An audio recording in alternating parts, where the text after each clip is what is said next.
What's up, YouTube? Welcome to the live stream. It is Thursday, July 10th, 2025, and we got some people jumping in quick today. Welch Boy, Creepy, King, and Cassie, welcome. Y'all got here before I could even get here, so thanks for hopping in so early. Appreciate it. Looks like 3 likes already, so I'm assuming all 3 of you hit the like button already. We're off to a great start. It's going to be a great stream. Thank you all so much for that. But yeah, we're going to do some Red Dead Online today.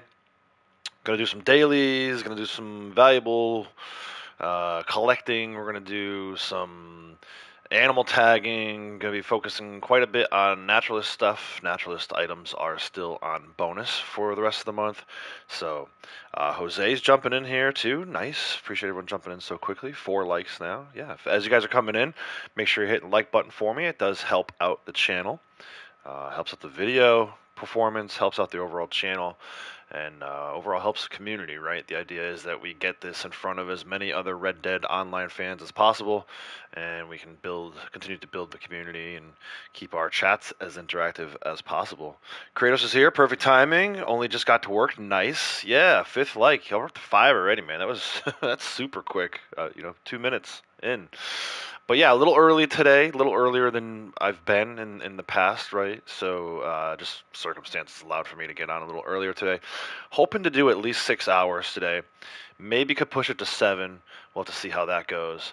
Ultimately, that will all depend on how well the technology holds up. Obviously, we had an issue last Thursday with the game freezing, so hopefully none of that nonsense.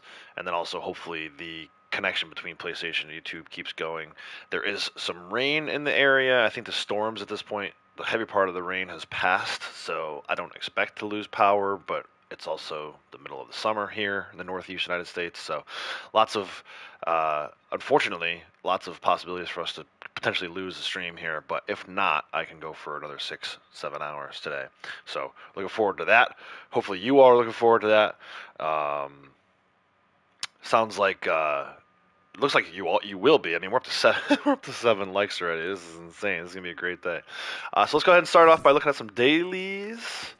If you're new to the channel and you're watching this for the first time and you like Red Dead content, make sure you hit that subscribe button. Turn those notifications on, set them to all. Not sure what the live stream schedule is going to look like going forward, but I try to live stream Red Dead as much as possible. I also have other games I play on the channel. Just wrapped up MLB The Show. I ended up with 51 videos in that playlist from the 2025 season. So if you're somebody who likes baseball, if you like MLB The Show, also gonna be starting Days Gone playthrough here. I've already played it. Gonna start uploading it next week. So stay tuned for that. But anyway, for today, let's take a look at these dailies. Under the general, we have 2 American bullfrogs collected, 3 complimentary snacks eaten at a saloon, 5,280 distance traveled on a mount with a posse member, 1 Joe mission completed, 1 lake sturgeon caught, 5 non-player enemies killed while not seen, and 1 time visited a shop in Blackwater. So there is no PvP today. I fully expect that I should be able to get a 7 for 7, no problem. Not that I need the gold, but it is nice to get a 7 for 7 in the 0.25 week. So lots of gold to be had. We'll go around the map a little later in the stream and show where to do all of these. So just bear with me. If you're someone who's only here to look for dailies and help on dailies, I will do that, but we got to get through our North Tumbleweed tour here first. We also have our roll challenges. Roll challenges, mine may look a little different than yours. If you're looking at the screen right now and you're saying, how come I only have 1 of these dailies, or how come I only have 2 of these dailies, it's just because you haven't ranked up your roll enough. So these will be the roll challenges for folks who have rank 15 or higher in each one of these rolls. If, again, you're looking at this and you don't see the same thing on your screen, then that's just because you haven't ranked up enough. You need to get back on that grind and get yourself to rank 15 so that tomorrow you'll have the same role challenges as everybody else. For those of us who are rank 15 or higher, Bounty Hunter, 3 bounty targets brought in, 3 bounty targets hog-tied with a reinforced lasso, and 2 bounty targets tagged with a tracking arrow. Trader, 20 carcasses donated within 10 minutes. 1 Crips Special Camp Stew recipe completed, and 15,838 distance delivery wagon traveled on mission. I do have a wagon ready to go. We'll have to see if I actually need it in order to get to my 9. That's something we'll cover much later in the stream today. Collector, 3 antique alcohol bottles found, 3 arrows found, 3 coins found. Moonshiner, $200 money made from moonshine sold. 2 moonshine of preferred type sold to a buyer, and 1 moonshine sold with 5 minutes or more left on the clock. You can see I've got that one done already. He was in Blondie's posse while I ran Blondie's moonshine a little bit earlier, right before the stream started. Last but not least, Naturalist, 7 crafted or cooked at a wilderness camp, 1 legendary animal photographed, and 2 sedated animals revived. So if I'm looking at this and looking for 9, I'm going to say 1, maybe 2, 3, 4, 5, 6, 7, 8, 9. We probably can get our 9 today without touching trader or bounty. Only thing kind of hanging me up would be this legendary animal photograph, and then also this moonshine preferred buyer thing does tend to bug from time to time, so we'll have to see when we do his moonshine or her second moonshine if we get that second preferred buyer. Otherwise, we can come back, maybe get Crip's special camp stew, and like I said, we can rely on that trader wagon if we have to. So it should be a 7 for 7, 9 for 9 kind of day, and that's pretty exciting for me. Check real quick on chat since I've been talking. Unfortunately, thought no chance of joining you. Unfortunately, though, no chance of joining out. My eyes are bugging out today. I'll be honest, right off the rip, guys, I'm going to give you the full disclaimer. I'm still like half asleep. I was up not much later than usual, but pretty groggy this morning. I don't know if it's just because of the weather. My foot's bothering me a little bit. Not to like list all these complaints or whatever, but I may be a little out of it. I may seem a little out of it today. I promise you I'm sober. I promise you there's no influence of chemicals, right? It's just me being extremely tired. Anyway, so Braytek's here. Howdy, Braytek. How's it going? Kinger hopping in. Liked, bro. Appreciate it. Yeah, again, reminder, hit that like button. We've got 9 likes already in the first less than 10 minutes, so I really appreciate that. You just set up so you can stream off your PS5. Nice. Good luck with that. So then the other thing I've been doing, and we'll go through this quickly. I know every day I go through these, so we'll just go through quickly. 669 miles traveled on foot. Closing in on that one. 331 more, and that will be completely maxed out. Flying birds kill. I say it every day. I don't know why I still have this one pinned. 104 minutes survived a wanted level. That one's slowly creeping up. 8 out of 10 weekly streaks. Technically, we're in our last 12, right? We're in the home stretch for that. 12 more weeks, and I'll have that one completely maxed out. Not even 12 full weeks at this point. It's like 11 and change. 92 hideouts cleared. Let's see what we do on that one today. We did reset a bunch of awards yesterday, so I don't know that we'll reset anything today. 752 valuables sold to a fence. Actually, I said yesterday was Tuesday that we streamed last. Tuesday was the last stream. 18 of 20 wetland habitat categories traded in, so 2 more wetlands, and actually reset that for the first time. Is this a fake video? And then 18 of 20 mountain grasslands. That's going to be a much easier one to reset. And just a real quick look at that kind of stuff. So yeah, you can see 2 more. I finally could reset that one for the first time. And then 618 of these. No, sorry, this is multiples of 20. So 138, I think that one is 138 on the math. So we're 62 more mountain grassland habitat categories, stamps, and that one will be maxed out. So we're getting there. Did a few farmlands yesterday. Also, I did maybe 1 desert. And then I think I might have even gotten a bull moose yesterday. It was a pretty good day for not streaming. The kids had a dentist appointment yesterday morning, so we were there for quite a while. Lots of things being discussed as far as like dental stuff for the kiddos. But I was able to hop in. I started playing maybe like afternoon time yesterday, and played for quite a while. I played for like 3 or 4 hours, so I did get some stuff done. Pretty happy with that. But yeah, we'll have to see how all that goes. See how much time we have today to focus on some of that naturalist stuff. For now, let's go ahead and get started officially with this revenue agent roadblock. Now, one of the daily challenges today is to kill enemies without being seen. I've been working a lot on sniper rifle headshots. The second I take the first one out, we should get a 1 for 5, but then the rest of them are going to see me. So maybe a little later in the stream, we'll do some stealth stuff with bow and arrow. We can get a few more of those kills without being seen. So that's going to be a tomorrow thing because you're starting to fall asleep. Yeah, I know. It's late there, right? It's probably like 1 o'clock, 1 a.m. where you're at. So let me go clean this rolling block. I already took my Let me see, I don't have any health in me. I have to make some minty big game at some point. Get my tonics all set up. We're not close to resetting the sniper rifle headshot kills, but we do need to keep grinding away at that. I don't need any current. I shouldn't need any parasol mushrooms. So yeah, we'll get this one started like we get most of them started, with this revenue agent Roadblock with the sniper rifle headshot kills. For those of you who are new to the channel, maybe haven't seen this yet, I usually do this one first. After this is done, poacher mission to the north of here should spawn in, and then hopefully a blood money mission to the north of that will spawn in, and we'll get started like that. Like I said, 1 of 5. We should be looking this up before we actually do those off mission. There's a little trick way to do it I can show if I have to. Just with these landing. But I prefer to do it on mission, if possible.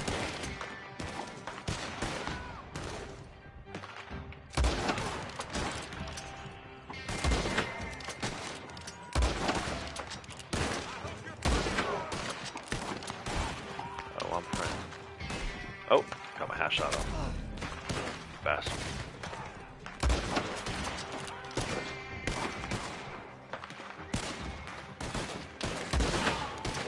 Try to hit that.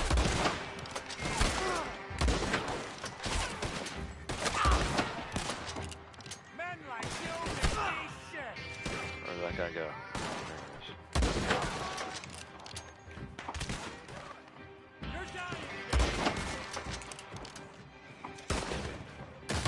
Hopefully not.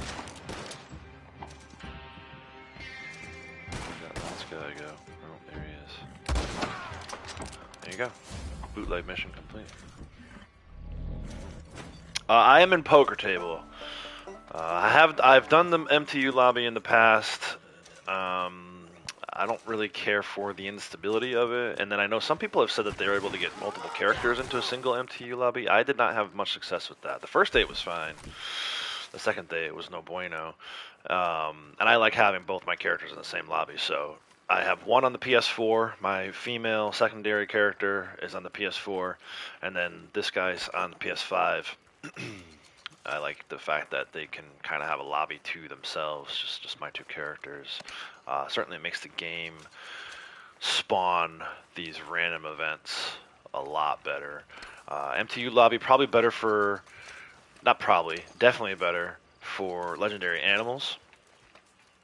But I think, you know, for me right now, I'm not so desperate for legendary animals, so I don't tend to do that a lot. It just seems like more of a pain in the butt to have to change my settings for solo lobby and then have to change them back whenever I want to play with other people, or have them change theirs to match mine or whatever the case may be. But yeah, so definitely aware of MTU lobbies and their benefits, but I think for me the poker table lobbies is where it's at for now.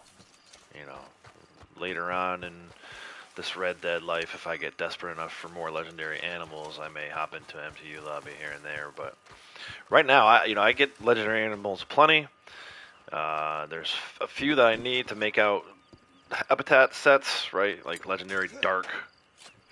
But I need to take those missions through Harriet, so whether I'm in MTU lobby or not, I still need to go see Harriet. So I prefer the poker table lobbies, quite honestly.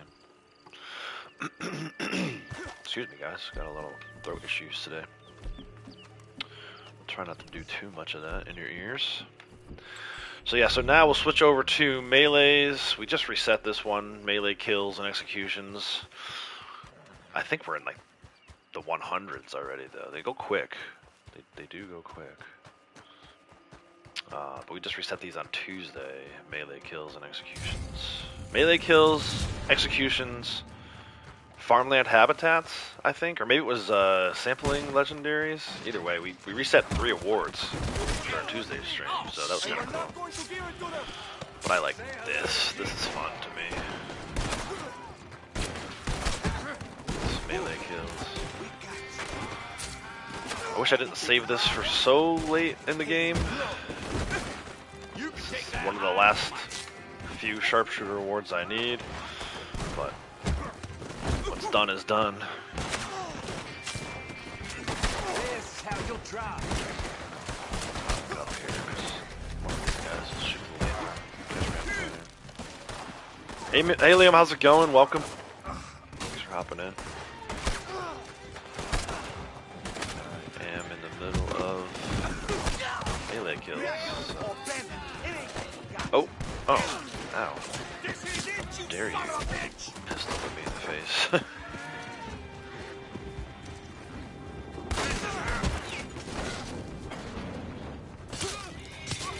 You ain't got too many options. You're surrounded. No, not him. Yeah, so that worked out to my benefit. Stabbed the dead guy, but then had an awesome execution. Oh, there's 50. I said we were at 100, so I was a little off. I think 100 maybe melee kills, but 50 executions. We'll go around and loot these guys while we wait for the other ones to show up.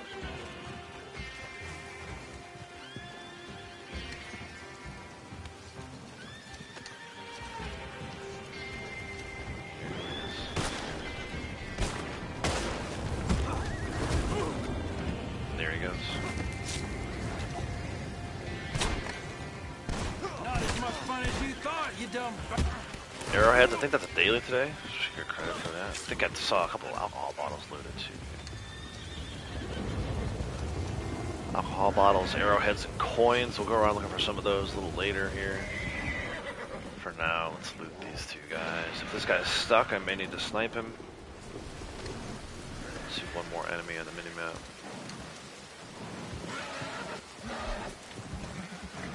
Let's see, what's he doing? He's stuck over there? Couple of them, maybe. Where are they?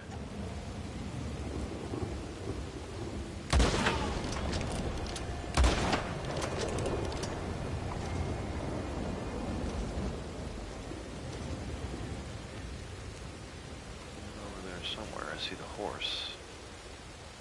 I don't want to shoot the horse, though.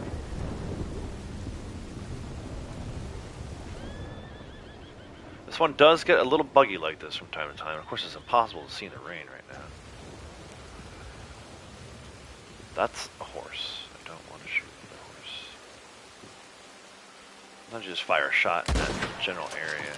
They come running. Oh, I got him. Wasn't even trying. Didn't even see the red X. But I got him, apparently. What's in here?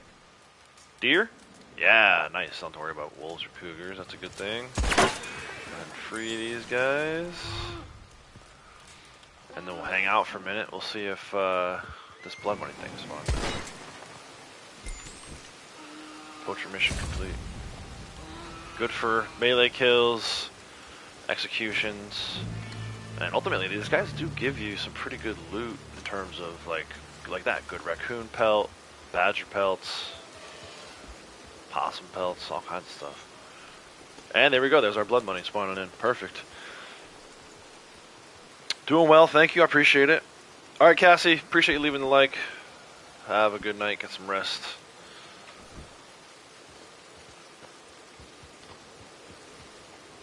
So let's go and activate this. Again, for those of you who are new, I don't actually complete hardly any of these.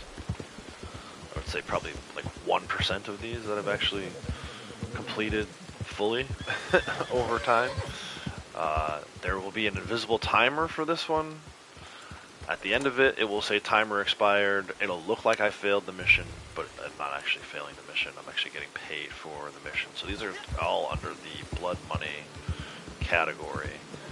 So if I look at my progress notes, my awards, and go to crimes, blood money crimes completed, I'm at 38. When this one's over, I'll be at 39. For this wave, technically I've done 838 of these. I would say, maybe 10% of them have been through actual blood money mission givers, and probably even less than that, 1% of them have actually fully completed. Once I figured out you didn't need to complete these, I started moving on to other things. So like you'll see me, I'm going to go around the map right now. We'll do some collecting actually. I'm going to go to Rathskeller Fork has the Scotch whiskey today. We'll head up that way. do a little bit of collecting, so we're like kind of like tackling dailies, getting XP at the same time that this thing is running. It's kind of like killing two birds with one stone, right? Again, you're still getting paid for completing this blood money mission, but you don't actually have to do anything with it. Literally, just let the timer run out and still get paid for it. It's not a ton of money. It's like 0.24 gold, maybe like 100 XP, and then like 20 bucks. It's not a huge payout, but again, your choices are go and complete the mission and then do all this stuff after, or make more efficient use of your time, come do this stuff while the timer's running. The only thing you can't do while that timer's running is fast travel, which I'm not exactly ready to fast travel out of this area of the map anyway, so kind of works out. I do this quite a bit. You'll see this. If you subscribe to the channel and you come in and watch these videos every day, you'll see this is usually how the day gets started, how our session gets started here. So there's an alcohol bottle and 3 for a daily today.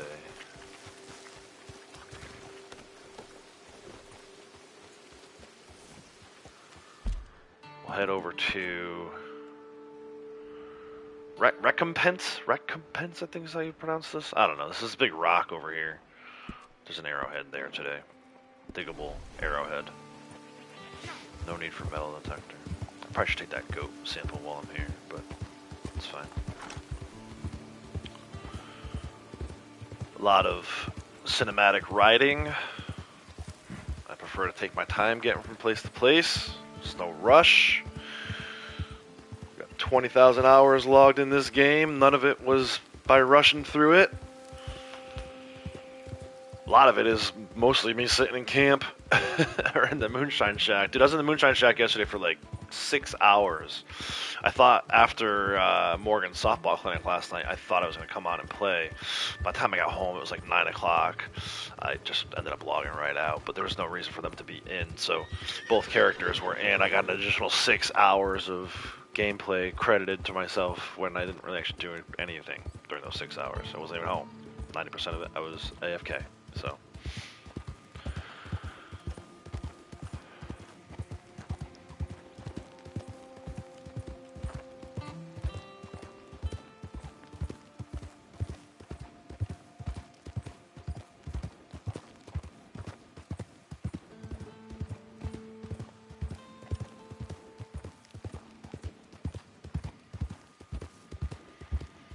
But yeah, I've got 8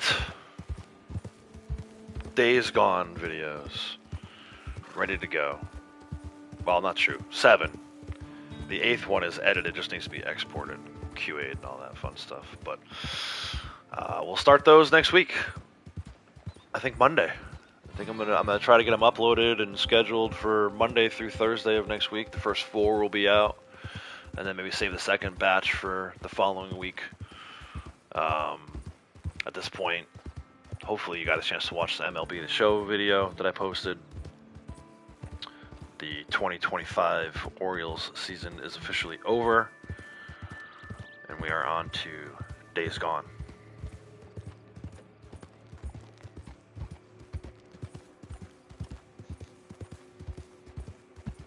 Still not sure about stream schedule for next week. I should hear either today or tomorrow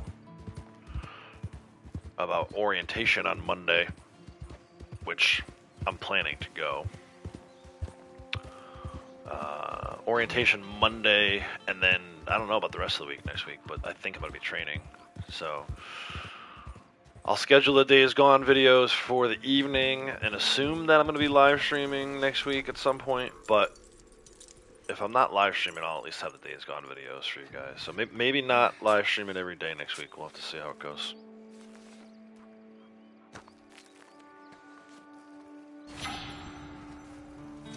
Arrowhead number 2. So 2 alcohol bottles, 2 arrowheads. The other thing we need is coins. So we'll go over here. There's a coin in that area. Just do a little bit of collecting while we're waiting for this blood money timer to run out. We're going to get credit for 2 blood monies today. The one we got, at least 2 I should say.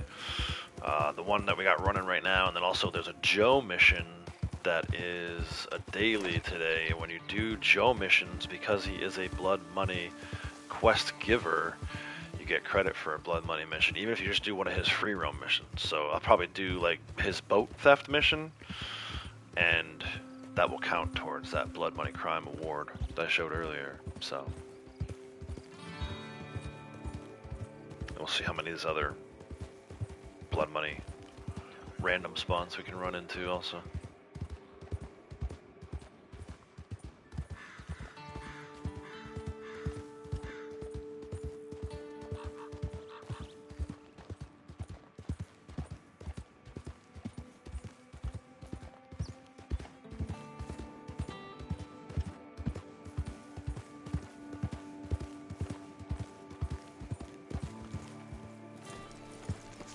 Right over here, I think between these rocks. Random coin location. Most of the coins are, actually all the coins are random.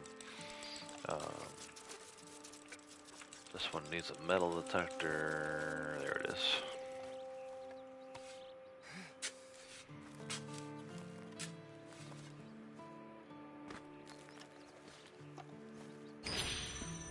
$17.98. Draped bust. I think that one's that rare. Certainly not a common coin, but I don't think it's that rare. I have 8 of them, so maybe it's a little more common than I thought. And then our last alcohol bottle we can get from over here by Lake Don Julio. There's a London Dry Gin at that location, so timer's still running. Still can't fast travel, might as well keep spending some time in the desert. Probably get to Armadillo and be able to reload on ammo. Usually that's how this works.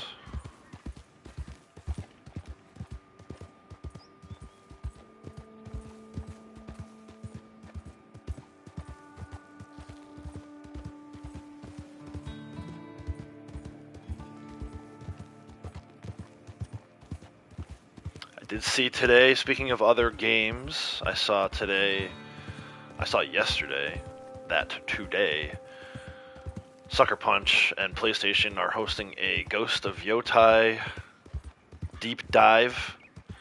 I'm hearing like rumors that they're going to show 20 minutes of gameplay, which is insane. So I'll be live.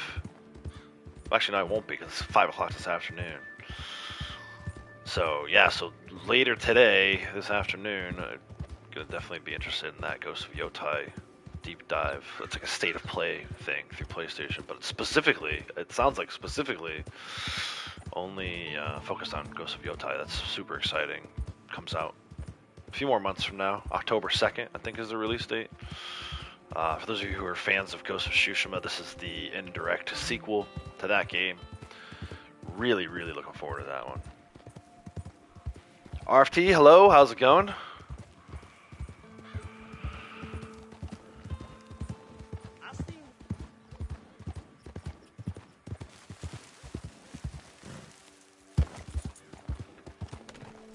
Let's grab this alcohol bottle. Third and final alcohol bottle for the dailies.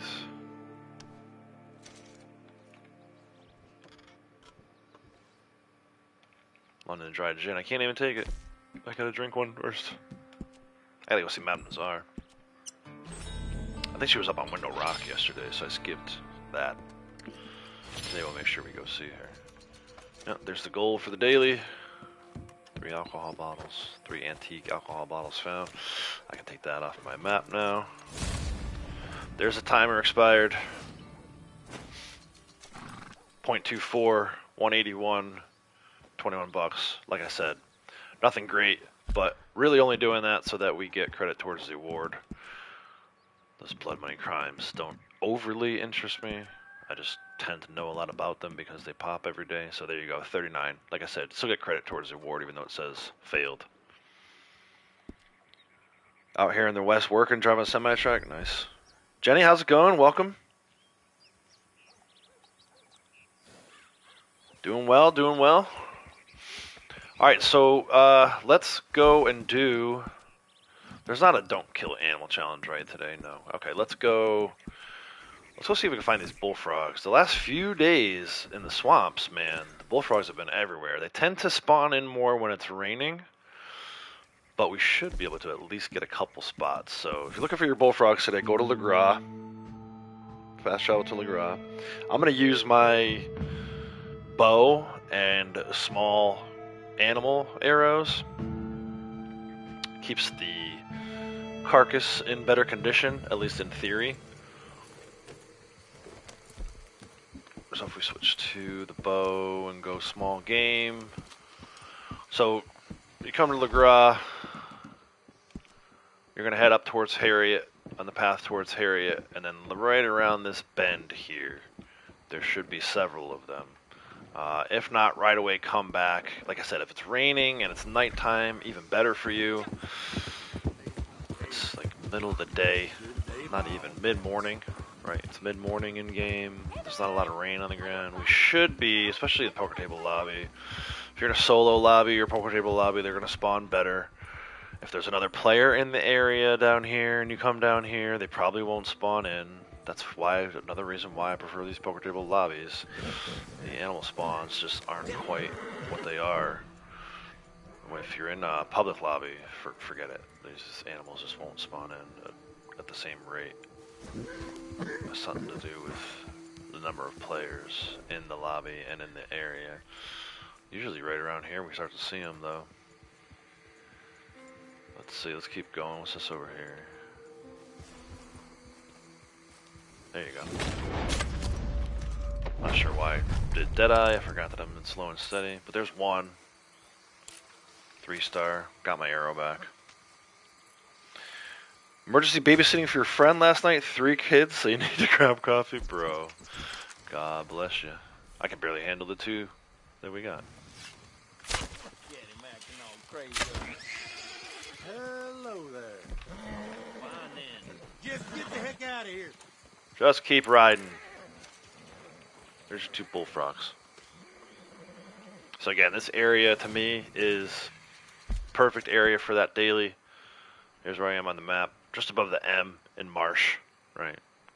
If you don't see the 2 that I just got right here, keep coming along this trail. You may see them. You may get all the way over to here. If you have to, keep going, keep going. This area can be good for them. Also some toads in this area. Not that that's a daily today, but you may find toads instead of frogs. And then keep coming all the way over to this area. This is Copperhead Landing. If you get all the way over here, you don't get your 2. Circle around and go back. Go back in the opposite direction. And you should find them. Again, it's going to be more difficult in a public lobby than what I just showed there. One of the added benefits, like I said, of being in a solo lobby or a poker table lobby is you get these things to spawn much more frequently. The game works a lot better. I think it works the way it was designed to work. So, yeah, that would be my recommendation. So, there are your 2 bullfrogs. Complimentary snacks eaten at a saloon. So, if you have a Moonshine Shack, you can just go right to your Moonshine Shack and do this one. Or, if not, most of the saloons will have them. I found out last time that the Tumbleweed Saloon does not. It was actually kind of a shocker for me. But Armadillo has them. Blackwater has them. Pretty sure Valentine has them. But the easiest way, like I said, is you already own the Moonshine Shack and you have the bar expansion for that role, which you should. It's a lot of fun. Play with the band and get drunk at the bar. You just go to your Moonshine Shack and you can get these. So, but I know for a fact, like I said, Armadillo Saloon has them. Blackwater Saloon has them. In fact, I just did it earlier in the stream with my other character at the Blackwater Saloon. So, think you're addicted to RDO? You don't have Wi-Fi today? You feel incomplete, dude? Oh my gosh, I can't even imagine not having Wi-Fi. Our living room TV has been acting up for a while now, to the point where I may even return the TV. It's been acting up, and we're having trouble connecting to the Wi-Fi. The Wi-Fi is fine. Every other device in the house is fine. So it's not a Wi-Fi issue. It's an issue with the TV. But just not even be able to get on like Netflix, or for the kids not to be able to get on Disney Plus is like How did we ever survive without that stuff, right? Like, it's unbelievable. So anyway, I'm just gonna eat these almonds here, right from my own Moonshine Shack. Very easy. So there you go, complimentary snacks eaten at a saloon. It's another daily done. Very good day for dailies today. 5,280 distance traveled on a mount with a posse member. You guys may find that one to be a little difficult. Especially a lot of you who come here, I think a lot of people who come here, maybe lurk, are probably solo players looking for advice on how to do this stuff. I'm in the unique position of having both of my characters in the same posse, right? So another added benefit of having two characters and having them both in a poker table lobby is that you can do stuff like this pretty easily, right? So I'm just going to call out his horse.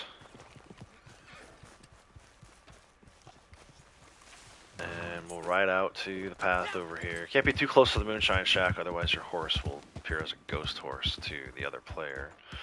So we'll set up shop over here while we wait for Blondie to come out. I'm just going to have her hop on the back of the horse. We're going to ride around a little bit. Seems silly, but it's one way to get this daily done. You know, again, I don't really have much of a solution for you. If you're a solo player, you don't have a steady posse. Hopefully you have at least one friend who plays this game. Otherwise, you know, you may consider making yourself a second character. I know I've been able to get a lot more dailies done by myself than I would have in the past with the addition of this second character. Let's also make this benefit us some way. I don't want to just ride around aimlessly. There is, right up the road by Beecher's Hope, there's another arrowhead spot. So let's head up and do that.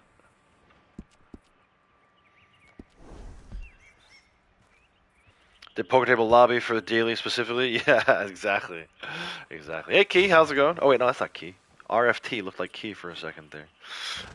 But yeah, this is another one where, you know, serving moonshine to another player, I never have a problem with anymore because I have my second character. And you could do this in a public lobby. There's no reason why you couldn't have both characters in a public lobby.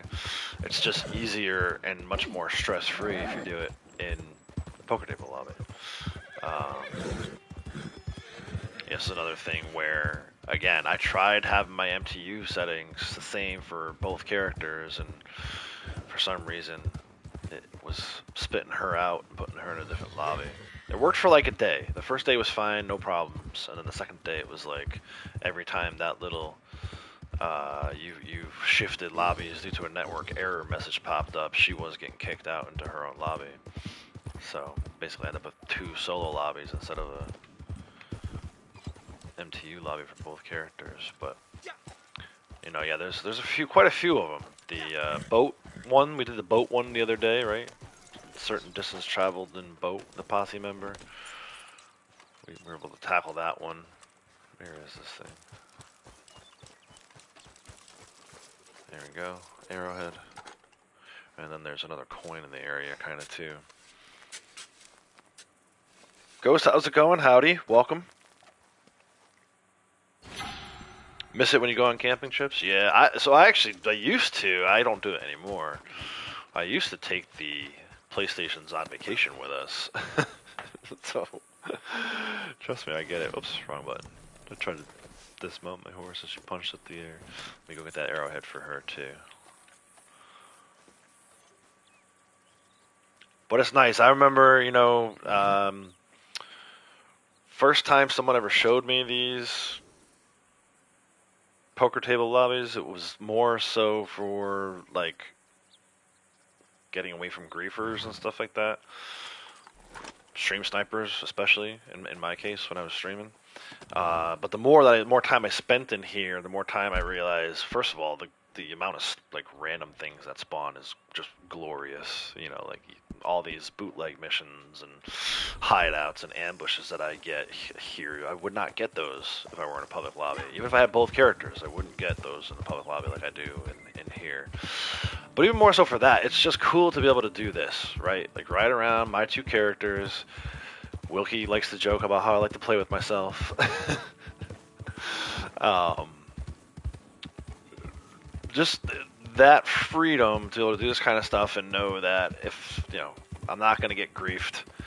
If I try to do this in public lobby and they started griefing one of my characters, one of the characters is always going to be cannon fodder because I can't, as talented as I think I am at using both controllers, nobody's that good. You're not going to be able to PvP against other people with two controllers and two characters at the same time. I mean, maybe you're more talented than that. Maybe you have four hands. What do I know? But yeah, with only having two hands, you can't really do much more than like this kind of stuff. Definitely no PvP. Sold 8 sets already today. Nice. What's your rank these days, Ghost? I know you were like high 9s, I think, right? Weren't you in the 900s at one point?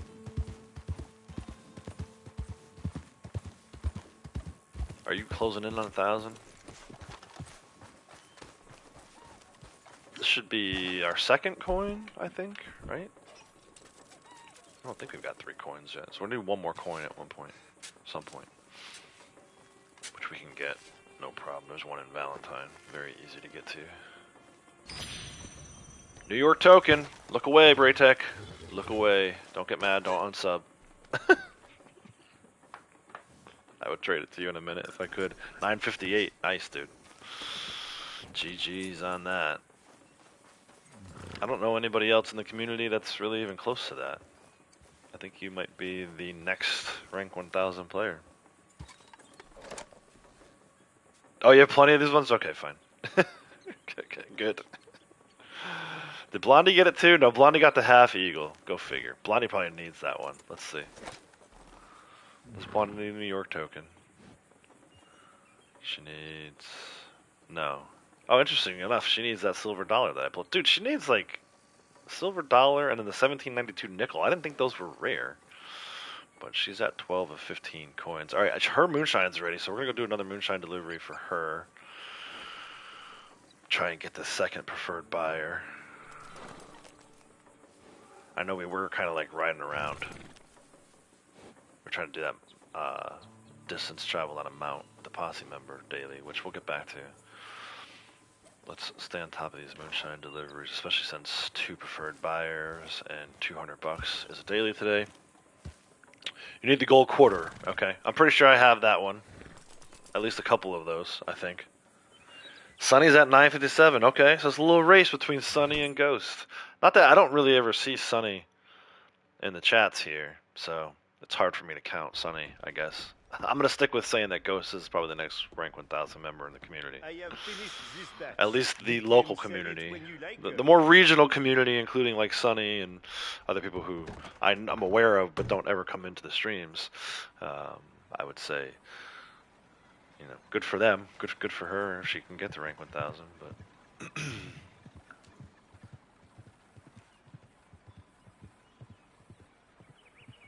Kratos also needs gold quarter.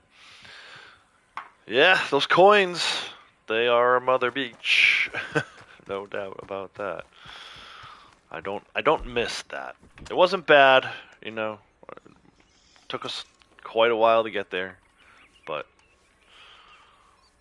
I don't miss those days of riding around the map every day looking for specific coins. Alright, Liam, take care, man. Thanks for popping in. Always good to see you in the chats.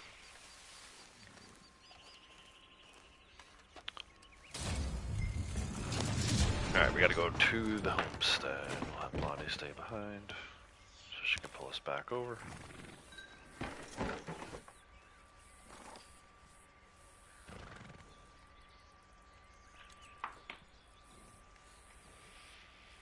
Got a treasure map from the tree and from Treasure Hunter yesterday. Nice.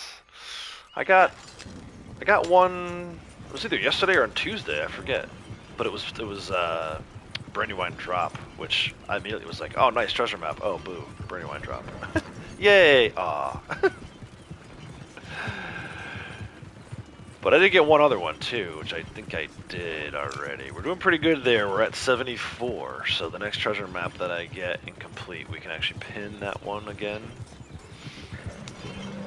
We're doing okay. I wish Rockstar would offer more of those as part of like monthly and weekly rewards, but I already did the one from earlier this month, so now I'm kind of waiting for see what next month will hold as far as treasure maps go.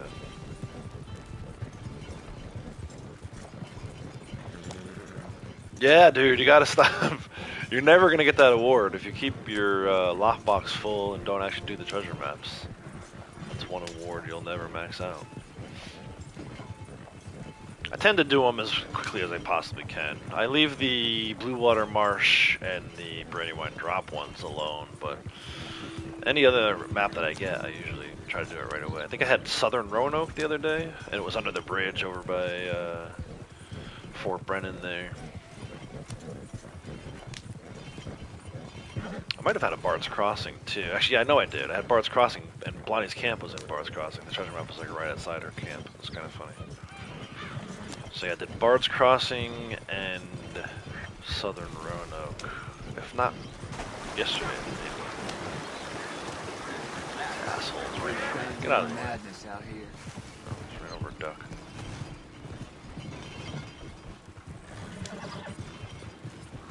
Think you have it till September to claim the one of the benefits? Yeah, the coupon ones, those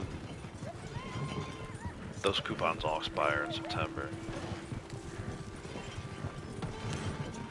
But still, man, you're missing out. If you're full on treasure maps, you'll never loot one from a body, like never, because you have too many duplicates. It won't let you loot them. So that's why I try to keep mine as clean as possible. I think it helps with looting treasure maps. It still doesn't really help me. I just have bad luck with that stuff. But Any requests for the it'd be even worse if I had all my maps were all full. I'm running over more animals on this delivery than anything.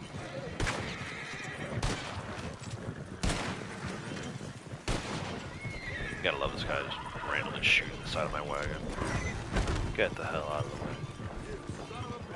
You son of a bitch.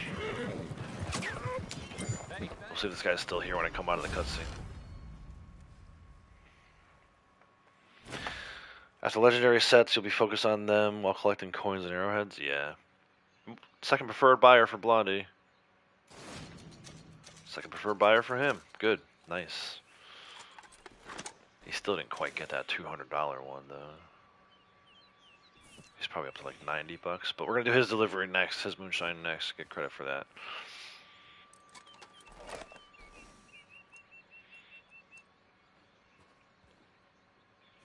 Have her restart her next moonshine batch first. I am doing it now.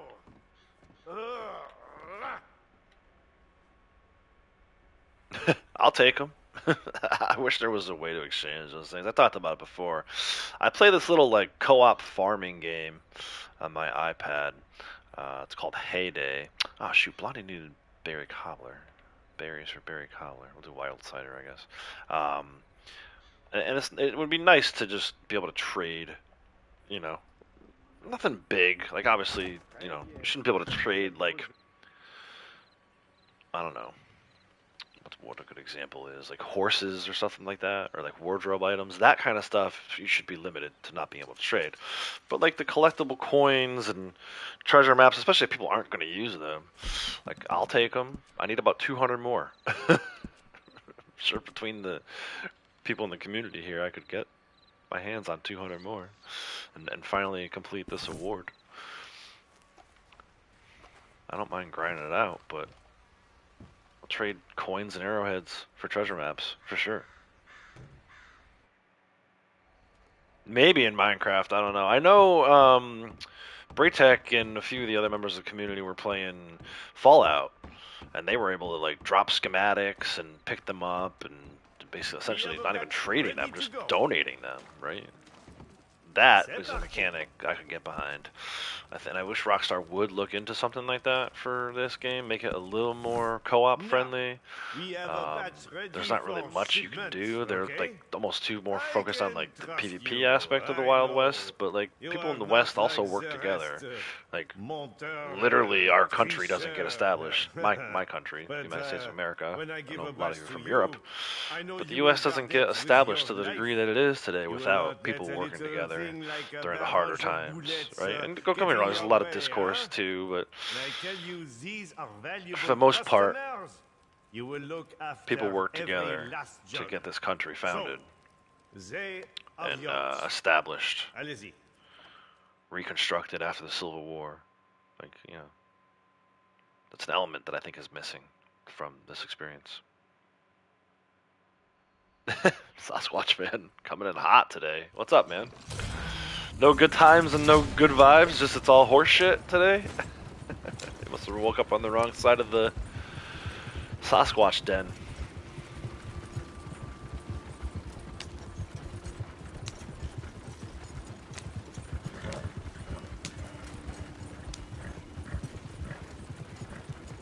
Alright, so they're gonna chase us here. Head over there.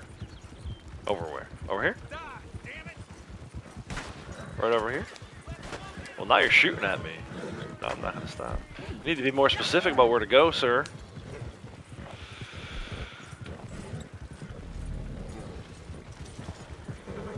There it is. Good vibes. Good times. Good vibes. Hell yeah.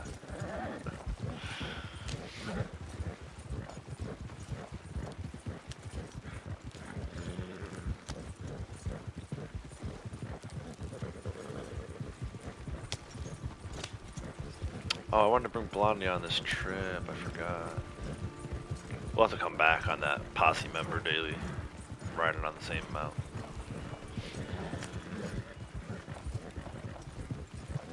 Could have brought her and then just had him ride back to the Moonshine Shack. Probably would have got credit for it.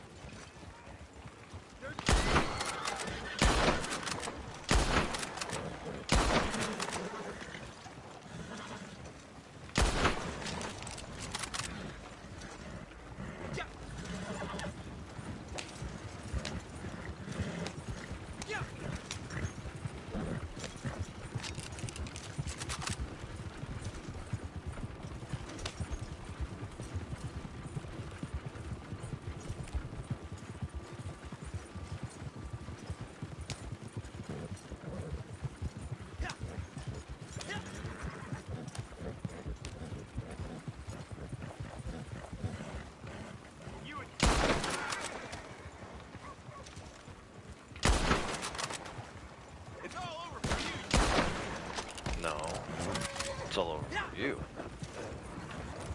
Should be smooth sailing the rest of the way.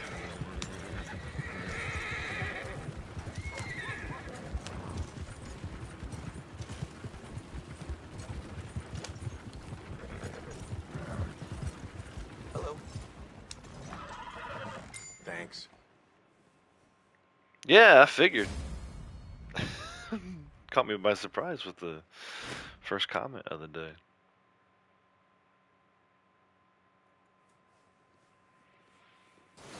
There's my 200 money made. Evening, mister. Extra gold and XP. Head back to shack.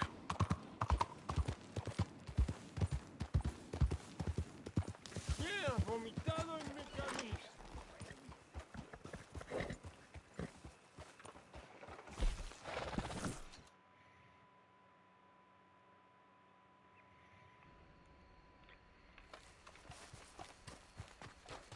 Start another batch for him.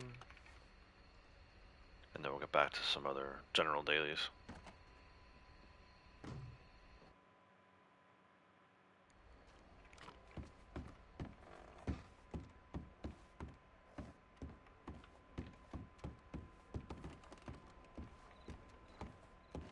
A good sail.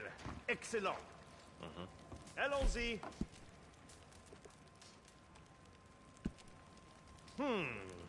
There are things you could do to lower the price, huh? Yeah, I'm aware. But we don't need to lower the price. We got more money than we need at this point. Alright, let me get Blondie back in front of her, Marcel. And then we'll get back to more general dailies in just a moment.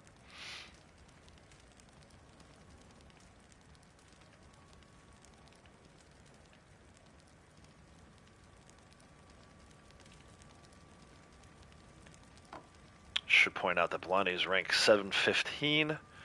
She needs 36 28,900 XP to rank up. She's at 28,750. So possibly she might rank up today.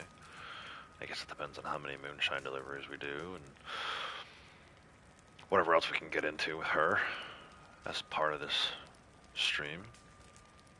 But for now, she's gonna go stare at Marcel for 45 minutes until her next batch of moonshine is ready. Ne vous pressez pas surtout. All right.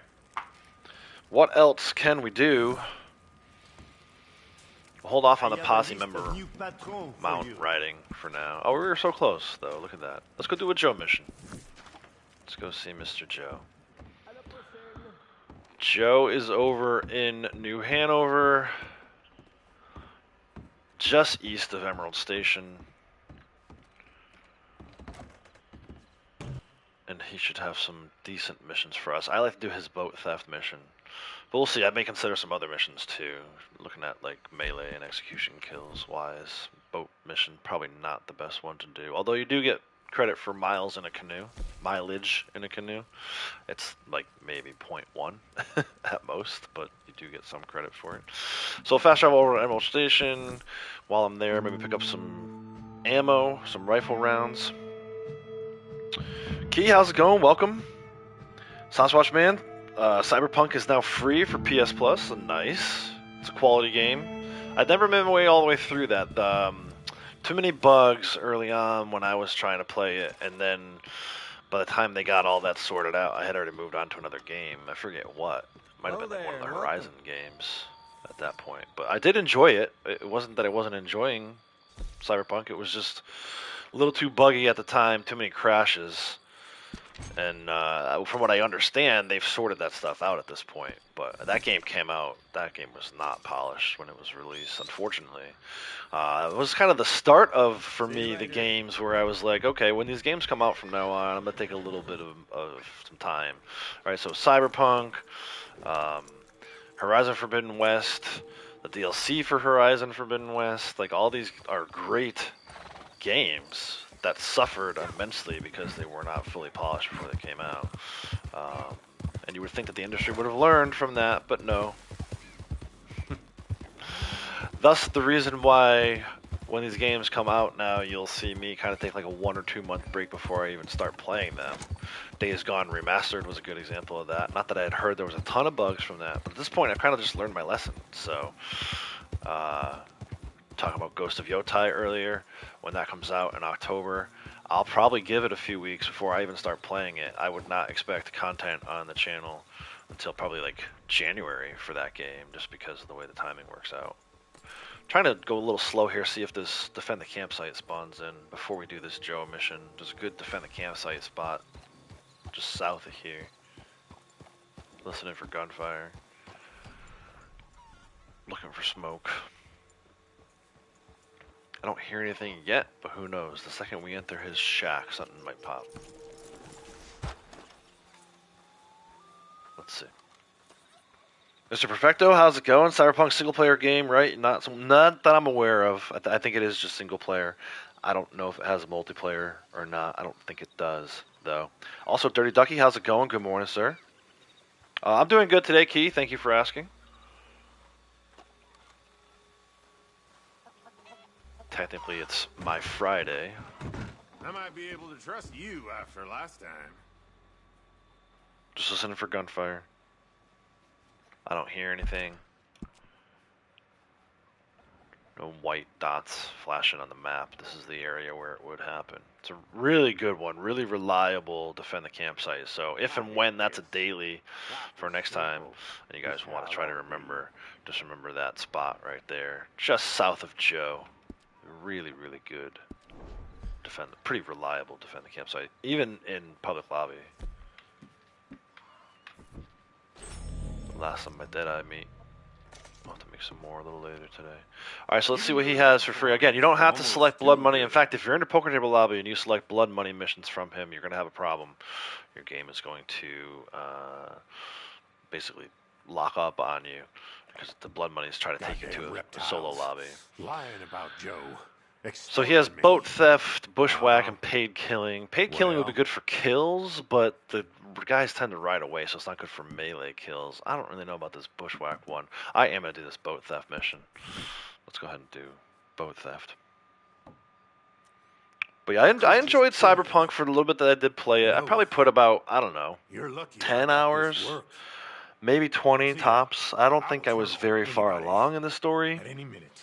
I'm assuming it's like a 40-hour It's in my story game. To do so. But they had some I'm all about Joe. Keeping him critical rich success, I would say. keeping him After the initial breathing. backlash This is where of the these game boats just not come being in. ready, not really being a There are PS4 some game, other they should have just boats waited for the with some PS5. decent cargo. They should have pushed it back for You'll PS5 get them release. I think for me. PS4 couldn't handle it. From north of LaGras. And you'll be paid good. It was for it was decent. I hope we can both be relied on. To act in our Almost own like a futuristic self-interest.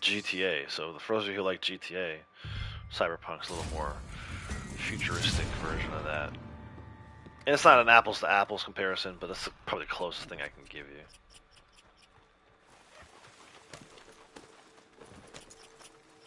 Yeah, Joe's Micah's associate. That's right. If you played story mode, look, there's no real reason to rush down here. You got 15 minutes on the timer.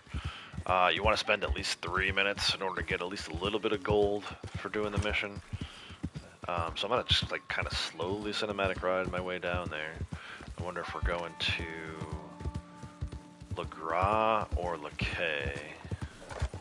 Take a look at the map here. Yeah, if you're familiar with story mode, later in chapter 6, Joe becomes kind of a focus. We're going to just north of LaCay here. And then ultimately, he kind of factors into some of the later stuff with John. I don't want to say too much for people who haven't played it before, but most people only know him as a quest giver in online. They don't realize that he's actually one of the side characters in story mode, much, much later in story mode. You don't like forced first person, so you never tried Cyberpunk? I thought Cyberpunk had the option.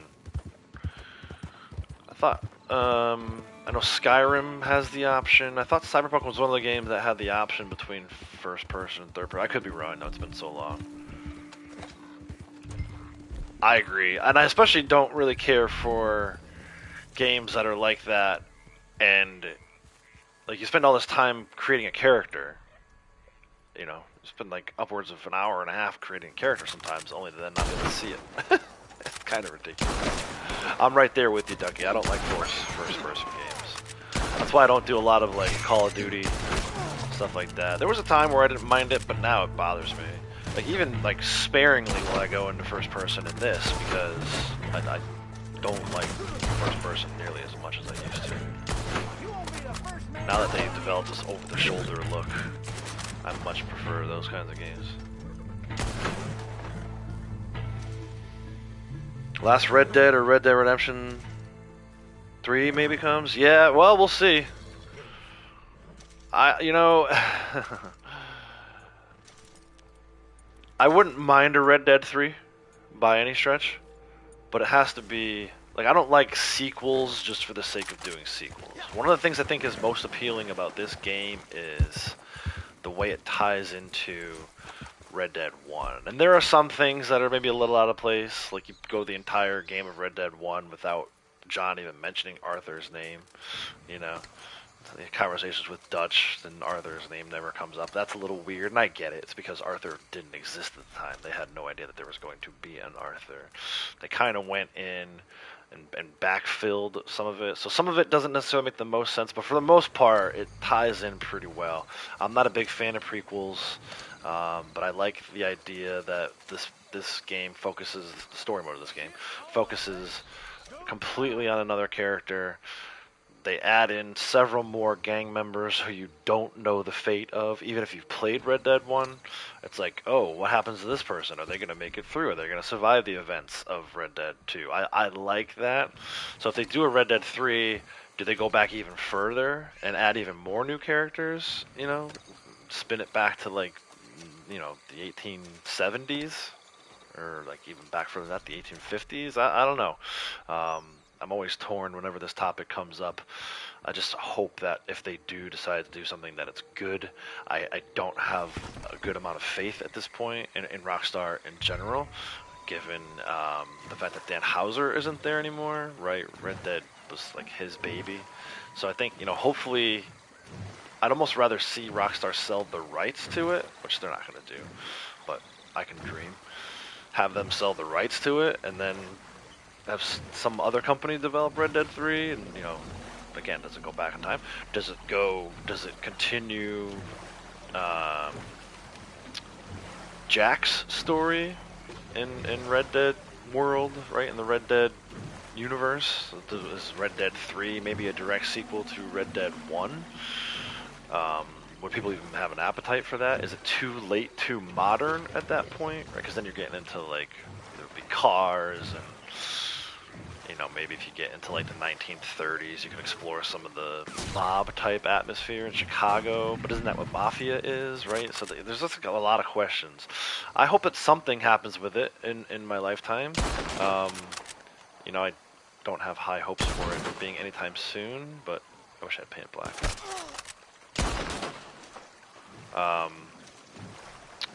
My kids will be in college in like 9 years from now, 10 years from now. Does it come out when my kids are in college?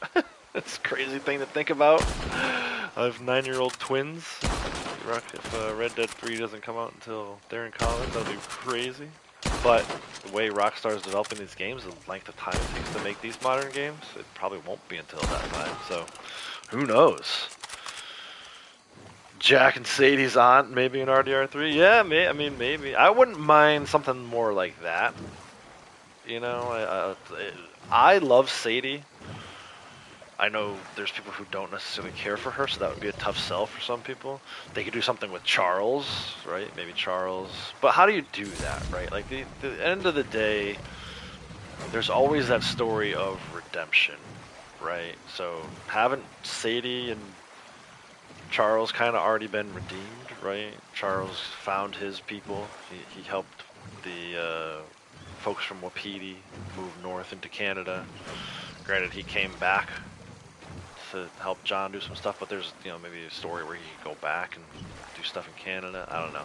To me, those are probably more like DLC options that just never developed, so at this point, I don't think we're going to be getting anything like that. I don't think, as much as I love those two characters, are they strong enough characters to carry a direct sequel? I don't know. I've always kind of thrown the idea out there, something that I think would be cool. So, you never see Matt Callender die, right? You see Davey die. It's actually the first death in the game. And Milton says that he killed Matt Callender, but it's sort of there's this unwritten rule that not a lot of people realize in storytelling, and whether it's books, movies, TV, or video games. If character A tells character B that character C is dead, character C is not dead. It's just like, it's widely understood. So what I would like to see them do, maybe, could explore a similar time frame, different area of the map, if Matt Callender is still alive somehow, and have that be like the focus of that game, and his story be him trying to get back to the gang. And then you're talking about having, like, I like one of the storytelling devices I like is like the parallel events thing. So if you read like Two Towers, Lord of the Rings, Two Towers, and in the movie, those events are happening at the same time, and basically there's like things that tie them together. So like I think the first half of that book follows Frodo and Sam, and the second half of that book follows like Aragorn and Gimli and Legolas and their journey, and Pippin and Merry too. But there's events that happen throughout the Two Towers book, like dragon flies overhead with the dragon rider on the back of it. It flies over Sam and Frodo, and then you can find out later in the book that it's on its way to one of the battles. That kind of stuff is cool. So what I'm saying, all of that to kind of say, one of the things I would like to see for me personally, selfishly, would be like, okay, maybe we do a part 3. It's focused on Mac, and a lot of the events are happening at the same time as events in Red Dead. So like you could have Agent Milton, and maybe Agent Milton does think that he killed him, but it's like, you know, maybe Milton's embellishing the story. Maybe Milton fired a shot that he thought hit Mac, or it did hit Mac, and Mac survives it, and then like the story becomes all about like Mac's journey. But I don't even know if they could do that, because again, this is Dan Houser's baby. It's his intellectual property. I don't even know if they have the rights to use those same characters, because that could be a potential lawsuit now that he left Rockstar. You know, if they use those same characters and character names in uh, any of the missions, even in online here, they probably couldn't have a Mac calendar online, because Dan Houser would have to sign off on that, or potentially Rockstar would get sued by him. So there's a bunch of things to consider, more so than just what the fans want, is all I'm really getting at. June, how's it going? Welcome. Howdy. Good female lead will be good for RDR3. I agree. And I personally, like I said, I personally think that that would be Sadie. But I know a lot of people don't like her. They find Alex McKenna's voice annoying. I don't agree with that either. But I know that that is out there. If you comb through the online world and people's reactions to Sadie, not everyone loves her to the same degree that I love her.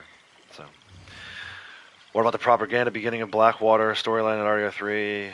Past Blackwater, Young Dutch. Yeah. So the other thing I think would be cool too is they could do like a nice lead up to the events of the Blackwater ferry job.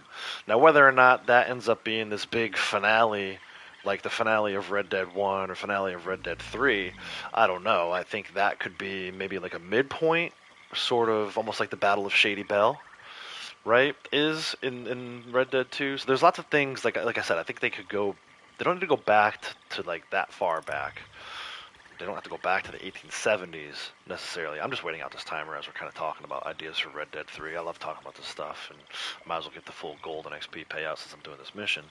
Um, I wouldn't mind seeing a younger Dutch and a younger Hosea if they wanted to go back that far, but I also wouldn't mind just seeing like events leading up to that Blackwater ferry job, and then the separation of the group from there, and then it goes off, and like I said, it becomes Mac's story. So for me, the other thing that would would be kind of cool too is we have this nice map that they gave us, right? We already have, you know, the Red Dead 1 map is here, right? And then the Red Dead 2 map fills it all out. Well, there's this whole section to the west over here, which is like California and stuff like that, that hasn't really been explored. So if you look at the way the map is, you do Blackwater, you do the ferry job. Maybe that's even the initial mission, who knows? And then Mac ends up separated from the group, and he's out west over here. And then eventually, over time, Red Dead 2 map can open up, and then maybe even later the Red Dead 1 map can reopen back up. So it gives them an opportunity to expand the map further. You know, we can see what Valentine and stuff like that looks like, you know, through the eyes of Matt Callender as he's trying to, again, chase the gang and get back to the gang. You know, maybe he doesn't know that Davy's dead. Maybe he finds out later that Davy's dead. I don't know. There's a bunch of ideas.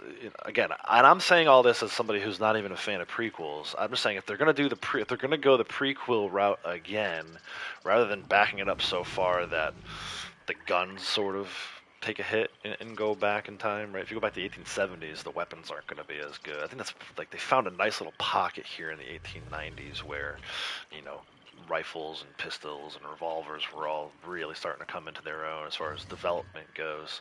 Um, you know, pushing it back another 20 years is going to dial some of that back, which is fine. You know, you don't have to have as many weapons, I guess. There's something like 58 weapons in this game, right? It's a little unnecessary. So they could maybe dial some of that back. I don't know. It's just all ideas. It's just all stuff that, like, for me, that I think about. You know, Rockstar's going to do what Rockstar wants to do, but from a fan service standpoint, it would be kind of cool to see Arthur again, and, you know, maybe not as a playable character. Arthur becomes an NPC, but at least we're aware of him. I know that I talk a lot about the Horizon series of games. Aloy is an NPC in the virtual. I think it's called The Mountain is the VR game that Horizon developed, that Guerrilla developed for Horizon. I think that's cool. I think it's cool. You're playing as this completely different character, but in one of the missions you actually run into Aloy and kind of see her as like an NPC.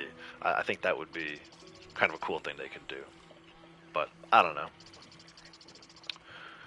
Yeah, it would be nice to see the Blackwater Massacre. I've always said, like, you know, even if we don't get to see it in video game form, I would love for someone to make a movie based on Red Dead and get to see that play out that way. I need to see that Blackwater Ferry job play out. I think it would be pretty cool. Maybe Rockstar didn't mention old character name in Red Dead. Yeah, maybe. Always talk about the Blackwater Massacre. Like, yeah, that's like the one thing. You know, it's like you're so reliant on Dutch's version of the story, which he's way beyond being a reliable source. And then even Javier, like they all, like none of them really saw all of it, right? So Arthur's trying to piece it together. And maybe it's a good thing we don't see it, because the other angle of it too is we're not supposed to see it because that it doesn't matter, right? It doesn't matter in terms of the events are what caused the beginning of the gang to fall apart. So it's like you don't need to see it, you don't need to actually live it, because all that matters is the gang is not the same after it, right? It changes the gang. So, but it would be. I selfishly, I'd like to see it again, even if it's like just a short story, like a made-for-TV movie, like a mini series, right? Give me like a 2-part mini series where we get to see the Blackwater Ferry job, and I would be very happy. So anyway, there's your Joe mission, 0.25 for that, and then the payout as well. Gold wise, what else do we need to do? Lake Sturgeon. Non-player enemies killed while not seen. I did get one at the beginning of that mission. I shot that dude with the rifle from across the river. And then visited a shop at Blackwater. Speaking of Blackwater, wait, I didn't get credit for that one when I went to Blackwater? I guess I didn't go in the saloon, huh? Well, let's go to Blackwater. That's where we need to get our Lake Sturgeon at anyway. To me, that's the easiest spot to get that Lake Sturgeon is in Blackwater. So while we're there, we'll run past the butcher. We'll get credit for that daily. And then we'll catch the Lake Sturgeon. But yeah, you get like Javier's version of it. You get a little bit of Sean's version of it. But most of them are like, oh, I didn't really see what went down. I didn't really get to see what went down. And then, like, you know, you hear Dutch's version of the story. And it's kind of like, okay, well, do you trust Dutch's version of the story? I certainly don't. So, and then maybe, like I said, maybe those are intentionally left unanswered because all that matters is that job is what starts to cause the animosity within the group. And it doesn't really manifest itself until later as more and more jobs get botched and, you know, ultimately when John gets I think it really starts to turn the corner when John gets captured in Saint Denis. And he tells Arthur, felt like Dutch had a chance to save me, and he didn't do anything. And then Arthur gets to see that play out in his own experience, and then it's really like, okay, now I really don't trust Dutch. And for how long should we not have been trusting Dutch, right? It's all such a cool thing to think about. Like that's the fact that we're talking about a video game in these terms. I feel like it's like a philosophy class, right? Like they really tapped into some beautiful stuff here. I'll show where I'm on the map real quick. I just like south of Blackwater here by this little mansion, Flatiron Lake. This is to me. There's other Lake Sturgeon spots. You can get one at Gill's Landing. That's where I used to go, but it's so far from the fast travel. To me, this is the most efficient way to get this Lake Sturgeon fish for the day, daily today. Yep, if you eat your snacks in the shack, it counts as daily. Yep, I usually tell people to go there. If you have a Moonshine Shack, make sure you eat the almonds there. You can come to one of these saloons like here in Blackwater, but you don't necessarily have to do that. I eat mine at my Moonshine Shack. That's how I got my daily. GTA 6, they mentioned the date things happen in game, 2010s or 2020. Yeah, I don't know. Usually GTA takes place like whatever the current time is. Sometimes they flash back to previous times. Obviously, you know, very clear that GTA Vice City takes place in the 80s in Miami. San Andreas is, you know, 90s LA. But yeah, usually, like, to me, I think GTA 5 takes place in, like, you know, 2010 era. The game came out in 2012, I think. So I always assumed it was, like, 2012-ish. I think GTA 6 will be like 2025, or I guess 2026 by the time it gets released. But they usually, most of the GTA games take place in the modern day, other than, like I said, Vice City and San Andreas. Key's out. Take care, Key. Get ready for work. Have a good one at work. Don't work too hard today. If you want, you can keep this. Sell it to the butcher for like $6, $7 if you're really that hard pressed for money. I don't necessarily need to, so we'll do a little catch and release. Oregon Trail style Red Dead 3 be funny too, following a family during the journey. Yeah, I like that they worked in. That's kind of a thing in RDR too, with the Dutch family, or whatever they are. I don't know if they're Dutch or German, but the family that Arthur and Charles save at the end of Chapter 3, going into Chapter 4, and then Arthur later encounters again in the story. That's very much like an Oregon Trail kind of story, even though they're heading east for some reason, which is weird. But yeah, it's another thing that they could potentially do. I would love for, like, that's what this is basically. It's another thing that they tapped into, that old Oregon Trail. For those of us who are old enough to remember floppy disks and playing Oregon Trail on the DOS, right? The DOS. Still need more enemies killed while not being seen. I still need distance travel to mount with posse. We'll get to those later in the stream. Real quick though, if you're looking to do that, enemies killed without being seen, you can come to Thieves Landing, right? There'll be two guys leaning up against fence posts here, two Del Lobos. They don't show on the map, on the mini map, as enemies. They won't be red or anything, but they do count as enemies. So if you come up here on your horse, hop off, use your bow, make sure they don't see you, stay far enough away, and you hit them with the bow, shoot them with a bow and arrow from behind. That will count as one. You ride away across the bridge, let it reset, come back down here, do it again. If you do that rinse and repeat 5 times, you can get credit for that daily. It's one way to do it. It's probably the easiest way to do that daily. I'm not going to bother doing that just because I feel like we can get our enemy kills without being seen in other ways. In fact, I wish I had used the bow on the Joe mission now that I think about it, but maybe later in the stream if we have to rely on that, I'll go back and do that way, but I'm not going to sweat it right now. The Dutch is the main protagonist in Red Dead 3? That would be unexpected? Yeah, I don't know. I don't know. I think it would be tough to root for him knowing how he acts later in the story of both Red Dead 2 and Red Dead 1. That's a little like playing as Abby in Last of Us. That is a decision that will never make sense to me. I know they were trying to like make you sympathize with her group, but based on some of her actions when you first meet her character early in The Last of Us 2, I always felt like that was a rough transition. You know, that would be like making us play as Micah in this game, and I still can't believe Naughty Dog went in that direction. Someone should have pulled Neil Druckmann aside and said, you know what, dude, you're a pretty good storyteller, but let's not do that. I am going to go to Valentine, so we're still working on this one collector. I need this one last coin found for that daily, so we're going to go to Valentine and pull that coin. As far as easy coins go today, there's the one in Valentine, and that's probably it.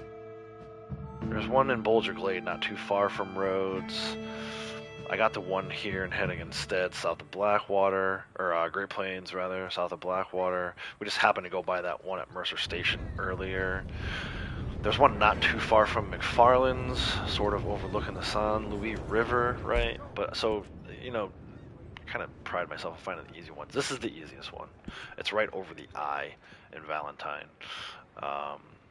There was one down here. My camp is right here, so it makes it easy for me, but there's one at the Burnt Town. And since you're in this area, I think if you're trying to get your 3 coins today, it's going to be this Valentine one, this one at Burnt Town, and then there's one behind this little old trading post here in the Heartland. So there's your 3, I would say, probably most efficient coins to get without a lot of fast traveling and without a lot of traveling too far around the map. Valentine, Burnt Town, and that old trading post.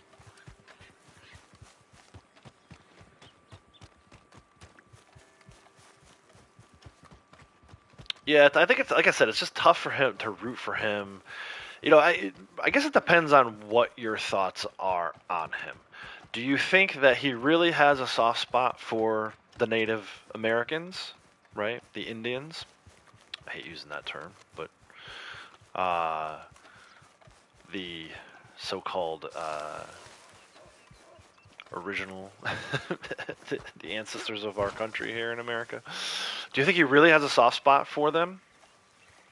Or is he just using them for his own personal gain? And I think that's where, we can debate that till the cows come home, but there are enough people out there, I think, who believe that he's using them, especially in Red Dead 1, the end of Red Dead 1. I mean, he basically uses them as cannon fodder in one of the missions with John, right?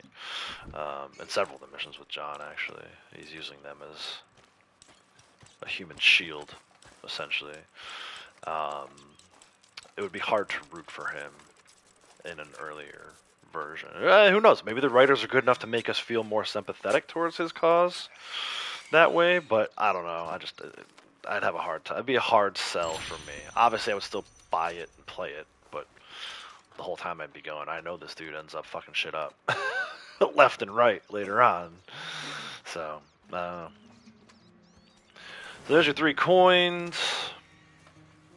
We need to sedate and revive. Right? Sedate and revive. 7 wilderness camp. And then this legendary animals photographed. I'm going to go... Let's see if we can make Crypt Special Stew. On the off chance we don't get the photograph. Let me see if I can make some special Crypt Stew. I'm in Blondie's? No. He's in his own posse right now. Later I can check Blondie's camp as well. But yeah, this is a great day. A lot of likes early in the stream. Easy dailies. And some good chat about story mode and possibilities of future Red Dead story mode games. That would be... I mean, I'll buy it no matter what. I just love it. Especially, like, if they find a way to... Like they did with 2, right? Red Dead 2, you spend most of your time playing on a new map, and then towards the end of it, it opens up the map, except for Mexico, it opens up the map from Red Dead 1. A Red Dead 3 that expands even further on that map, but also includes the original map, would be, the original 2 maps would be amazing to me. Like, it's like, take my money. As much chaos Dutch cause, he's still a favorite for you. Don't get me wrong, I still like the character. He's almost like, he's a Darth Vader to me. Like, you're not supposed to necessarily like him, but he's so colorful and such an over-the-top character. And, the way he talks, and the, shout out to the voice actor, Ben, I can't think of his last name, Ben something. He does such a phenomenal job. I like Dutch, don't get me wrong, but I have to call a spade a spade. I think he obviously has his faults, and that's where it would be hard. And I think a lot of people feel the same way. I think a lot of people agree with June, though, that he's such a great character that they would enjoy playing as him. But I don't know how you do that. I'd almost rather like play as Hosea. Maybe not. I don't know. That's not really something I really ever thought of. I just assumed that they would do, like, maybe you play as Arthur again, and it's as a younger version of Arthur. I don't know. There we go. Crypt Special Stew made. Now I don't need to worry about finding a legendary animal today to photograph. I'm still going to do it. We're still going to go look for legendaries later. But, yeah, it's just... I don't know. There's parts of it that, I think would appeal to me, and then parts of it that wouldn't. Like I said, I'm a big fan of parallel storytelling, so like if they were to develop another character or use Mac Calendar, like I said, keep it in the same era and tell Mac's story and tie it into some of the stuff. Like we know Milton says he killed him. It was really more of a mercy kill, he tells Arthur, right? Well, is that him trying to get under Arthur's skin? Is that him trying to get Arthur to make a mistake? get him to confirm that he knows who Matt Callender is, and if he knows who Matt Callender is, then obviously he knows Dutch and where Dutch is.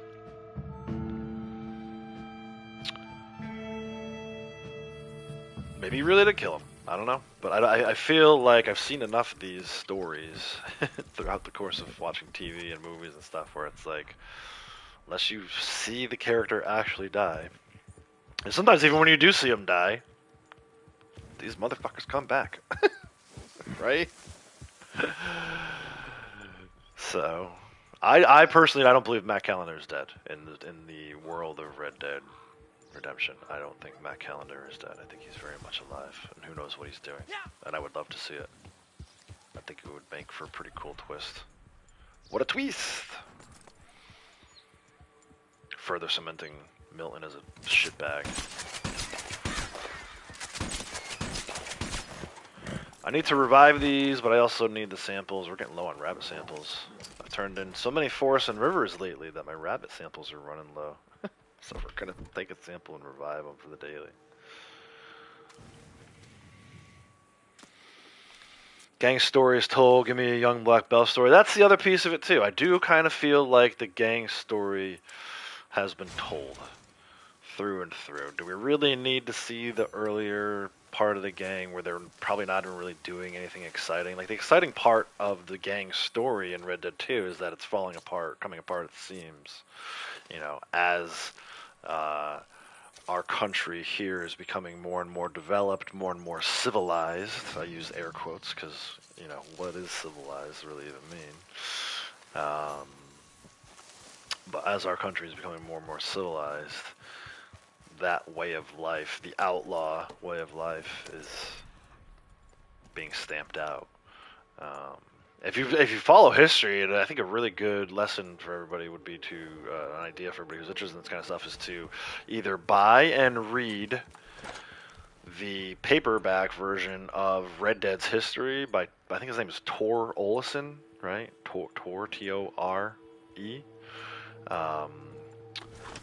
Or if you're not into actual physical reading, what I did was I downloaded the audiobook and listened to it. The audiobook was cool because it's read by Roger Clark, so it's kind of like Arthur reading history to you of the actual time of when Red Dead is set. But one of the things he goes into is it's not really accurate. Like, if one of the pieces, I'm not going to bore you with all the details of the book. I think you should read it and or listen to it.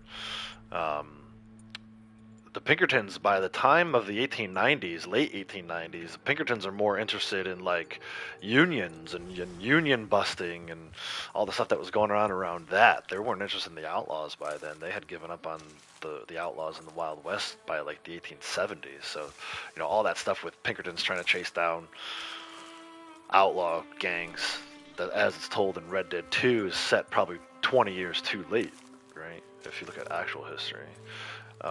But very fascinating stuff either way. It was a nice little companion piece, I thought, to the actual playing of Red Dead. Shined a whole new light on a lot of different things. But yeah, I think I agree. I would like some form of prequel. Maybe it is Black Belle, Ducky. Maybe you're right there. Tell her story. Tell another story at this point. I think at first people would complain about that, but I think ultimately, yeah. The only thing, excuse me, the only thing more prequels would do is kind of ruin the timeline a little bit. Hold on one second, guys.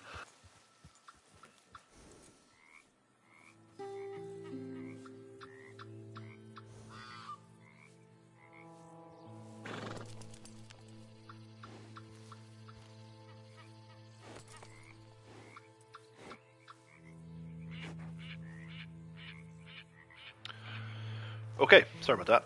Might be a continued issue here. A little issue with the throat today. You know, Star Wars, I think, is a good example. Lord of the Rings being another one. Those are huge, massive fan bases, very passionate about the way the stories are told. And if you look at a lot of it, you start to get into, like, with Mandalorian and Boba Fett and Ashoka and all these other, like, companion pieces that have come along to Star Wars world. They start to get into, okay, what's canon and what's not, right? What would George Lucas have done with this? Is it really like approved by him that uh, the Mandalorian is riding around with Grogu? And it's, don't get me wrong, I love that story, but my point is, the more and more you do of that, like if they like to me, maybe they should just do completely push the reset button and start over again with a whole new story, so as not to ruin the original events of what it now exists as the Red Dead world.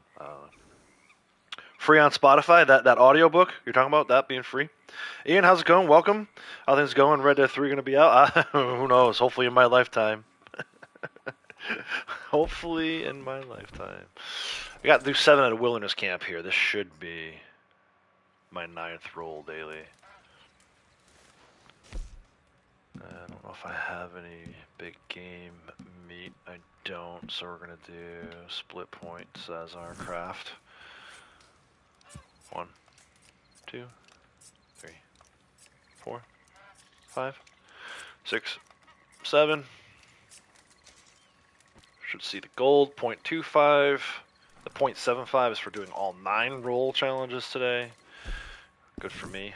Go team. There's a message top left corner. Completed 9 of 9 daily roll challenges. Not bad, man. It hasn't even been, what's it been, an hour and a half? Most of it talking about Red Dead 3. Or not most of it, some of it talking about Red Dead 3. But yeah, 9 roll challenges in an hour and a half while doing other stuff is not too bad. We still have these 2 general challenges. One of them is to ride with a posse member, which maybe in the next Moonshine delivery with Blondie we can do that. And then I need 3 more enemies killed without being seen, which that's not too difficult to do. It's not that much further to ride either. I'm going to step away for a second, let you guys enjoy this sunset here. We'll do that maybe. I don't like the fact that the horse is there. Let me go like that. It's kind of blinding, actually. I'll be right back. A couple minutes. I gotta go use the facilities. Stay tuned. More Red Dead Online coming. Be right back.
Alright.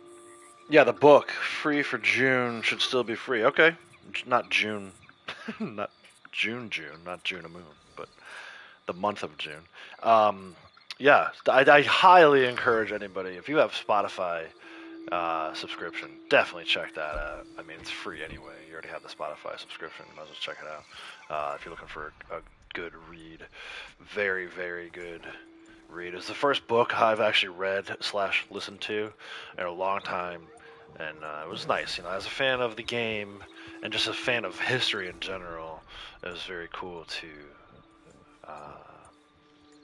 kind of hear about that. And the guy was a professor, so he knows what he's talking about. The guy who wrote the book, who's a professor who during COVID, you know, he wasn't working, schools were closed, universities, colleges were closed. He started playing Red Dead and fell in love with the game, but also having understood the history aspect of it, kind of set out to write this piece about what the not inaccuracies of Red Dead. It's not like a holier than thou kind of way of storytelling. It's just like, hey, if you liked Red Dead, here's some of the real life stuff that happened that Red Dead maybe drew its story from, some of the side quests and stuff like that. Love this spot for hunting. You always come here. Yeah, this is a good spot. Duck hunting, you get your animal fat, right, for your incendiaries and your explosive rounds. There's good, deer, pronghorn, tons of stuff to hunt over this way. Which is kind of funny because you're close to like a settlement, right? And little ranches right there, but animals are still close enough. You wish it was free for you? It's it's a good, I think I paid like $10 for it. I got mine through iTunes. I'm an old school iTunes guy. Still. Before there was Spotify and Apple Music and YouTube Music, we had iTunes. So I just purchased the audiobook on iTunes, and I listened to it whenever I was in the car. I was doing a lot of driving around that time, so I kind of had it on in the background a lot. Very, very good. It talks about the events of the South, right? There's a lot of breakdown of some of the stuff that happens in chapter 4 and chapter 3 rather, with the Braithwaites and the Greys and slavery and plantations and post-slavery, how it basically was slavery but under a new name at that point, right? The South still had its issues even after the Civil War, the Reconstruction era, so to speak. Very, very fascinating stuff. At least to me. Like I said, I found it all very interesting. I'm waiting. There's like 60 seconds here before his Moonshine is done. And then we're going to hop back into Blondie's posse. We'll do her Moonshine. We'll do his Moonshine. I'll try to remember to put her on the wagon so that they can ride back to the shack together and get credit for that 6th daily. But yeah, very, very, very interesting piece to me. Again, if you like Red Dead, which you're here watching me right now, so obviously you like Red Dead. But if you like Red Dead story, and you like history, and it's done in a way like it wasn't like when I was younger. I always thought history was boring. The way it was taught in school, up until like maybe high school for me, was boring. And then in high school, I had several good history teachers, and at that point I really fell in love with the history and studying of historical events and stuff like that. So for me it was an easy sell. And then again, literally have Arthur reading you about Arthur's story and how it compares to actual U.S. history. I mean, it was not a tough sell for me. It was a very easy purchase. One of the easiest purchases I've made recently. And look, I don't get a commission or anything from it. I'm just telling you that I enjoyed it and that you probably would enjoy it too. So, Jar, how's it going? Welcome. Good morning. New to the game, online is totally different than the story. Yes and no. So the map is the same. The map is 100% the same. Well, we don't have Mexico. We don't have Guarma. Sore subject. But yeah, so if you're new to this game, depending on where you are in story, I won't spoil too much of it for you. But the main map will be the same. Online takes place supposedly 1 year before the events of story. So there's some things that are a little funny, like there's no Arthur, there's no John, there's no Dutch, but you will occasionally run into some of the side characters from story. Some of the side characters from story are mission givers here. They're called strangers here in online. Some of the mechanics of the game are a little different. So like in story mode, your Deadeye is always just Deadeye. In online, you have what's called slow and steady as an option, which is what I'm doing right now. You don't actually manually paint anything when you're going around like this. Like even if there was like an enemy or an animal for me to shoot right now, it would not actually paint it. There is a different ability card called Paint It Black, which is more similar. It's the most similar thing to Paint It Black from Story. Deadeye from Story. The legendary animals work a little differently. I'm trying to think of all the things that are different. There's a ton. There's enough that some days it feels like a completely different game. But if you're familiar with the map and you're familiar with the missions from Story, the mechanics, a lot of the gameplay features are all very similar. At the end of the day, it's still Wild West. Um, which one are you more familiar with? Are you more familiar with online or Story?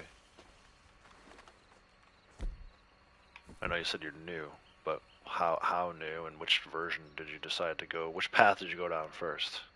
Would be my question. I got Blondie come with me anyway because she needs berry cobbler. Like the thing I'm doing right now, this moonshine delivery, this is specific to online. Braytech 733, nice dude. At the rate Braytech's going, he'll beat Ghost and Sunny to rank 1000.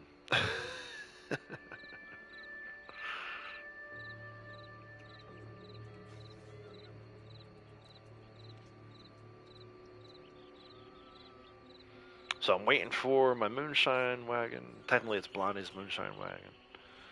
For those of you who are new, I do have two characters in the same lobby. The main character is the one I've been streaming with. I developed a secondary character, call her Blondie, female character. I wanted to see how the other half lived, so to speak.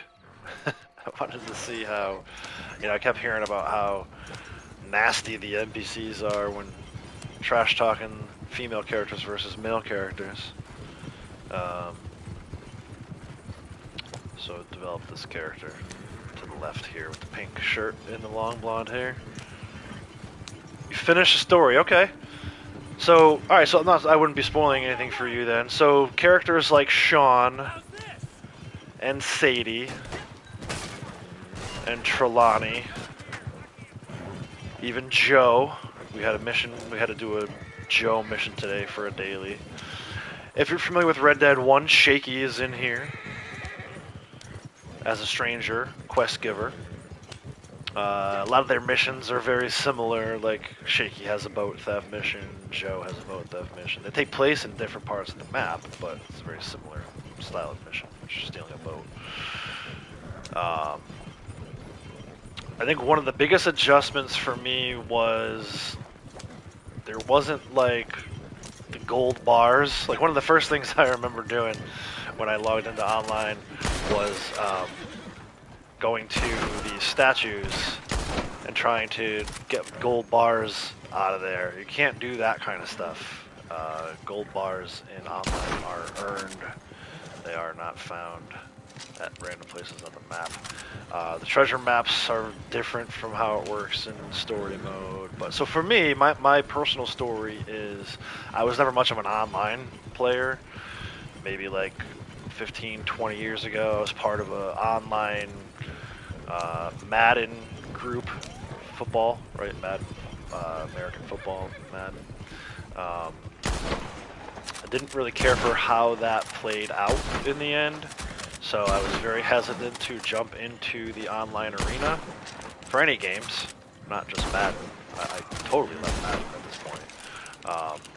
So I played story mode of Red Dead probably 4, 5 times over before I ever jumped into online. I've played it more now. I've probably done about 12, 13 playthroughs at this point, but very hesitant to jump into online. I was worried about griefers and people getting my personal information, and all that's still very much a possibility with the way Rockstar has their servers set up, but I'm a little more comfortable with it now than I was, say, 4 years ago when I first started playing online. So if you're considering that, I highly recommend it. I wish I had jumped in sooner. Like I played story mode on day 1. I feel like I could have jumped into online the first day that was out too. It came out about a month later, so I kind of wish I had jumped in. But The storytelling in online isn't quite as good. Some of the story missions, the early story missions, are decent, but some of the storytelling, like with blood money stuff, there's supposed to be stories there. There's like kind of loose, right? It's not a great. Nothing's gonna ever be as good as Red Dead 2 story, but so prepare yourself for that. It's a little looser of a game. You know, it's a little more, I don't want to say cartoonish, because it's not cartoonish. It's a little more over the top, a little less immersive, right? I think story mode is super immersive. Online's maybe not as immersive as story mode, but it's still good, and I think you should give it a shot. Just be aware, there's assholes. Like if you're in a public lobby, there's people who will shoot you just because you are a low-ranked character at that point. Like if your character's only like a rank 2 or 3, 4, they're gonna come after you just because of that. It's, you know, you're an easy target. But there's enough people in the community here who can help you with that. I'm in a what's called a poker table lobby right now. It's kind of like an invite-only lobby with my 2 characters. It's not a true full lobby where you can have up to 32 friends. I can have 6 total, tops, max of 6. So there's that element. Sasquatch Man has a very helpful video on how to set up an MTU lobby, which is basically create a solo lobby for yourself. Number 1 way to guarantee that you don't get griefed is just playing a solo lobby, right? 58, got your first gaming system a little over a year ago while you became disabled. Nice, okay, cool. So I'm 43, so not much younger than you. I think you'll find that most of the people in the community are similar age. I know Ducky's right around that age, Dirty Ducky, who you can see in the chat here. He has his own channel as well, his own YouTube channel. A lot of older people. That's I think the nice thing about this game, and you know, right or wrong, I think Red Dead is perhaps for a more mature audience, and that's not to say that Grand Theft Auto is for immature people or that people who play Grand Theft Auto are immature. I came up on Grand Theft Auto, so I'm not going to sit here and bash it, but I do think it's a different style of game. You know, Grand Theft Auto, a lot of it is, you know, fast cars and submachine guns and, you know, just a lot of action with very little downtime. Whereas Red Dead, I think, is meant to be played differently, and you're supposed to, like, take your time with it and kind of soak it all in. And I think that leads to a lot of people who play this game, at least in my experience. The GTA average player is probably like between 14 and 25, and the average Red Dead player is probably 25 or older.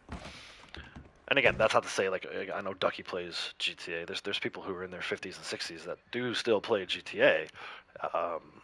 But yeah, so the fact that, you know, you're only just now getting into gaming, I think you picked a good game to start with.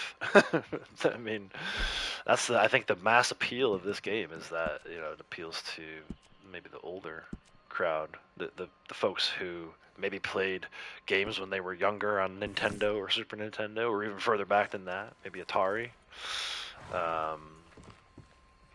You know, I think a lot of people come back to gaming after Dark Ages, and they come back because of this game. So yeah, JR 63 and counting, nice. Ghost is 57. I know Kratos is in his 50s. I think he's, you know, I would be curious to know what the average age of the community here, right? The Outlaws community, people who come into my streams and chat most days, what the average age is versus even the average age of players of Red Dead in general. I think we've got, again, I say older, I don't mean that as a knock. I love it. I think I've always, even when I was in my 20s, I hung out with more 30 and 40-year-olds. So now that I'm in my 40s, it doesn't surprise me that I'm hanging out with 50s and 60-year-olds, right? Breakdeck 69, no you are not. You're 21, you love Red Dead 2. Right, and that, yeah, that's what I'm saying. Like, there's there's always outliers in any statistics, right? That's one beautiful thing about. I'm a huge statistics guy. There's always outliers. So I'm saying those average ages. That's not to say that there's not 50 and 60-year-olds that play GTA. It's just average age, right? It's probably a little younger. I know freaking 13-year-olds who play Red Dead. Oh, they're probably like 14 or 15 now. I already got that challenge done, so actually, you know what? I'm gonna have her hop on. She needs some berries. Hold on, time out. Let me get her on this wagon here. So yeah, there's people in their 20s. I think Liam's even younger than that. I don't know exactly how old he is. I don't want to keep spitting out everyone else's ages and stuff, and you guys don't have to tell me. But I know there's 20, 21-year-olds and even younger who play this, and there's people in their 60s who play GTA, even 60s and older. Gotta love gaming Granny, right? She's like 80 something, and still playing video games. Man, life goals, right? So yeah, I think for me, I kind of fit into that crowd, which is why I think people who come around the channel are the way they are. So I think there's a lot of us who, and again, this isn't speaking for everybody, but there's a lot of us who played games like Mario or Centipede even, right? Right?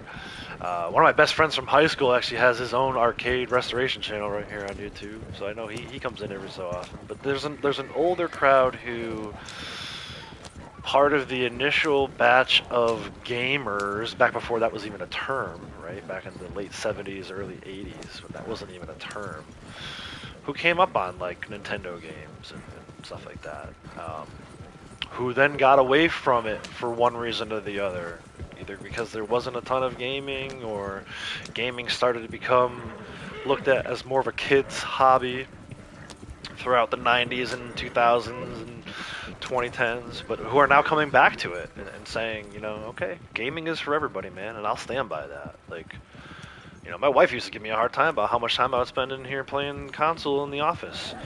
And then I go out into the living room, and she's on her phone playing Candy Crush, right? So it's not the same kind of gaming. She's gaming.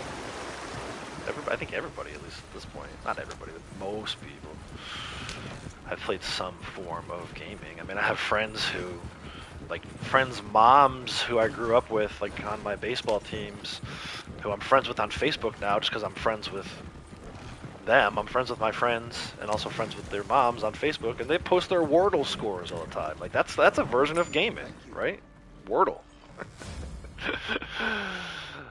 But so anyway, I think there was like there's dark ages for everybody. Be it 5, 10, 15, 20 years, whatever your personal dark ages were, but we all came back, right? At this point, we've all come back. And Red Dead, I think, was a cool look. We talked about it, right? We talked about how, for me, it's very similar. It's like a modernized version of Oregon Trail meets a chill version of GTA meets every Wild West movie I've ever watched in my life. Like, again, like we were talking about with the book, companion book. This was an easy sell for me. This was right up my alley. Open world game, right? I love open world games. The stuff that Skyrim did for me and meeting my medieval needs, tastes, this game did for the Wild West stuff. So it really is kind of a beautiful thing. I think for a lot of us, this is what got us through COVID and the lockdowns, right? I mean, I had friends at the time who I don't even play with anymore for one reason or another, but I look back fondly on those times during COVID where, like, I'm supposed to be working from home, but work was done in 2 hours. What I was going to do with the other 6 hours? Okay, I'll hop on and play Red Dead with friends, So yeah, it's cool. Yeah, 50 something. Totally different. You can't pick up anything like on the stuff. Yeah, you don't. Yeah, you have to buy everything. That's a big difference. But for me, the way that I played story, that didn't really matter anyway. Story, I know, like, now there's all these guides about how you can go down to roads and get like the Litchfield repeater or the bolt action rifle, whatever it is. I don't even remember half of them because I never bothered with them. For me, it was always like, okay, the game gave me a carbine repeater and a bow and arrow. That's all I needed for that part of the game. What I needed better weapons, the game gave me the better weapons. Through side missions or through actual story missions. Um, and for you right now, if you start out with a brand new character in online, money is very hard to come by. But then later you'll get to a point where it's like you got more than you can know possibly what to do with. Like again, top right corner of your screen, it flashed there for a second. 2.8 million RDO. Right, if I go like this and like that, and then wait for that to kind of go away. Let's show my ability card. There we go. 2.878035. That's 2 million. 2.87 million. It's almost 3 million. I'm never going to spend that. There's not enough wardrobe. I've already bought everything there is you could possibly own in the game that's available right now. Maybe missing some Outlaw Pass items from the earlier Outlaw Passes. Definitely missing those horse masks. I don't want to talk about it. Sore subject. But it's like, I'm not ever going to spend 3 million in this game. So you will reach a point where you own everything and there's nothing left for you to buy. And I bought stuff I won't ever even wear. There was gold masks at Madame Nazar, who's like the collector lady, who's, again, another role quest giver, I suppose. I spent more gold than I really ever intended to, and more money than I ever intended to. And I still have 1,300 gold and almost 3 million RDO. At this point, I'm playing because I don't feel like I've really completed the online version of the game. There's all these different awards and stuff that you have that you can get. Some of them are pretty easy to do early on. Some of them are going to take you years of grinding. I spent 2 years looking for specific coins so I can max out my collector awards. So that's one thing that's different. In story mode, you have the challenges, right? The horseman challenges, the dare I say gambler challenges. Everyone that knows what I'm talking about just cringed. Oh, gambler challenges. Ugh. Right. But in story mode, those are gone, or in online mode rather, those are gone, and it's replaced by these awards. So you get this naturalist role, right? You'll see I got a couple of these maxed out. They're pure gold color. Some of them are not so, like green, brown.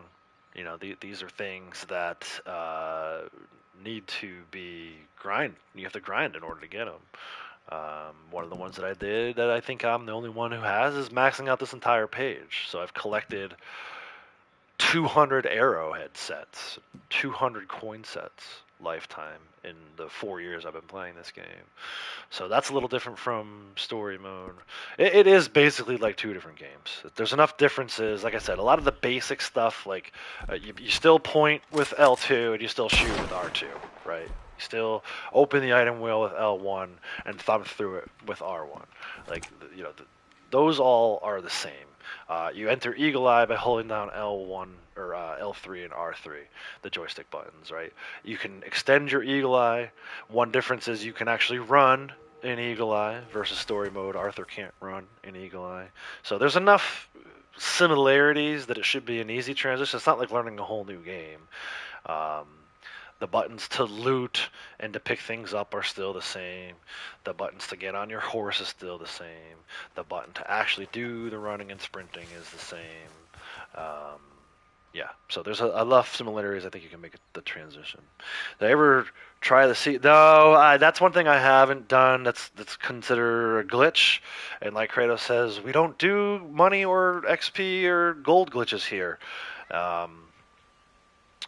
I did on one occasion or two, 3 or 4 or 5 maybe, a handful, we'll call it a handful, of times I did the pelt glitch, right? So for those of you who know, you can go into a Harriet sighting mission. You can go try and track down the golden spirit bear.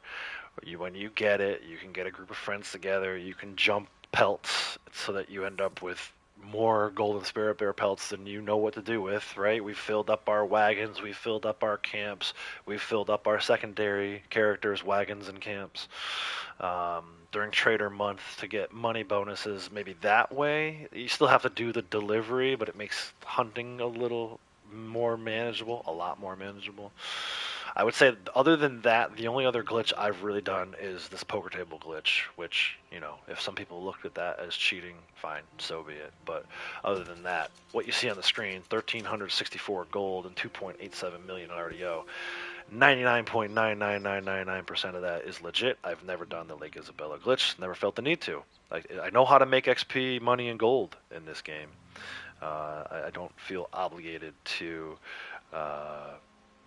do those sort of gold glitches. Karma, how's it going? Welcome. Monet, good morning. How's it going? So yeah, just the poker table lobby and pelt duping occasionally, like 2 years ago.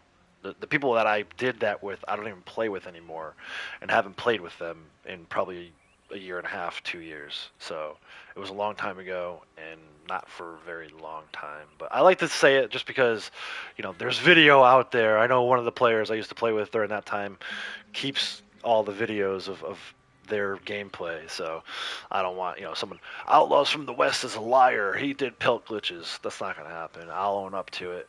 But certainly nothing that, I mean, again, 2.87 million pelt glitching. Okay, fine, take away 100,000.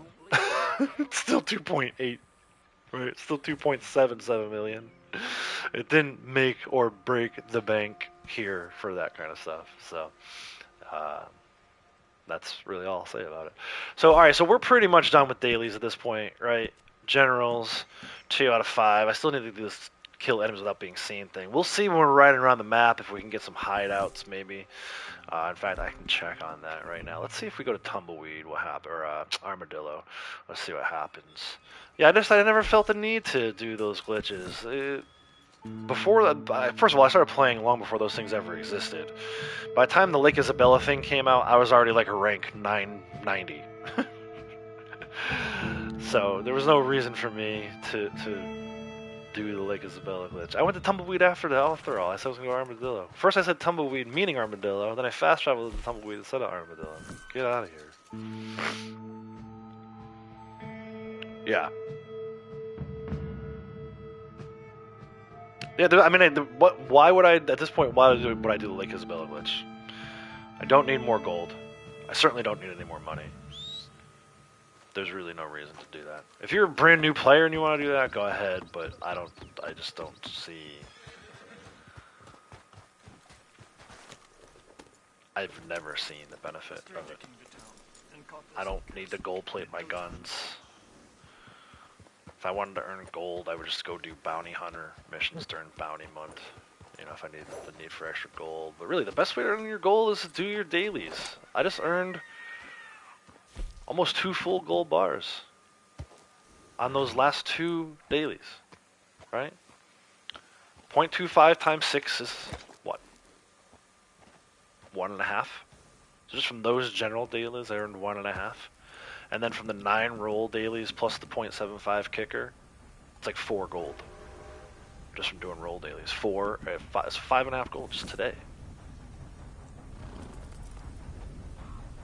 Buying clothes? Yeah, I mean, what clothes? The clothes in this game all suck. None of the colors match. I'm wearing a friggin' roll outfit. You know, there's like maybe 2 or 3 good pants, 2 or 3 good coats, 2 or 3 good shirts, and all of, I mean, there's 150 freaking hats. Look at this. 150 hats. How many of them you think are good? Right? Like, let's go through this. I own everything that's currently available in the catalog. Okay? Here's your hats. 127 of them. I like that one. Haverhill hat. Not bad. I forgot how I even got that hat. That hat has a fucking raccoon tail on the back of it. That hat sucks. This hat has a eyeball with a blue sun around it. That hat sucks. Redcliffe is cool. That's a Dutch outfit. You can't buy that anyway. You have to get that through an Outlaw Pass. Dunster, maybe cool. Billy the Kid stuff, but again, Outlaw Pass. Roboro, maybe not bad. Again, I think that's an Outlaw Pass. This hat, Outlaw hat, Pass also sucks. I mean, I'm not going to go through all of these. You get the point. There's 127 of them. Maybe like 6 are wearable. Look at this. Do, do you really want to wear fish hooks? That was a cool reward in story mode for doing all the gill fishing stuff, but I think I left it on for like a day and then changed it out.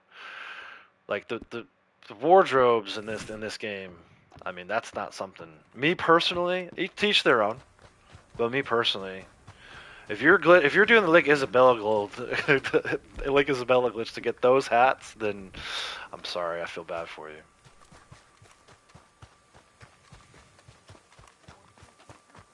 Freaking fishing hat. For all the fishing we do in this game? I mean, when the fishings are a daily, I could go put the outfit on. But no, that's not going to happen. The cutter hat's good.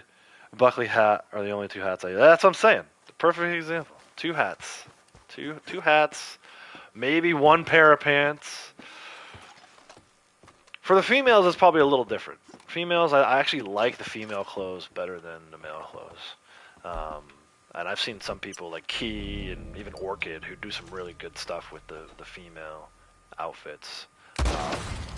Yeah, I don't know. I just got another credit. It was 3 of 5 without being seen there. That's exactly what I was looking for. Either this bootleg mission or the hideout that's down here. Got one of those kills no matter what. So now I'm trying to work on sniper rifle headshots, specifically headshots. Regular kills, I've already maxed that sharpshooter ward out. Hat shots will work too. Not that I was trying to shoot his hat off.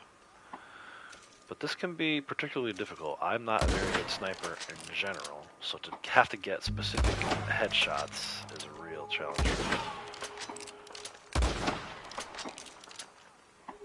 I could use the sharpshooter card if I wanted to, but I've got it set up for melee right now, which is more important to me than this.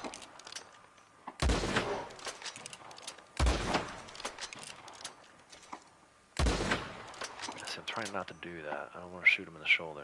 I want specific headshots. Not bad. So yeah, that daily.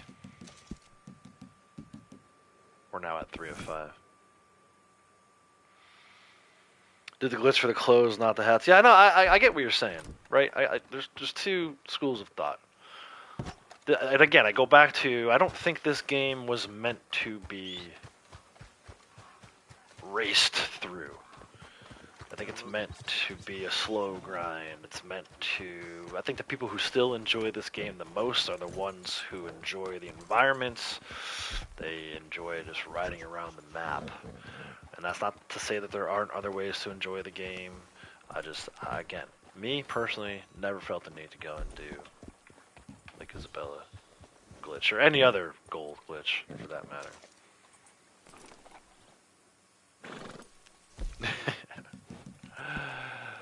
Yeah. We're not going to see eye to eye on this, so I'm just going to stop even trying to explain my point of view.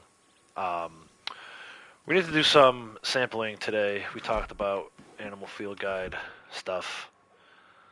113 farmland, 72 desert, 18 wetland. I would like to go maybe get that. I could potentially reset that one today if I look for enough snakes. Look at this. I'm down to 5 of 14 mountain grassland. That's wild. But also up to 138, 62 more of those, and I will have maxed out mountain grassland. And then Forest River is always going to be lagging a little behind because of the freaking bull moose. So I need an armadillo, which is right here in armadillo. Do a little sampling here. Some point later today, maybe we'll go doing some Harriet missions, but for now, we'll just look for regular animals here in free roam that we can sedate and get samples of.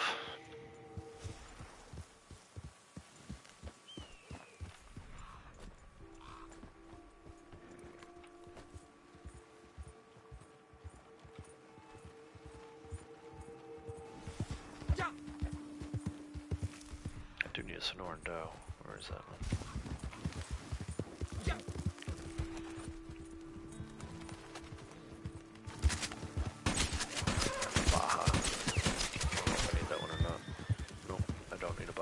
That's alright, we're just going to spend some time out here in the desert sampling. Tech, how's it going? Welcome. It is a beautiful day to be alive.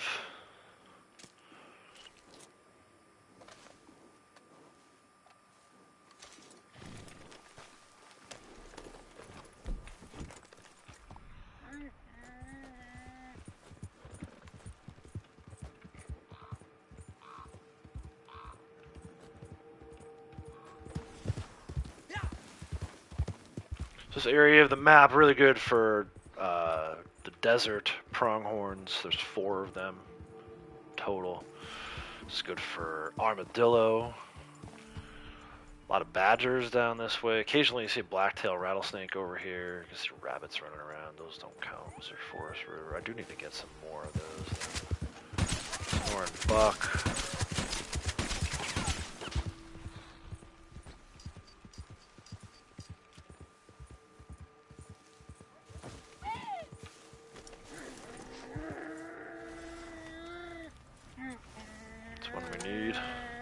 Oh no, actually I don't need that one either. I need a Baja buck and a Sonoran doe. That's right, we're gonna need them eventually, so I might as well just grab them. There's a Baja buck. Can't even see the freaking trail of the sun.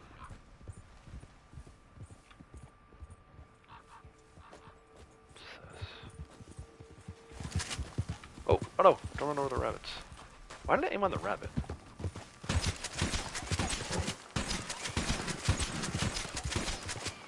God, I hate the pronghorn so much.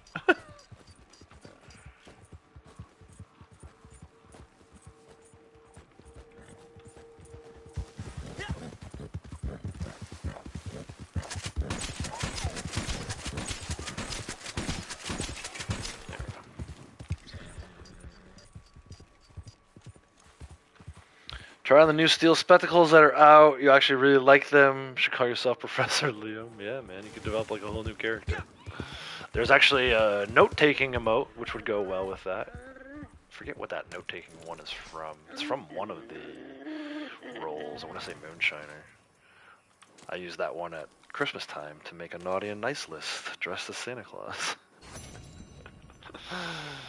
Which actually, I wonder how those steel spectacles will look on the Santa Claus outfit. I'll have to remember that those exist by the time December rolls around. Maybe modify my Santa Claus outfit for this year. Baja doe? No, I need a Sonoran doe. There's another Baja buck. Desert iguana? No. Banded Gila monster. I'm so tempted just to take all of this stuff. Just sort it out later. Rio Grande turkeys. That's like the 3rd day in a row I've seen these Rio Grande turkeys. Dude, what the hell? Couldn't find them for like a year in story mode. Found them in online like 3 days in a row. Sonoran buck? No, Sonoran doe. Peccary? No. Got plenty of peccary samples, I'm pretty sure. Let's head back over to the area of armadillo.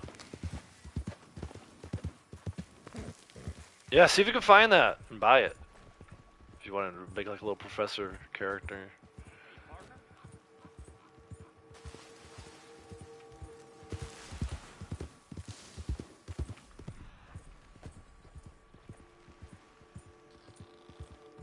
That's that Gila monster again.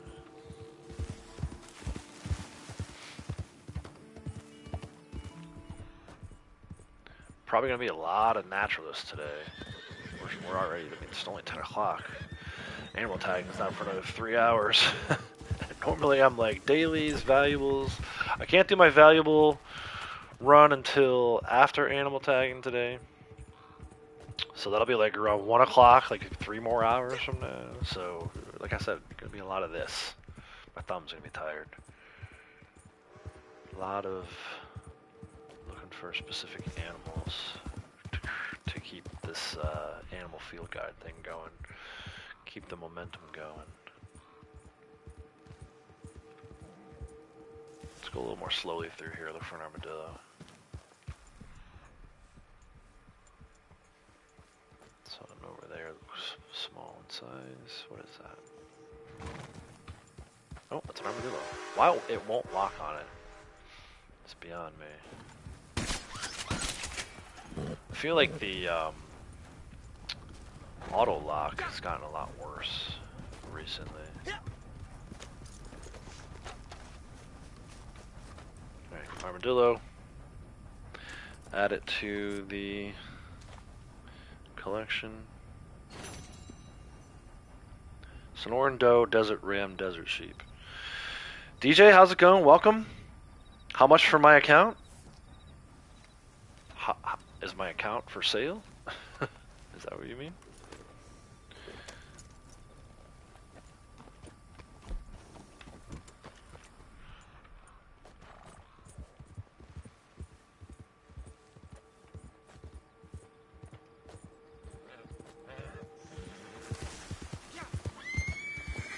Alright, so for the peccaries, or the pronghorns rather, I just need a Sonoran Doe. See if we can find one. Where are you? Baja Buck. Let you go for now. I feel like I heard another armadillo over here.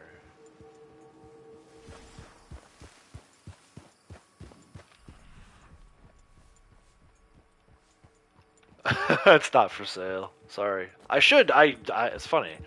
There was a time where I debated ranking different accounts up to like rank 100, unlocking everything for everybody, and then selling them. But no, this account's not for sale. Sorry. 30k. 500 bucks? No way, man. If it was for sale, that's not gonna do it. Place a bid. Yeah, alright, so we got 500. Do I hear 600? No, I'm kidding. It's not for sale. GTA more like Red Dead. I don't know. 1 million rupees. Now we're talking. You're talking about like Indian rupees, or you're talking like Zelda currency rupees? You might have. You might be able to talk me into selling it for Zelda currency. Freaking rupees back in the day, man. It's so funny, when I first heard that that's like actual Indian currency, I was like, bro, that's like video game currency. What are you talking about? 50 capitale. Sorry, I'm already maxed out. If you want to come in and use up the 50 I got and then buy it for 50, maybe, but I couldn't even take the 50 from you right now.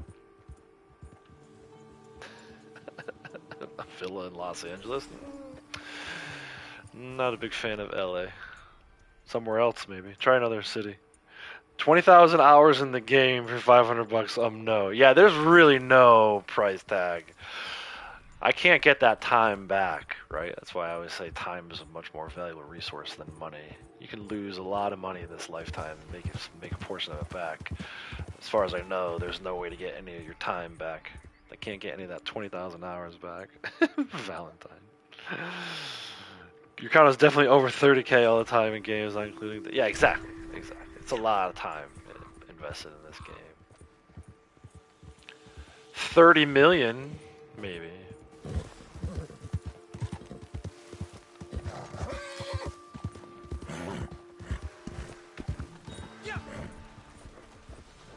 I tried to track it, and instead it gave me the info.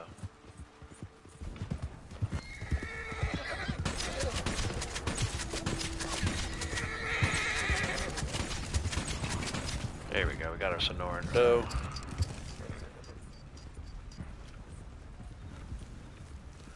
I'm not sure there's enough money in the world for me to sell this account.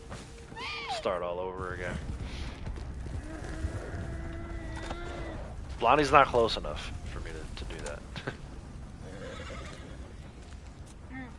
I mean, everything has a price tag. But are we talking like reasonable price tags? How much money on my account? 2.87 million. You want to pay me real life money for me to sell you my RDO money? Please tell me that's not what you're suggesting. I think we have a misunderstanding here. I need a desert ram and a desert sheep. Let's go over to Rio del Lobo Rock for our desert ram.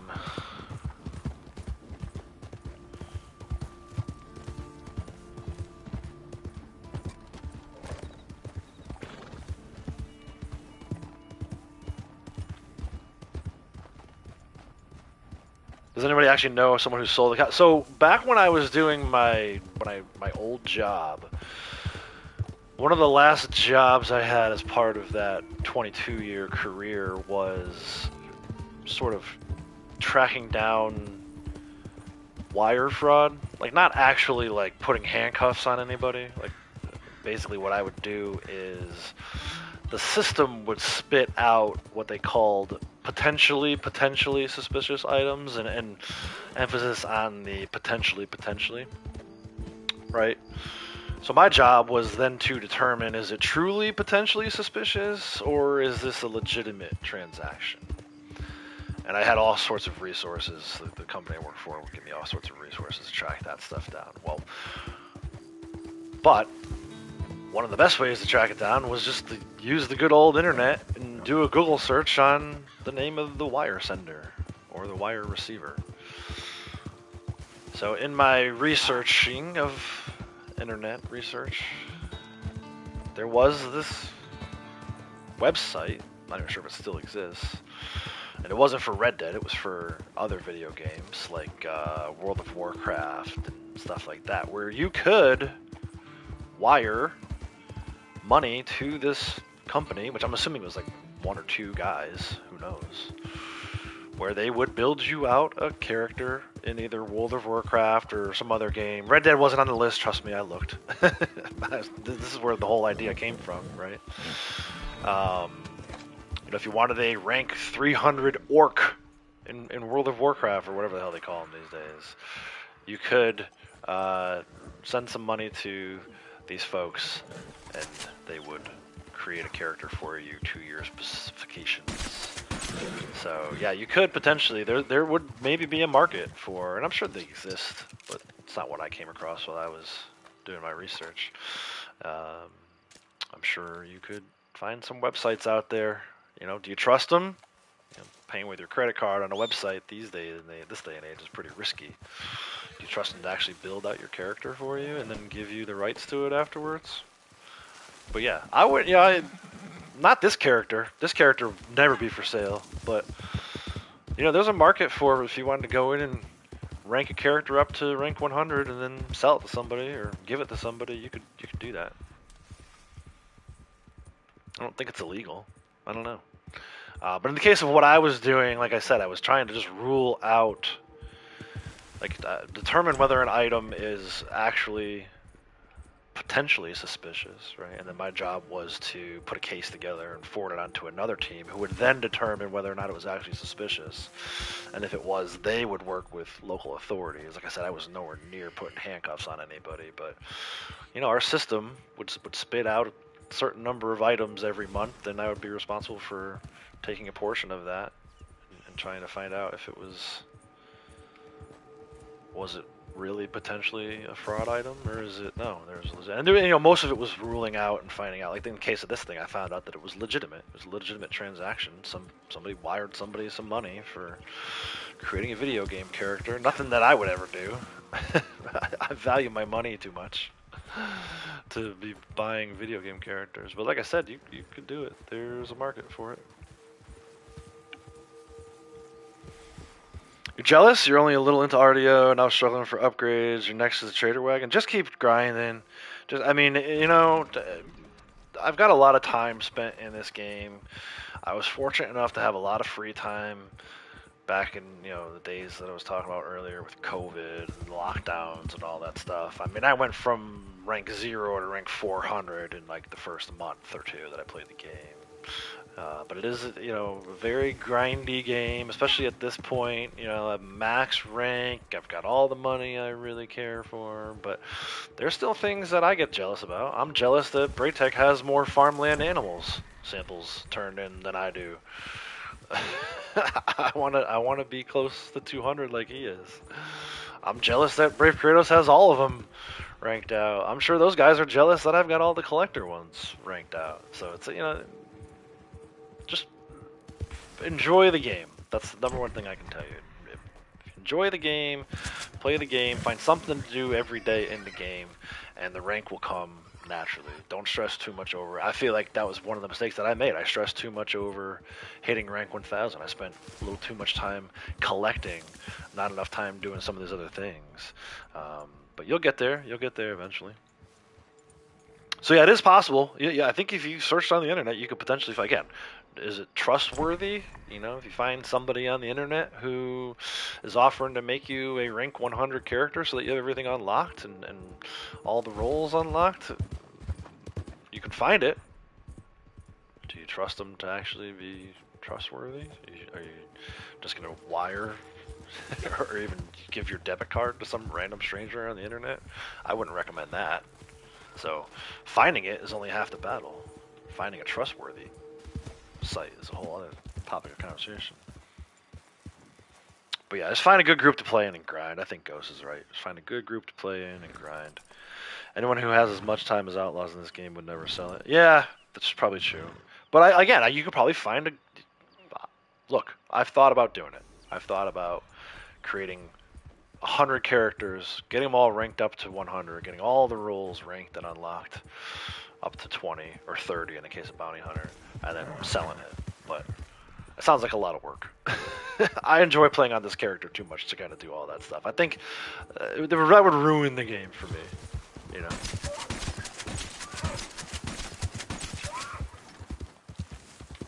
But if you can find a way to fund your hobbies too, it's also not a bad idea.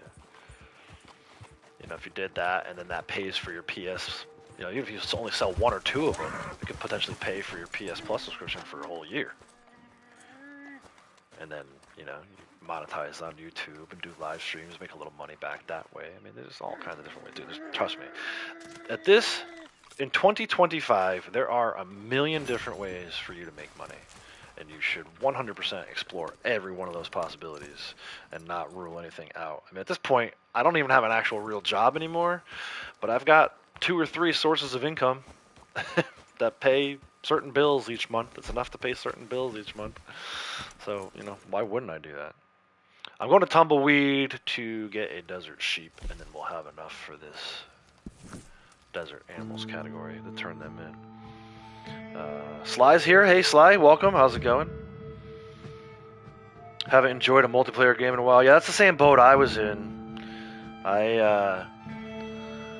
I was just saying, I played Madden probably 20 years ago in an online group. That was before they actually had like dedicated servers for online groups. You basically were just like agreeing to play. There was like a commissioner, and he was setting up the schedules, and you were agreeing to play certain players once a week or once or twice a week. And then like they had like standings the guy would publish on like a message board back when message boards were a thing.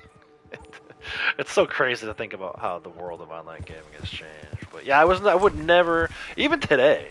Like, I know I'm playing Red Dead Online, an online version of the game, and I'm streaming it live on YouTube. I'd much rather be playing a story mode game. This is like the only online game that I really enjoy. So I don't consider myself an online gamer. I'm much more of a story mode player. We gotta defend the campsite over here. Let's go ahead and take these dudes out. Get to killing. Come on. Unfortunately, there are all my desert sheep right there, a whole herd of them. The gunplay is a little different too, for whoever was asking about the difference between online and story before. I do not like the bolt action rifle in story mode. I'm using it pretty much exclusively when I'm doing these kinds of things in online. For me, the opposite with the volcanic pistol. I like the volcanic pistol a lot more in story mode than I like the online version of that gun. And in online, we have the Navy revolver, which is the best handgun anyway, in my opinion. So why wouldn't I use that instead? Preferred weapon of choice for handgun is definitely the Navy revolver. Don't use it a ton these days. I might pull them out right now, actually. But rifle's not having a good day today. I'm not feeling the boldy.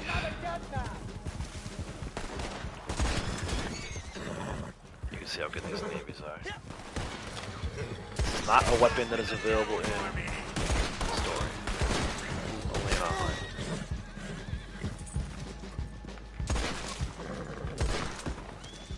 go. You're gonna pay for that. Yeah, long time no see, Sly. Hope you're doing well. Hope everyone's doing well out there. Good time to remind everyone, make sure you're hitting the like button as you're coming in. Frontier outfit, yeah, I know. I gotta get my hands on that Frontier outfit. That's one thing I wish that they would put as like a reward for doing certain things. Shame on me for not jumping into online sooner and being able to get that. But at this point, I feel like I've earned it. Probably earned it more so than some of the people who were playing at that time. A lot of the people who were playing at that time don't even play anymore. I'm still here playing every day, promoting the game for them most days by live streaming it. Can I get a Frontier outfit, Rockstar? Please. Abilities cards right now, so it's a little bit of a mixed bag for me right now. I'm still kind of testing things out. So ultimately, you have to keep in mind, I don't recommend this for everyone. This is my setup currently because I'm doing mostly melee. Slow and Steady technically should be Slippery Bastard. It's a better melee card. But I'm also using it for when I encounter legendary animals, specifically legendary predators. So that's why Slow and Steady is on. Strange Medicine, I think you can use this card for anything. The fact that you regain health when you're inflicting damage is a big thing. This card was a game changer for me. So I do a lot of, if you look through the videos on my channel, a lot of the playlists, you'll see on there solo CTAs. So I've soloed every Call to Arms map that there is in the game. That never would have been possible if not for this card. Prior to me switching to using this card, I was dying in like wave 5 all the time, maybe wave 6 at best. So this card was a real game changer for me. Highly, highly recommend Strange Medicine, and highly, highly recommend making sure it's tier 3. Of single purpose, again, this isn't a card I would recommend for everybody.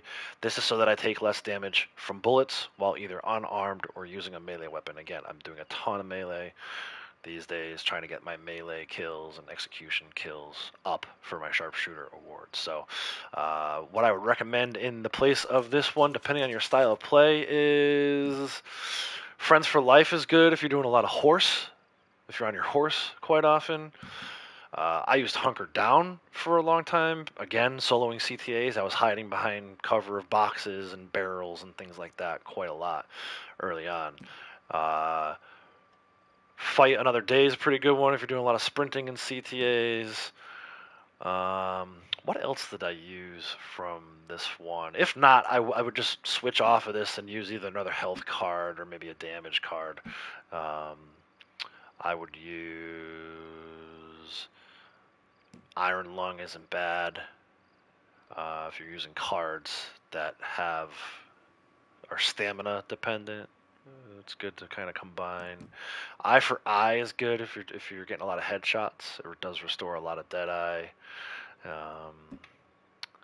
Or like I said, use a damage card. Horseman if you're on your horse. Sharpshooter's good. Eventually, we'll get to a point where I will put this card on. Eventually, melee kills and executions will be done, and I'll still need to do sniper rifle headshots. So once I'm specifically doing sniper stuff, I'll use more of a sniper loadout. And then Fool Me Once, I like Fool Me Once. Again, if you get shot, the second shot is only like going to take, it halves the damage. So for example, right, if you look at my ring, my health ring right now, if I get shot once and it brings me down to half of a health ring, the next shot's not going to take another half, it's going to take only a quarter of that, right? Half of half is a quarter. So you can get like shot 3 or 4 times without being killed. But yeah, I used, in addition to Slow and Steady, I've used Paint It Black. I like it. It's the only thing, to me, it's the closest thing to story mode. Deadeye, if you come over from story mode, probably should use Paint It Black starting out. It's a little different. It's more like early story mode Paint It Black. You don't have the ability to manually paint like you do later in story mode. And then yeah, I've used Slippery Bastard when I'm doing a lot of melee stuff. I don't do a ton of PvP though, so all of that, right, disclaimer for all of that would be, keep that in mind. Most of my recommendations come based on PvE encounters. I would say 99.99999% PvE. So yeah, you're welcome. So I think, the ability card is always an interesting conversation. I think no matter what you are doing, no matter what Deadeye card you are using, definitely recommend Strange Medicine. Like I said, it was a huge game changer for me. The fact that you can double your health in encounters like CTAs is such a huge deal. So yeah, so the perfect example right here, right? Like if I went and changed my ability card to Slippery Bastard, I would maybe need to use a little less tonics for this encounter, but I'm not overly worried about it. I found I wasn't using the Deadeye, other than the one solo CTA where I was trying to do melee only. I wasn't even using the Deadeye that much. It's more like about the health, and there's no real health regenerating one. Other than for your allies, I think maybe quite an inspiration you could maybe use. If you're with a posse of people, see, all these things depend. Like, all these ability cards are usable. It just depends on what you're doing. If you're doing PvP versus PvE, then those are different ability cards. If you're doing melee like I'm doing now, different ability cards. Doing specifically sniper rifle type stuff, different ability cards. Some, like when you first start out, you're using a lot of shotguns, which you should be. The short game is a good card to use. I have my daughter's account set up for short game because she only uses exclusively like pump action shotgun. She's not doing a lot of long range killing. There's no reason to have anything else. So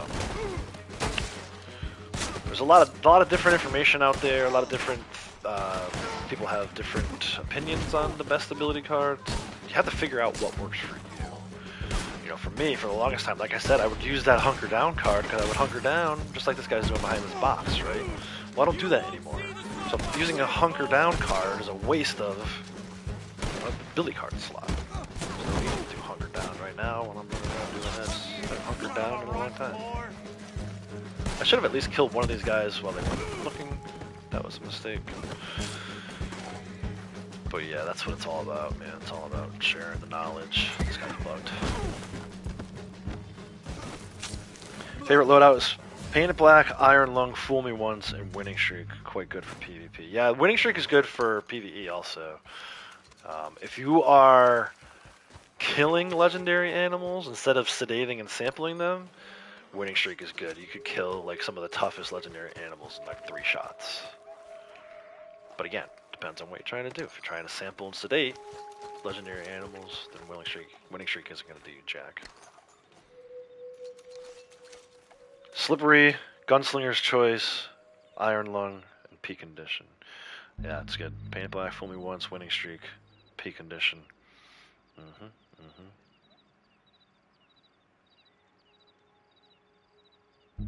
You found an account for sale on Steam. I told you they'd be out there.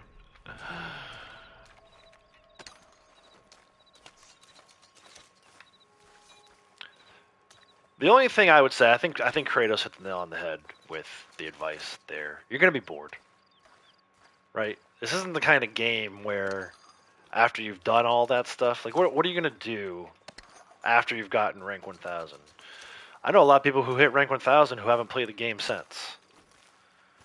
Are you gonna go chase all these awards like we're doing? I don't think so. You don't seem to. If you're willing to spend money to buy a rank 1000 character, you don't seem like the kind of person who's gonna grind out awards. So what would you do at that point? You have no reason to buy anything over than like higher than rank 100. Rank 100 is the last rank that unlocks everything. You don't get anything special for hitting rank 1000. I think you're going to be a little bored there if you do it that way, but do what you want with your money. It's not my money. It's not how I would choose to spend my money, but to each their own, like I keep saying.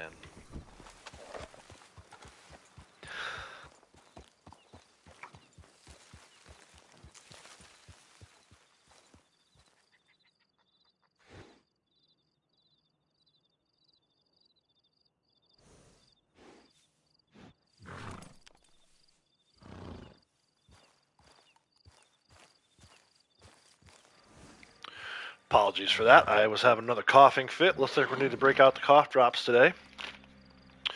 The honey ones are not open yet. The lemons are. Let's try this. Let's see if the lemon ones work. I might have to open the honey ones and do one of each.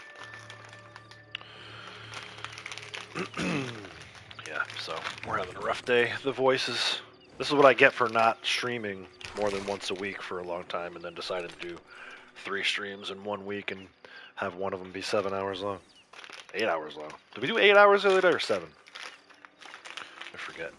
Either way, let me tap into the med kit. the med kit here. You know I've been playing and watching too much Days Gone. I'm talking about med kits. After bounties reach level 5, can you still do them? Oh yeah. They're stuck on, you're talking about the 5 stars? You can do them. They'll just be stuck on 5 stars. You can never do 1 star ever again. Unless you hook up with a posse and one of the posse members doesn't have it on 5 stars. That's something I gotta do again next bounty hunter month. I gotta get, we were working on that for a long time, getting those all ranked up to 5. These desert sheep. What are you? Those are coyotes. What do I need? I need a desert sheep. Yep, you can do them. Just the same thing with all the missions, really. Anything that you have. The only thing that you can pick the difficulty level on is the blood money missions, the blood money opportunity missions, and those will just, 15 for regular, 20 for medium, and 25 for hardest difficulty.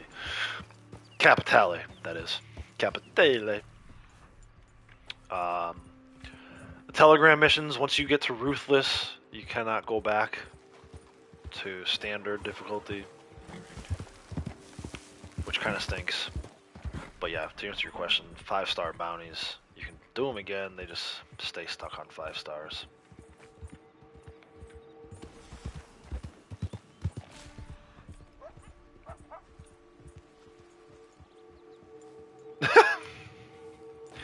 Bro, you could have just came in and said your friend had one for sale. You didn't need to go through the whole rigmarole. Oh man, the internet is a great place. Hey, desert sheep. I don't think you're gonna find any potential buyers in here, bro. You could have probably figured that out the second you came in and was talking about whichever one of you was talking about the Lake Isabella glitch, right? Somebody's talking about Lake Isabella glitch. People are like, oh, we don't really do glitches. We grind our stuff out. And then your response to that was to try and sell an account. Fuck out of here. You guys make me laugh. Thank you for providing the entertainment.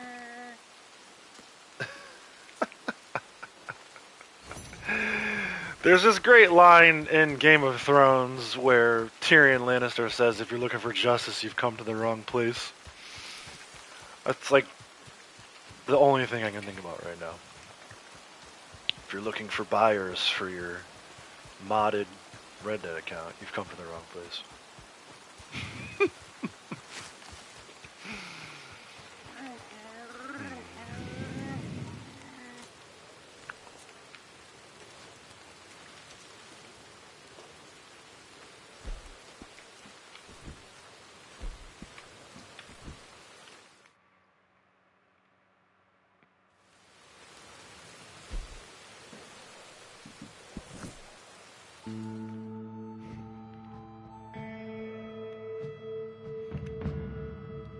Michael, how's it going, bud?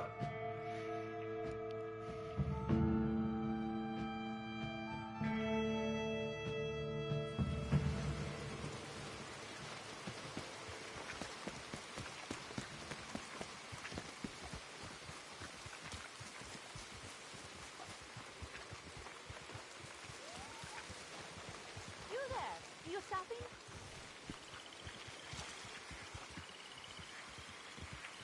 I killed those bullfrogs earlier, so she might not be happy with me. But let me wait for this notification to go away. I'm going to hop into Blondie's posse so that we don't have to worry about rescue the buyer. The other day I forgot to do that, and I was actually riding around for probably an hour or so with a full moonshine and didn't get to rescue the buyer. I have no respect for murderers. She's I doing hope all you right. think about that the next time you kill for your meal.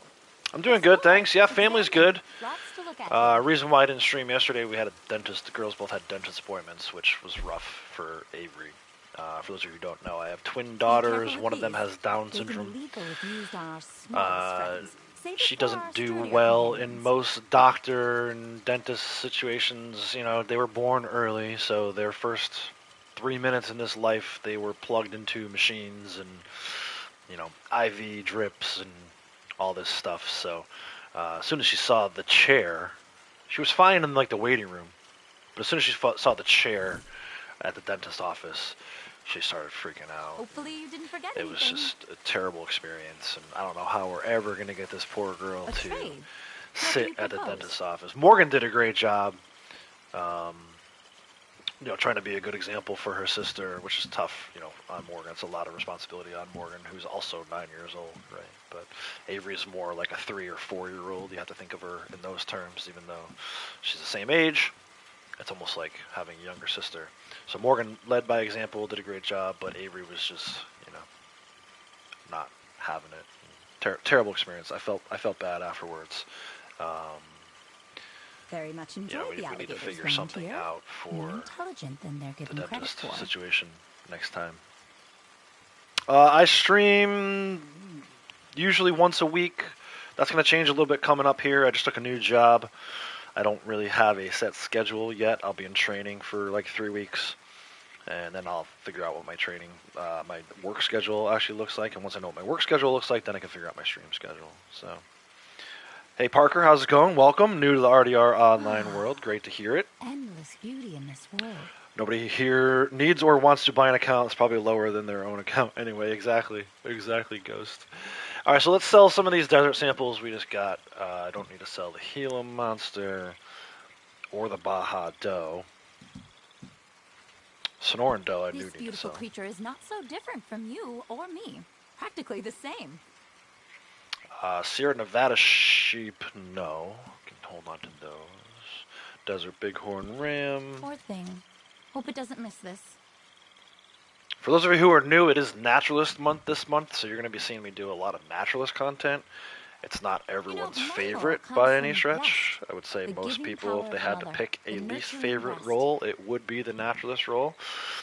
I don't necessarily share that Every opinion. mammal I'm I not meet exactly feels like crazy looking about in a doing mirror. Naturalist, but it is an element of the game that has awards to it. So, in my pursuit of getting as many of these awards as possible, They really are I will be adorable, doing aren't they? Naturalist during Naturalist month, and Collector during Collector month, and Trader during Trader month, and Bounty Hunter during Bounty Hunter month. Just trying to show exactly all the different ways you can make money and make XP legit way in this game, right? So at this point, I have sold enough samples to her where she's given me enough stamps to fill out a desert habitat. You can see the bottom part of the screen. I've done this 72 times, make it 73 times, and now my stamps are back down to 0. So we'll go back around. We'll see what samples I already have on me. You can see I make $80 and 1,000 XP. Unfortunately, collect more the samples. stamp sets There's always more to themselves are learn. not on bonus. The samples are, right? So anytime I trade in one of these categories, it's just a standard payout. But 1,000 XP and $80 is not terrible. Unfortunately, in this case, the rounds themselves do cost quite a bit. So you can spend quite a bit of money just on the rounds. I always looked at Naturalist as sort of a break-even role. If you're looking for money or Was for there XP, anything you're probably not else, going to make a or- ton of it. It is something to do, I think, for players later in the game. When you first start out, you should be doing Bounty Hunter for your gold. If you have to pick a role, Bounty Hunter for your gold and Collector for your money and XP. Trader and Moonshiner can come a little later, and then I would say Naturalist should be probably the last role that you should buy. You should have a better understanding of where to find the animals within All the right, game. let's see what you have If for you're me. just jumping into Red Dead for the first time, if you're coming over from story mode, that's one thing. You probably have a good sense from story mode where to find certain animals in the game. If you're just brand new to Red Dead in general, you need to figure out the map first. So don't bother buying Naturalist because you don't know where you can find alligators or where you can find grizzly bears. There are specific spots for those, and you can figure them out over time, but you're not going to know that information when you first hop into the game. So much better, I think, to do Bounty Hunter and What Collector. kind of trouble are you up to there, With friend? Collector, you can just ride around the map. Just ride around the map with Collector. You'll find collectible items, cards, and things in random spots. Pick them up as you go, and you'll learn the map while you're doing that. Parker, appreciate it. Welcome to Outlaw. I appreciate you supporting the channel with a financial backing. Shout out to all the members while we're at it. Thank you. growing to enjoy doing Naturalist. Me too, Ghost. When I first started out, I didn't care for it. I hated getting sprayed. All this Now that I humidity kind of brings figured out out some a strategy for it, I fascinating actually do like it. personalities. There is some strategy to it. As with most things in this game, there's a strategy to it, and if you can figure that out and use that to help you advance in the game, you know, advance your knowledge, then I think it's helpful. Been doing pretty well with Naturalist at the moment. Managed to make 2 category sets a couple days ago. Yeah, nice. I love when I've had days where I've turned in all 4 habitats. You know, other than wetland, I've turned in farmland, Can't hang around all day. desert, mountain grassland, and forest river all in one day. That is Can you imagine kind of molting cool as stuff a human? to me. I never I thought wish I'd I ever do could that. If some you would have told me days. 4 years ago that I would do that, I would have Poor been like, "You're thing. effing crazy. Hope it No doesn't way." miss this. Now, here we are. This beautiful creature is not so different from you or me. Practically the same. It has become enjoyable. Thank you Now, for is it the something risk that I you would took in getting do this. all It will day, add every day? greatly Not to my necessarily, studies. although we're here today. We might end up doing a lot of it. But I'll probably take a break from it tomorrow. And, you know, eventually I do get tired of it. I get tired of going back to Carmody Dell and looking for bulls and having to go get my bull elk for the mountain grassland, which we're going to do that in a moment here. I just want to make another list. So this is a refreshed list of desert samples we need, starting with the desert iguana. We need quite a few of them, actually. I need another armadillo. So I kind of showed, if you were paying attention during the stream while we were talking about other stuff.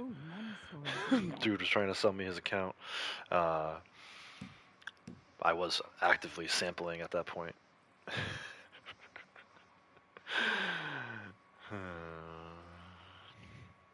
All are welcome, but that was a little ridiculous. It's like selling water to a drowning man, as Crips would say. Hello, my lovelies out there.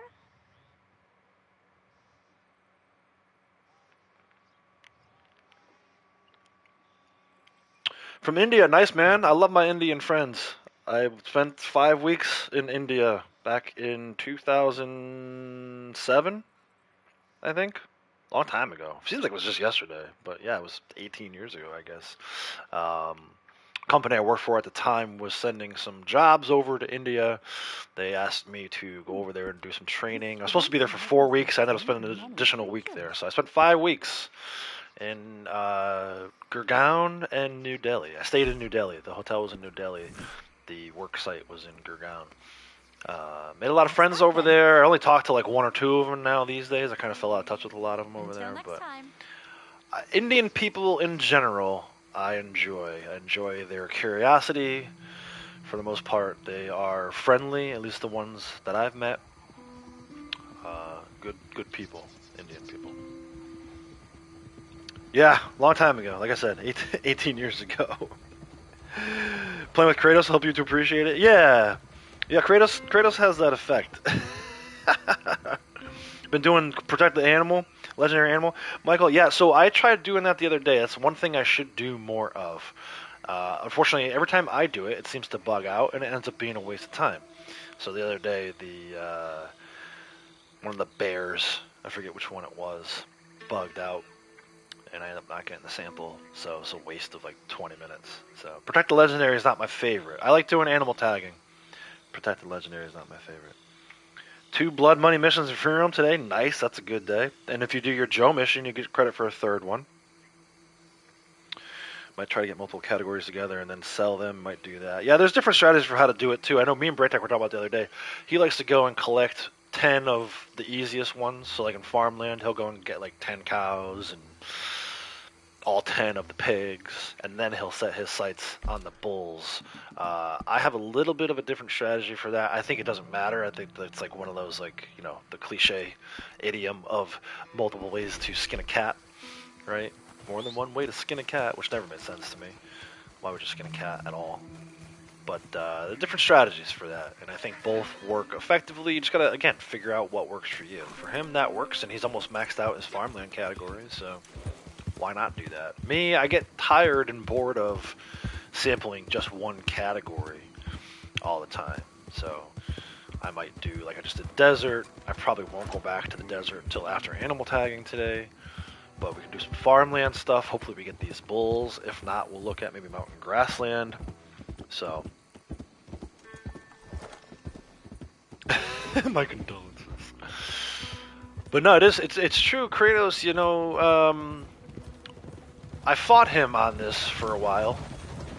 You know, the sampling rather than shooting of the animals like panthers and wolves and stuff. Like the immediate reaction was, oh crap, here comes a predator. I need to pull out my bolt action rifle and shoot it, protect myself. Well, no, you have plenty of time where you don't need to do it that way.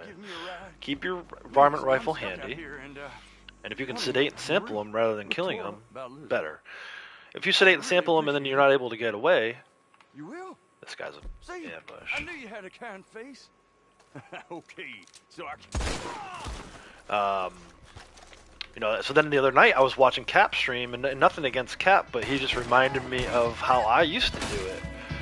You know, he had some wolves attacking him, he pulled out his bolt action rifle and killed him. And I don't think Cap cares about Naturalist, probably never will care about Naturalist.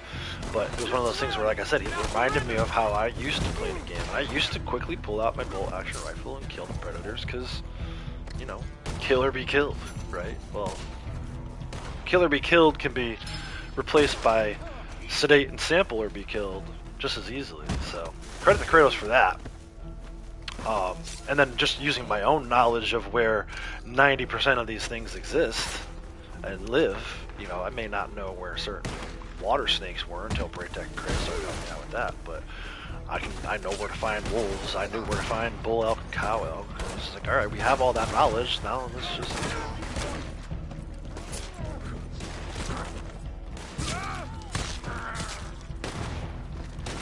Look out, guys. But it's a mentality.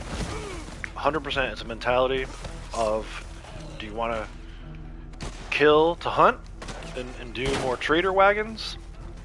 Or do you want to kill to, or, you know, hunt samples and sample and turn in categories, habitat categories. So for me, it's like, I've already done all but the resupply awards for under the trader category are maxed out, and I don't know that I'll ever get the resupply one, so it's kind of like turn my attention towards Naturalist.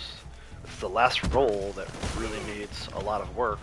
Bounty Hunter still needs some work for living and dead bounty targets, but those are kind of ridiculous. I might even, you know, at some point get to those too, we'll see. The Bounty Hunter month comes around again. I will be right with you, sir. Now you can stab in the dick. And again, there's no right or wrong way to play this game. I'm not trying to single out Cap. I consider him a good friend. I enjoy his streams. This is the last guy, so I gotta shoot him. I'm just again referencing the way that I used to play the game. Was it the last enemy? There it is. Ambush cleared. Nice. I gotta turn this freaking headset down, man. It's killing me. Sasquatch, man, thank you so much. Oh, look at who it went to. That's a beautiful thing. I love when it goes. I like the gifted memberships no matter what, but I love when it goes to people who actually come in and participate in the streams. So June, I don't know how much you've seen of behind the scenes videos, but if you have some time today, you want to check those out. You can actually see what my kids look like. I talk a lot about Morgan and Avery. Don't post too many videos with them in them, but if you're a member and you have access to behind the scenes footage, you can see I did almost a 3-hour video of when we were in Disney in December. Try to do more of those next time we go on vacation, but we don't have any vacations planned for a while. We haven't done much. Lady Outlaws was off from work last week, but the kids were busy with other stuff. We weren't sure if our all-star team, if I had only had known, we weren't sure if our all-star team was going to go to the regionals, which is such a joke to me now. We were so outmatched in every single one of those games. We didn't stand a chance of going to regionals. We didn't win a single game. I could have booked a vacation for 4th of July, but we didn't. So yeah, June now has access to that, courtesy of Sasquatch Man. Sasquatch Man, thank you for the support. I appreciate your continued support of the channel. Yeah, that resupply award. Dude. And shame on me for, I would say probably the first 500 ranks in this game. I would always order my supplies. I saw no benefit to doing the actual resupply. Shout out to Adam Niles, who comes around the channel quite often. He was the one that first pointed out to me, you do those resupplies, and if you get a wagon instead of a bag, you might get 20 materials, which is like getting 10 free goods. So, highly recommend everybody. If you don't do your resupply missions and you're ordering supplies instead, you might want to change the strategy there. Not only because you're missing out on this award, but also because just it benefits your camp. If you have like a posse of 7, you get 4 bags. It still counts as 20 materials. I play a lot of solo, so for me it's like if I get 1 bag, it's just 5 materials, which is 2 goods, 2.5 goods. But yeah, highly recommend doing those resupplies instead. But to Ghost's point, I mean, this is impossible. Again, I started late. I probably didn't start doing resupplies heavily until rank 500. So you can see I've done 1,103 of these. You have to do 10,000 to max it out. So if you're good at math, it tells you I'm 11% of the way there. Fake laugh, hiding real pain. 11% after 20,000 hours in the game. I'm 11% of the way to maxing out that award. Everybody's got their own style. That's right, man. They got their own style. I'm happy for me, and I think most people probably are. I love riding around this game. I love riding around the map. I like having an excuse to do that, which is why I do the stuff like the valuables runs, and even with the sample collecting we've been doing, I try to explore different areas of the map as we go through that, right? Earlier we were out in the desert, getting desert samples. Now we're getting farmland samples, so we're in kind of like farm country, Pastureville, if you will. But yeah, I like the fact that my interests are wide-ranging enough that I can just ride around the map with nothing to do. But also, if I need to have a checklist to go through, I can do that as well. It's not all about the checklists. I know sometimes it seems like it is. Seems like it. Dude, that's part of the reason why we had such a bad experience at the dentist yesterday. Like, you guys know me at this point. I'm sure most of you recognize that I'm very type A personality. I like having my checklists. I like checking the boxes. Probably why I was able to work at a company for 22 years like I was. This dentist was so obsessed with going through her checklist of items that she didn't really stop to think about what was best for her patient. The hygienist was great, but the actual dentist herself was very too much concerned about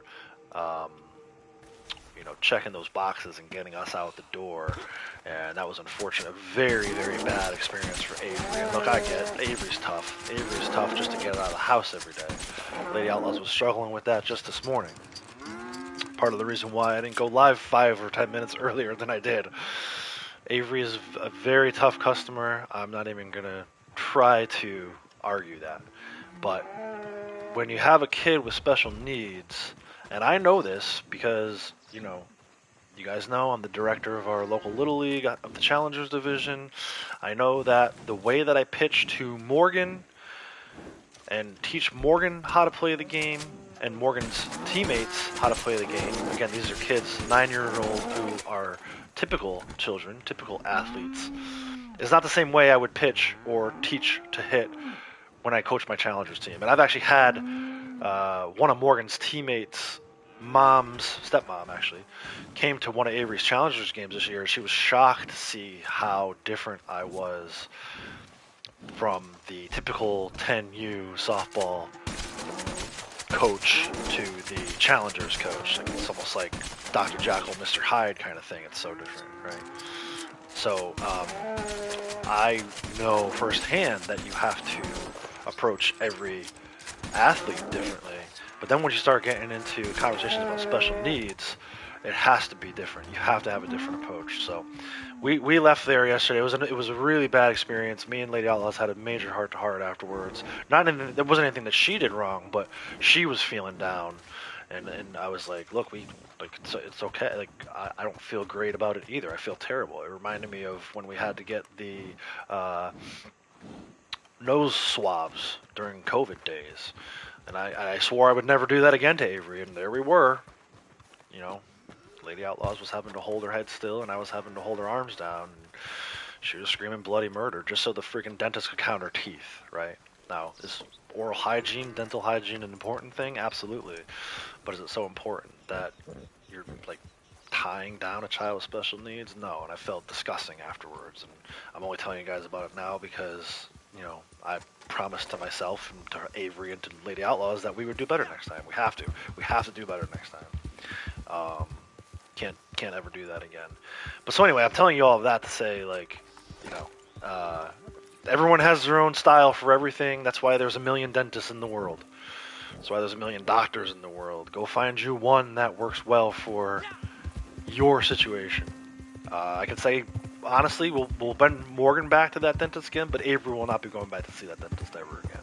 And we will be reopening the books, the research books, to figure out what the best solution is for Avery. We've already reached out to a number of the other families with children with Down syndrome who we know that's in our circle to kind of be like, hey, where do you guys go? And we've got a few leads on some things, but you know, simply calling the doctor or dentist and saying, hey, do you have experience with kids with special needs? And having them say yes, we found out yesterday that that isn't good enough. So, refocused. Definitely refocused. Yep. And adaptive. And you have to be adaptive, right? It's another good piece of advice from a guy who's been through it a time or two. You know, not just for video games, man. I'm talking about life too. I try to like make the connection to real life. Like, you can use these experiences to help you with your real life situation. Let's see if we can get a few of these guys without them seeing us. Are there two there? There's two there. I don't want to kill one and blow the whole thing up because the second one saw me. Alright, I need this to turn. Okay. Show me where these enemies are at. Nope, not settings. Yeah, see, there's two here. So if I take one out, the other one's going to see me. Oh, this guy's on the move. Have I been spotted already? He's coming this way. Shoot.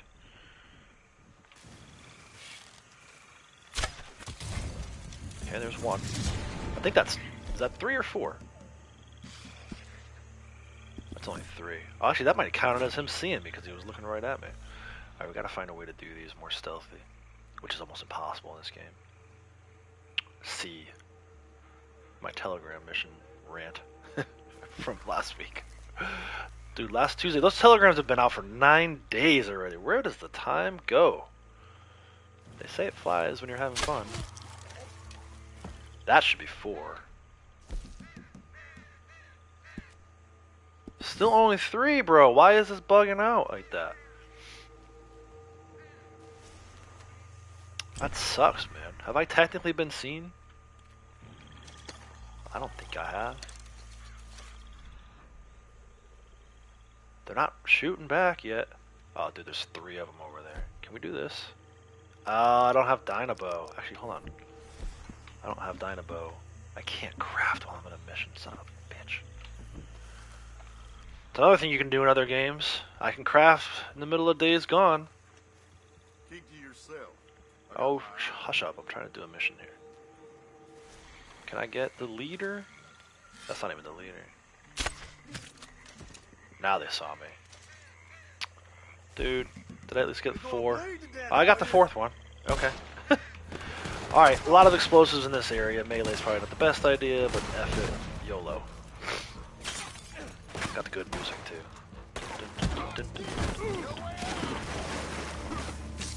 Don't blow me up.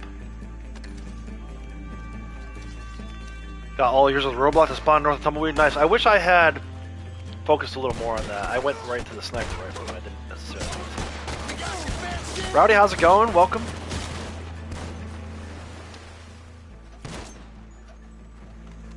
Why am I? Yeah, there we go. We are definitely good. Someone's gonna shoot some explosives right now.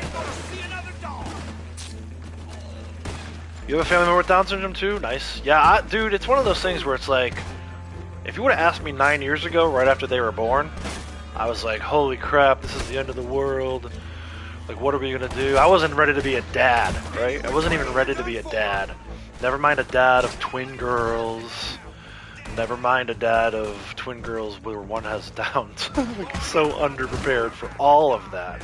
And not that anything really ever probably would prepare you for that, but I was just like, so out of my mind. Those first 6 months, man, like, Ghost, or, Tech, I think it was, said it. Good day to be alive. Like, I'm, like, literally lucky. I consider myself very fortunate to be here having this conversation with you guys.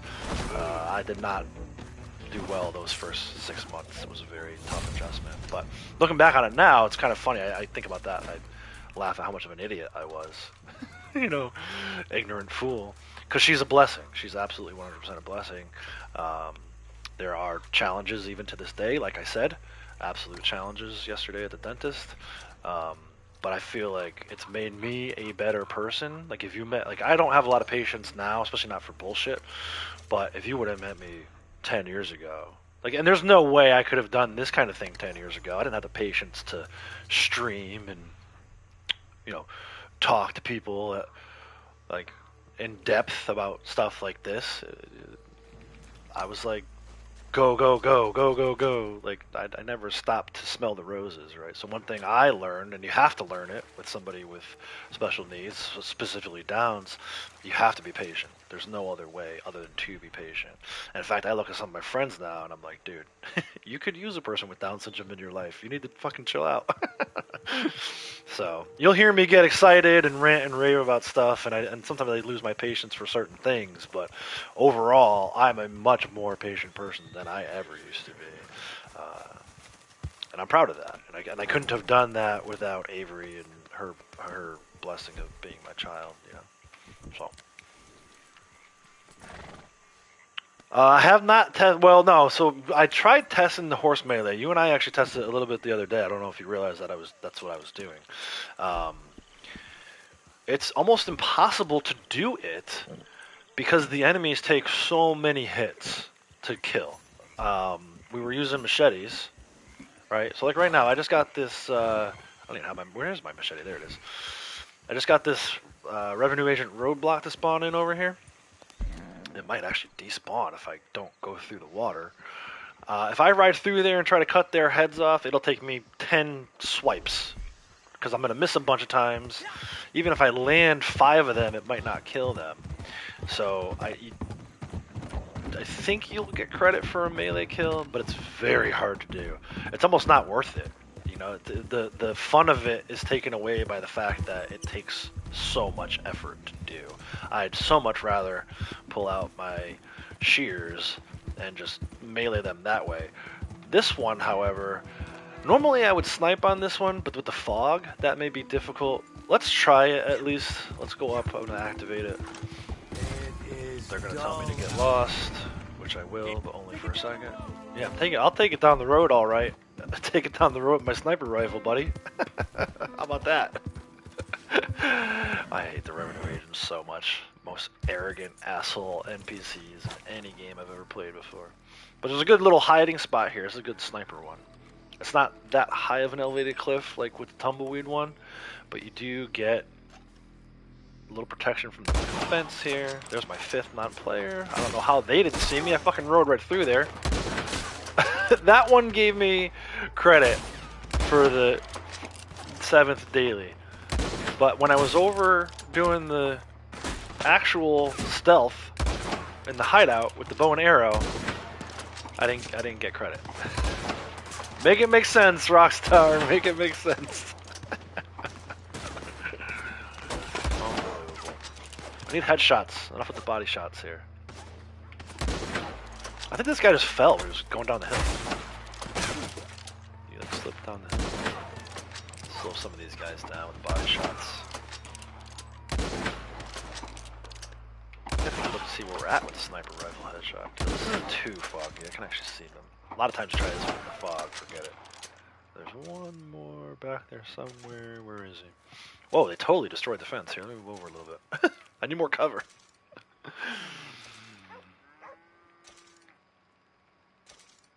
The patience of an old lady's 5 foot tall. Yeah, dude. It was bad. It was bad. Sister with special needs teacher. Have 2 nieces as well, special needs. Yeah, it's tough, man. And for some reason, look, I don't want to get into the whole vaccine debate. That's not where I'm going with this. But I will say, for some reason, it seems like there's more of that today than there ever was before. I don't remember. Like, I knew like one kid who had Downs when I was growing up. We had one team of challengers, kids with special needs that were maybe like, maybe 11 or 12 kids. I had 20 kids register for my challengers team this year, and I know that's just for one town. And I know there's more kids in the town that have special needs that didn't come out for baseball. I don't understand why there's so many kids who have like autism and Downs today versus 30 years ago when I was growing up, 35 years ago. And again, I don't want to start. Please don't start the vaccine debate. I'm not interested in politics. I'm just simply observing and pointing out that there's more today. At least it seems like there's more today than there were when I was growing up. God doesn't give you anything you can't handle. That's right. And in this case, it's not something that I would have put on any other one of my friends and their wives. Or husbands, my friend families, right? Like, I know, like, if I were to trust anybody with this, I don't want to say burden, because it's not a burden, but with these challenges that come along with her diagnosis, her condition, give it to me, right? Give it to me 10 times over, rather than putting it on my friends. Because as much as I love my friends, they're fucking idiots, and they can barely manage their own lives. Never mind having to manage the life of a child with Down syndrome. So yeah, give it to me, man. I'll take it. I would do it all over again. I wish, like, if I could do it all over again with the knowledge I have now, then yeah. But I would still do it all over again. She is amazing. She keeps us on our toes. She's probably the most kinding, loving child you've ever met before. She gets mad now when Lady Outlaws doesn't help her out, right? So if we get, like, say Lady Outlaws stops on the way home from work for dinner at, like, a local restaurant or fast food joint, she gets mad when Jackie tries to hand me my food. She wants to help out so much and prove that she can do it, that she like started crying yesterday. Yesterday for breakfast, Lady Outlaws went and got fast food, and she was bringing me the bag and handing me the bag, and Avery started crying over it because she wanted to help out so badly. Anytime Morgan gets upset over anything, she's always the first one to, it's okay, Morgan, it's okay. Like, she's awesome. So yeah. 17-year-old boy with learning disabilities definitely relates to me as well. Yeah, man. Yep. It's not, I have a newfound respect for it. If you guys would have met me in high school, you'd have been like, this dude's an asshole. Because I wasn't aware enough of special needs and like, what that actually means. Even once we got Avery's diagnosis, I didn't know. The first thing I did was go to the internet, and you can't really trust the internet for that kind of stuff. Luckily, I found some good sources of information. A lot of it was read it, take what you need from it, leave the rest, and that's kind of how we modeled our situation. Fortunate enough now that we've met a lot of good people. We know, like, right off the top of my head, I can think of like 5 other families here in our portion of the States that we can rely on for, like, again, we got home from that terrible dentist visit yesterday. The first thing we did was text one of the other families and say, hey, what are you guys doing for your dentist situation? Like, we maybe need to go see your dentist instead of trying to figure it out on our own. But I pride myself on that too. You guys know that. Again, not to, bring it back to the video game thing real quick. I like finding strategies in video games, in real life, like it's just who I am. It's I try to find, okay, here's a difficult situation. How can we make it better? How do we make it work so that we're not going crazy over it all the time? And you know, I pride myself on that. You know, it's like try to tie it into both the way I play video games and the way that I experience life. And you know, no one's perfect. I mean, I go back and watch my Days Gone videos as I'm editing them, and I'm like, oh my god, what the hell was I doing in these first few hours? You know, the only way to learn sometimes is by doing. So, but yeah, I felt terrible yesterday. Not so much like, it's hard to explain unless you've been through it, man. Like, I felt bad for her. You know, here she is. The only two people she can really trust in her life is me and her mother, and we, you know, betrayed her essentially. I mean, she got over it by the time we got home in the afternoon yesterday. She was fine. She was, like, that's the other thing too. She doesn't really harbor any resentments or anything like that. But she did not want to be in that situation. I didn't want to be in that situation. I never want to be in that situation ever again. So, gotta find a new solution. We'll figure it out. I know we will. But didn't feel very great yesterday. And it helps to talk about it. You know, me and Lady Outlaws talked about it. Morgan was there, so she heard us talk about it. She, you know, eventually Morgan's gonna have to take over. Me and Lady Outlaws aren't gonna live forever. The sad truth is we're probably gonna outlive Avery. And hopefully Morgan will be around to take care of her. You know, I see these things on Facebook and on social media where it's like the boyfriend proposes to the girl, and she's got a sister that has Downs, so he's proposing to both of them, and understanding that, you know, they're probably going to live together, the three of them, because his future wife, the person that he loves and wants to marry, is responsible for taking care of and watching out for the sister with special needs. Like, that doesn't change. Avery's never going to grow out of Down syndrome. She's always going to have it. So it's heartwarming to see that kind of stuff and know that that exists, and know that, you know, one day, hopefully, when it's time for Morgan to get married, she finds somebody who understands that and can help out. You know, not only see it as like an obligation, but to want to do it, to want to be there for Avery, on top of loving and caring for Morgan, and being a, you know, life partner for Morgan. Make sure that Avery is involved in that situation as well, and not neglected or left behind.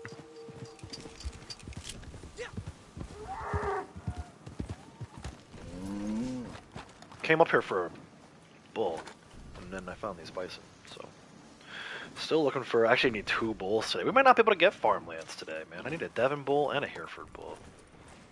We've reached the point where Herefords are becoming a little more common, and the Devons are becoming a little less common.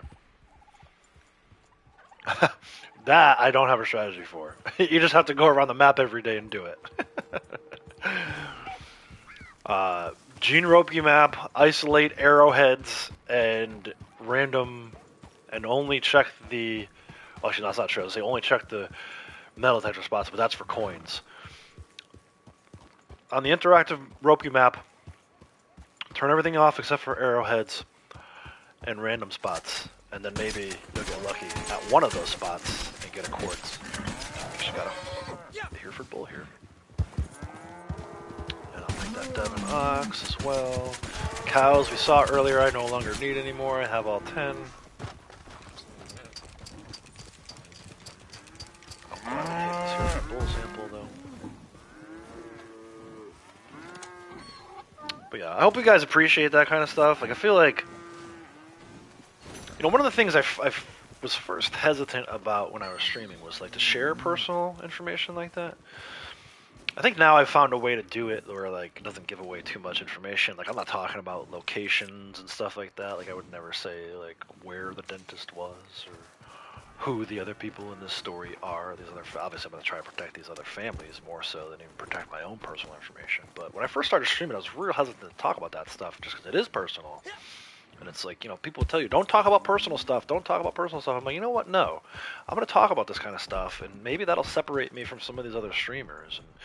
And, not that everyone necessarily cares about my life story, but I feel like I want to go deeper than just Red Dead, right? Like, playing the game and having knowledge about the game is one thing, but sharing life stories that maybe people can use in their own lives, I think is important too. I'm talking a lot lately with Morgan about her softball and her dedication to softball and being a good teammate and stuff like that. And I'm making sure I tell her, and look, these things that we're talking about apply more to than just softball. Like, this is stuff that you're going to be able to use as you get older in real life situations. Like, you get a job and, it's time for you to find someone to settle down with. Obviously, she's got a long way to go, but this is the foundation years, this is the building block years, So, anyway, Big Brother Outlaw. I try, And look, learn from my mistakes, right? That's what I tell people all the time, too, especially my daughters. Like, you can learn from other people's mistakes, Definitely be kinder and gentler to people with special needs, man. They didn't do anything to deserve whatever condition they have. They're good people. It's been super rewarding for me to get involved and do the Challengers thing. We have a number of families. I root for their kids just as much as I root for my own. Alright, I was going for the bull. Now there's a bunch of cows here too. Cow elk. One of these cow elk samples, just in case I need it.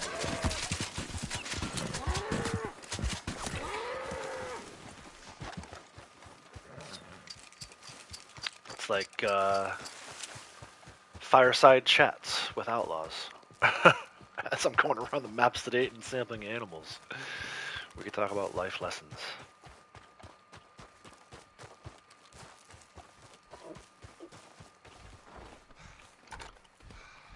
But I think it's important to talk about it, especially like in the video game environment, right? Video game world where, the R word gets tossed around a little more frequently than it should, right? And look, don't get me wrong, I used to use that word before we had Avery. It's not something that I think should be used. Definitely not to describe people with that condition, but also, the game itself or some of the game mechanics. If your controller's not functioning properly, to be like, oh, my controller is being R, like, that's not cool, man. There's no real reason to be talking like that, I don't think. But I hear it all the time, and I knew what I was getting into when I was getting into online gaming. Oh my gosh! That ram wanted a piece. Get back over here so I can sample your ass. You're gonna run into me. You're gonna pay for it.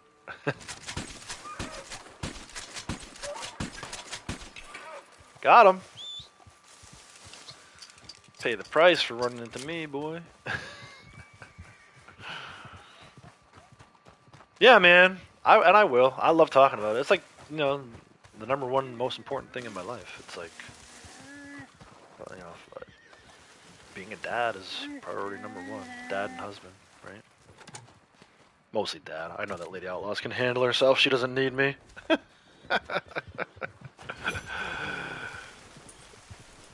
But the kids do.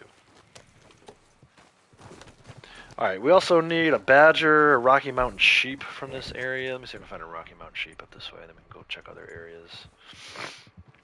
These mountain grasslands, man, these are the easiest ones. Especially, like, I think the most rare animal in the mountain grassland habitat is the timber wolf. And I know where to get those. So, not like with the bulls. Thanks, Ghost, man. I appreciate it. I do appreciate you guys. That's why I like sharing the stories. I know you guys, a lot of you are in similar situations. Maybe you don't talk about it as much out of like privacy concerns or whatever, and that's fine. I don't expect anyone else to share at the level that I'm sharing at, but I think it's important to remember that the other guy on the side of the stream here that you're currently listening to is also a human being who has thoughts and feelings. These are rams again. I should probably get a second one of these, right? Let's get a second one of these so I don't have to come back later. Um, you know, I always try to remember that with like athletes and musicians and stuff like that. Like celebrities, right? Like you know celebrities for what they do, for what their job is. With the, you know, you don't know what goes on behind the scenes. You don't know how good of a dad so and so is. You feel like you know them because you see them all the time on TV or in interviews and stuff, but they're humans, man. People got mad at this dude a couple years back. The Mets baseball player. He missed opening day for the birth of his child. People were like, "You're making millions of dollars to play a game. You need to be at the field." It's like, dude, fuck that. He's only gonna play baseball for 10 years of his life at most. He could get hurt tomorrow and be done. He's always gonna be a dad, and he's always gonna remember the birth of his first child. Ours was a nightmare, but I'm glad I was there. Between all the different things, Lady Outlaw's almost dying, and finding out that Avery has Downs after she was born. Our situation was brutal, but I would do it again in a heartbeat, just to be there and say I was there for the birth. Like, who doesn't want to be there for the birth of their children? Moms, you kind of have to be. As far as I know, there's no way around it. But you know, if you're a dad and you want to be like more than just a dad and be an actual father, like it starts with being there for their birth, in my opinion. So no, I would not give shit to baseball player for choosing his family over his job. Madame Nazar's here. We didn't talk about that yet today. There's no real dailies related to her. I should stop in and sell stuff to her though. I had a lot of extra alcohol bottles, stuff. I hear tell of your good deeds, but you do not fool me. I think I need flight feathers too. Start there.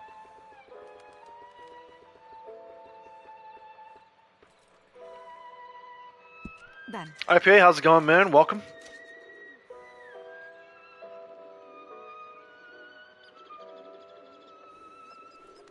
Yeah, Liam. Yeah, and I think I didn't even know about your.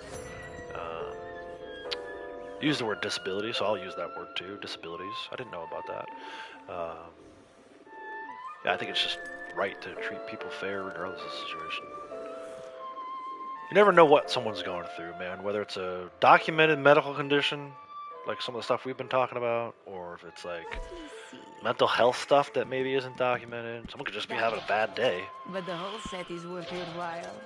It sounds so cliche and so woke of me, but kindness is free, dude. I pay more. It costs for you the whole nothing set, to you know. be polite to somebody. One of the biggest things that's been driving me nuts lately is trying to But back it's in and out of worth parking selling spots. these as a set, you People know. just go, right, behind you. They act like they don't see your parking lights. They don't see your reverse lights I on. pay more for the whole set. It's like, are you trying to cause an accident? Like, are you really oblivious? Are you like, if you're that oblivious to someone who has their reverse lights on, that's trying to back out of a parking spot, then you need to go turn your license in and stop driving. Right. I think more than likely it's just people being assholes. Like, they can't bother Sure. to lose 30 seconds of their day. I mean, and you're talking to the time as a resource guy. Like, I need more time than anybody else, I think. I recognize that time is more important than anybody else. I don't need 30 seconds to not stop my own truck and let somebody back out. It's not like you're going to be there for half an hour. Are you in that much of a rush? You can't wait 30 fucking seconds, dude? It's wrong, man. It's just wrong. I know I'm not going to change the world sitting in my office playing Red Dead, but I do think it's important to kind of make note of these things as I observe them and say, hey, this is screwed up. This is something that's messed up right now. We need to be better You have a few of those. to each other. And if we can't take 30 seconds to let someone back out of their parking spot, then The tea leaves told me we've it would truly be a lost good our day. way.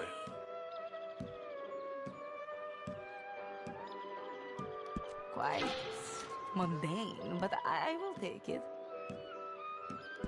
Charming but commonplace. Yeah, Liam, I told the story the other day. Liam But will the just whole set randomly is reach worth out to your me while. with a message. Say, hey, how's it going? And I wish I were like that. I wish I were better like that. And could say, hey, just randomly reach out to a But it's friend. worth And I reached out to selling Key, these as a but set, that you was know. after I realized she hadn't been around for a while. It is worth seeking Liam these does out. it like on a weekly basis. It's not like weekly in the way that he's got like a calendar reminder. I mean, maybe he does. I don't know. It doesn't feel like he does though. He just kind of randomly reaches out and says, "Hey, how's it going?" Which is a cool you know, good character trait to have. Especially at such a young age. I was never like that at 17. Yeah, exactly, man. Dude, I've forgotten a million things, Kratos. I've forgotten a million things in the 9 years since they've been born. But I remember that like it was yesterday. That is locked in visual reminder. We joke about it all the time because they were so premature and because of the way that they were delivered. You know, I got a pretty good look at Morgan the second she came out, and I joke all the time the way she looked, and you know she gets upset or whatever, but it's all in good fun. She can't control it. She can't control what she looked like. But yeah, it's like, you know, I'll never forget that, man.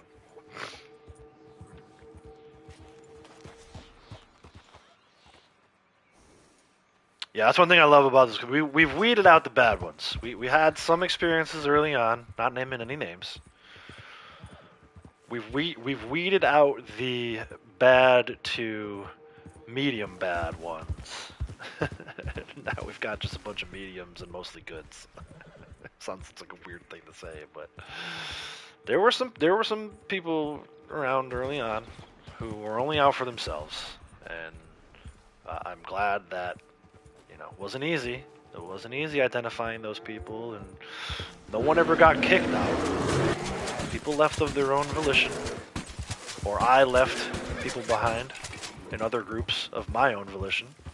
There was never any like kicking people out or whatever, but we've got a nice little core group here now, not only to talk about Red Dead stuff and answer questions about the game when those come up, but just to talk about life in general and stuff. And I'm so thankful for that, man. That's more important to me, you know, not to like break out the tissues or whatever, but that is more important to me than anything.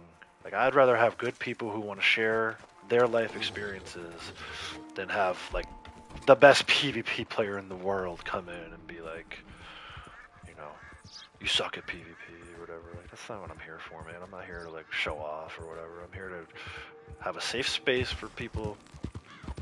And again, not to sound too woke or whatever, right? For some people, the term safe space can be triggering, which is ironic. But like, you know. Sorry, I'm coughing.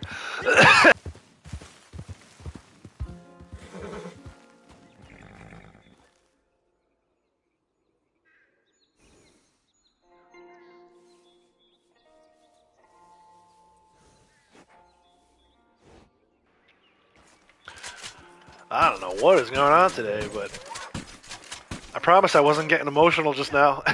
The timing of that cough was like, is Outlaw's choking up over this? Is he okay? Do we need to have a health inspection? No, I'm good. I promise I'm good. It's just a cough. It's like a weird throat thing. I don't know if it's allergies or what.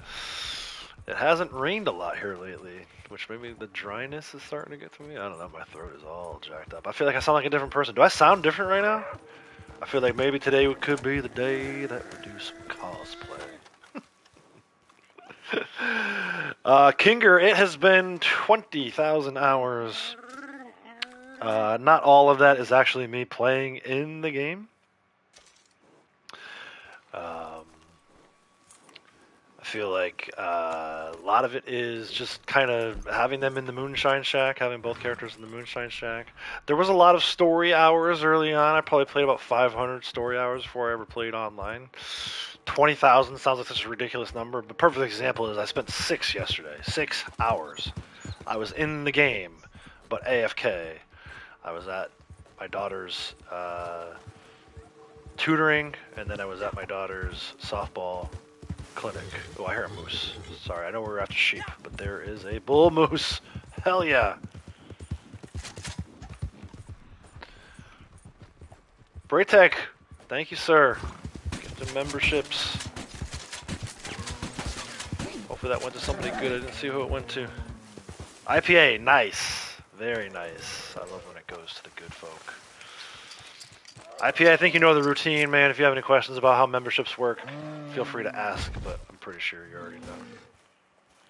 Look at this bull moose. And like a random bull moose spot, bro. That's going to be a full Forest River. Put it on the board. Yes. You have all the samples needed for Forest River. Woohoo!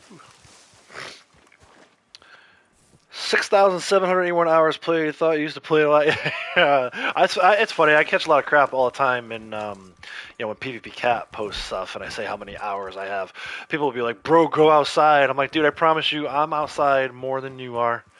It doesn't seem like it when you hear 20,000 hours, but again, you can get a 12-hour day and only be in front of it for 4 of it. If we're out shopping or whatever, and I know we're coming home, I may pop back in, do a moonshine delivery, and then I'm back to AFK and out the door. I volunteer. I'm on the board for our local Little League. I probably volunteered at least 100 hours so far this year for just the Little League stuff. I also coached my other daughter's team, which I don't even count for that. It's not technically volunteering in my opinion, even though other people would maybe say differently.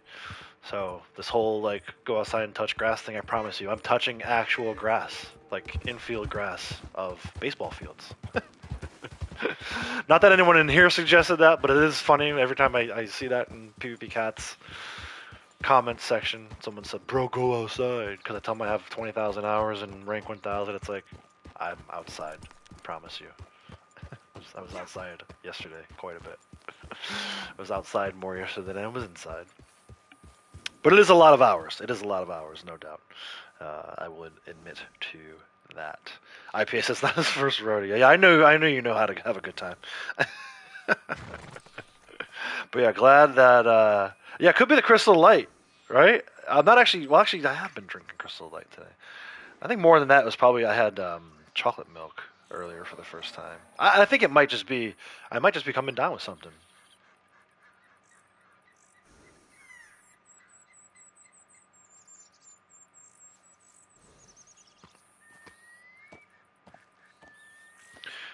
Yeah. Alright, so we were looking for Rocky Mountain sheep. Did we ever get one? Did I get one? No, I was chasing one, then I saw the bull, right? This is how you can check that stuff, guys. You may not be aware of how to check what naturalist stuff you have, but Rocky Mountain bull elk, Rocky Mountain cow elk, Rocky Mountain ram, no sheep. Alright, so we need to stay in this area for a little while longer. 69 sedative rounds, Braytech. See that? Unfortunately, I'm about to use some of them. Braytech's favorite number. He even said earlier, he's 69 years old. 69 years young.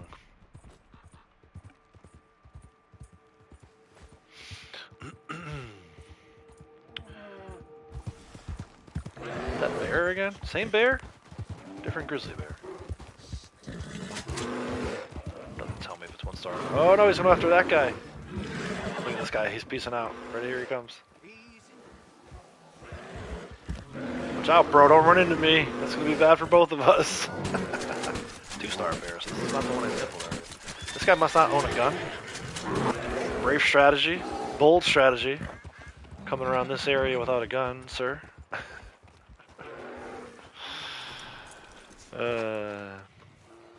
You took a horse coach all the way to Gormer once out of the map on story mode. Nice.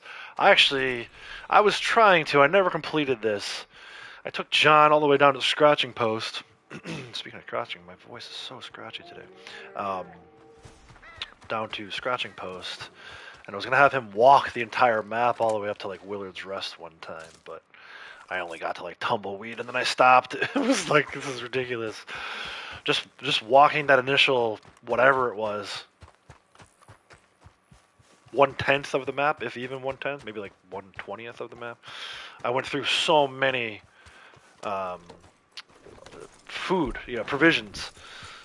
I was like, I'm done with this. It took a lot longer. And it wasn't run walking. It was actual walking. I wasn't even touching the X button. I was literally just holding the left joystick up. And it was taking me forever. So kudos to anyone that's ever done that before. I think there was look at this, bro. Another bull moose here.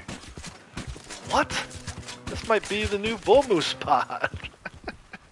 Usually I check over on the peninsula of O'Crea's Run over there. I gotta come up here more often. 2 bull moose spawn in the same area. Oh no, the grizzly bear's awake. He gonna try and come eat me while I'm sampling this bull moose. It's gotta be done though. I'll take it. I'll take the loss. May have to go. Thank you so much for having me. Hey, no problem, Liam, man. You are always welcome. So polite in chat. You are always welcome. Come hang out and chat with us.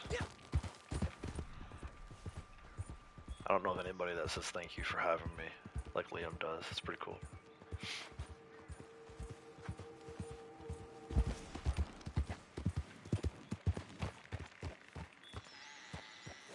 Yeah, Braid Tech. I was thinking about playing story. We talked about it the other day. Cap was talking about he might do another story mode stream, and I was like, dude, I was thinking the same thing. I've such an itch to play story. I have an itch to play something new or revisit something old. You know, Days Gone is done. I still have to edit the videos and put them on the channel, but the actual playthrough itself is complete, platinumed, 100%. The itch to either replay story mode of this or one of the Horizon games, God of War, revisit one of those. Is the itch is quite strong right now.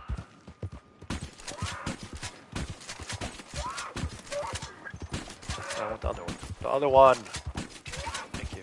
Now I'll take this one. Hey, a twofer on the sheep. Oops, don't kick. Stop kicking. But yeah, I love stuff like that. Kinger, one time we took wagon up to the top of Mount Hagen from like Saint Denis. It took us like 2 hours to get up there. Just outside Saint Denis, all the way up to Mount Hagen. One of those like Ben-Hur wagons, you know? You know Ben-Hur, if I say that, like the Roman Colosseum racing wagons. Just a little 2-seater. We got all the way up there and eventually rode off of it. It's quite a ride. You get up to like here, or like here. You gotta go around Barrow Lagoon and come back down this way. There's a little spot right here that if you're not careful, the wagon tips over. You get 99% of the way up there, and then you wagon tips over and you die. We had a few times where we rode off, straight off of the cliff over here, into no man's land. I think we were gonna try to do that at Christmas time one year. That was like Santa practicing his sleigh run, you know. All right, so we got the sheep. I never did get a coyote there. Yeah, coyote, badger, deer. Let's go get a deer sample. That's easy enough.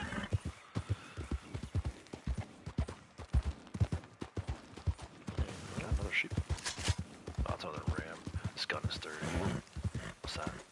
It's a buck. I don't need a buck sample at the moment. Down to what, 40 something rounds? 42 rounds. We'll just go get the rest of what we can and then go visit her and turn these things in.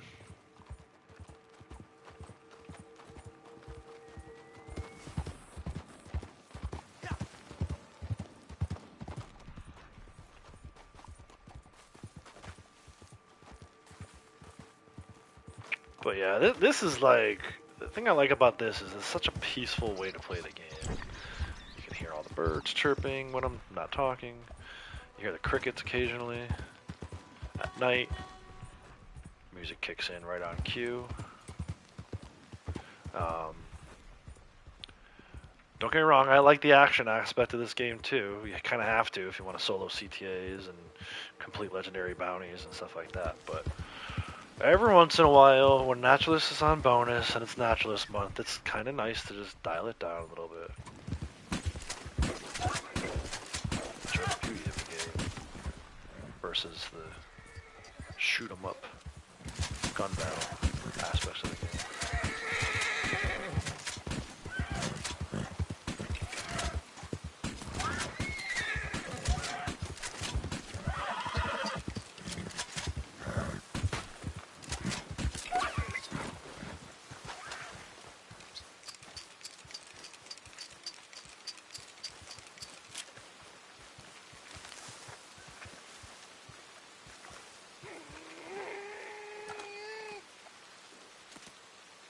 Yeah.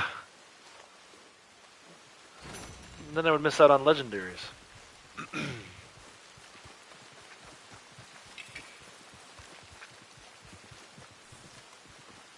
And it gets awfully hard to tell where they go. Like this right now, I couldn't have come back, got the second one. I mean, I guess I could have went Eagle Eye and followed the trail, but mini-map is for later, once all these awards are complete. Let's go. I think I might go see Harriet. We gotta go get a badger. I still need a coyote. It's such a good area for a coyote, but it's the wrong time of day. Yeah, there might be a few out. Let's see. More like maybe fox this time of day than coyotes. Badger down in Armadillo. American pronghorn buck and American pronghorn doe at McFarland's. That's all we need. Badger, coyote, and both pronghorns for mountain grassland. Actually bought a new game this morning. New to you, Middle Earth Shadow of War. Cost less than £5. Might stream it. Nice. I've only ever played one of the Lord of the Rings game. I forget what console it was on, or if it was on PC. Might have been back during my PC gaming days. Most of that was mostly strategy games, though, like SimCity and Warcraft and StarCraft. But yeah, I'd have to look up and see what Lord of the Rings game that was. I remember it being very difficult. It followed like the Fellowship of the Ring book, and I made it to like Weathertop, and I think I had to like fight the Night King, and it didn't go so well. Not the Night King. The Night King is from Game of Thrones. What's not Saruman, but the not Sauron. What the hell? What is the name? The one that first stabs Frodo, and then he's got to go to see Elrond at Rivendell. What is that enemy called? Someone help me out. One of you with Lord of the Rings knowledge, please help me out. I sound like a freaking idiot right now. I swear I've seen the movie. I swear I've read the book. Twice, I think. I think I've read those books twice. Alright, I need to use the facilities before we do anything with Harriet. So let me just do that. I'll be right back.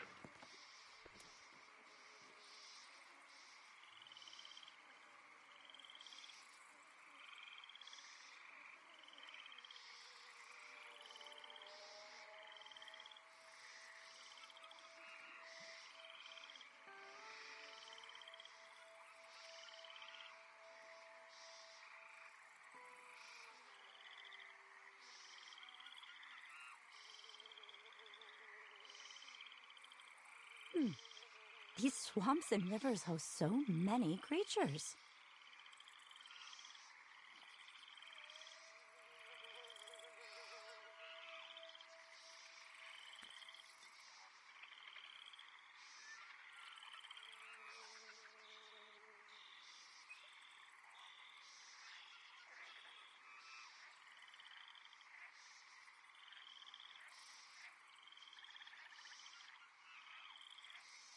So many stories in the air.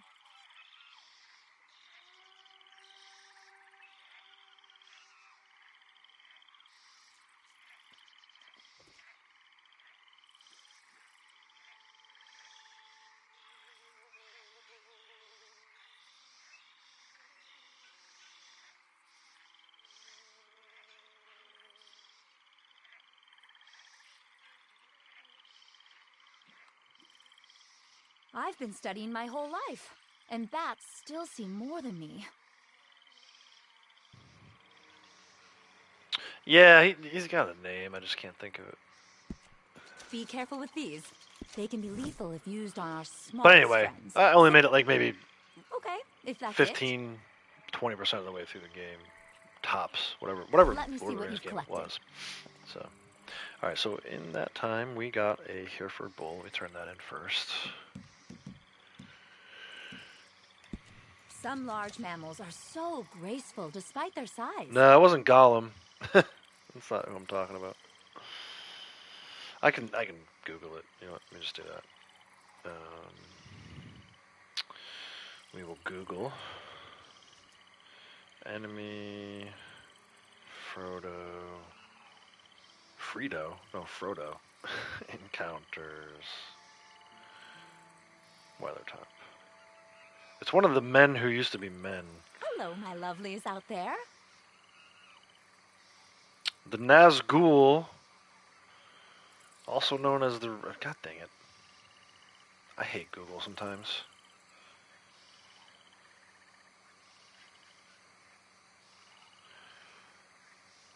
Nazgul, also Ringwraith, Black Rider, 5 Nazgul, the Witch King of Angmar. It's the Witch King. He gets stabbed by the Witch King. I knew it had a name. That's all you got. How That's alright. anyone That's could enough. Be bored with all this out their window. Alright, Mountain I'll Grassland. never We understand. did Rocky Mountain Bull Elk. A bison. Gentle giants. They're far more patient with us than we deserve. Rocky Mountain Ram. Poor thing. Hope it doesn't Like miss the this. emphasis on the ram there. I didn't do that on purpose, I swear. Rocky Mountain Bighorn Sheep. Every mammal I meet feels like looking in a mirror.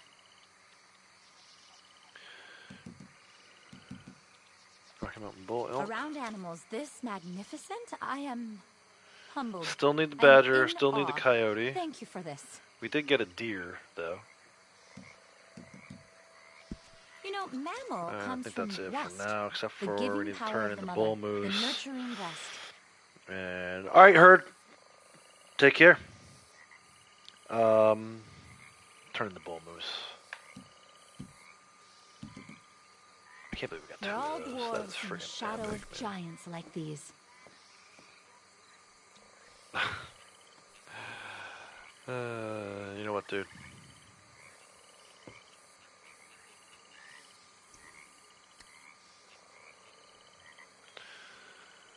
Let's turn in Forest River.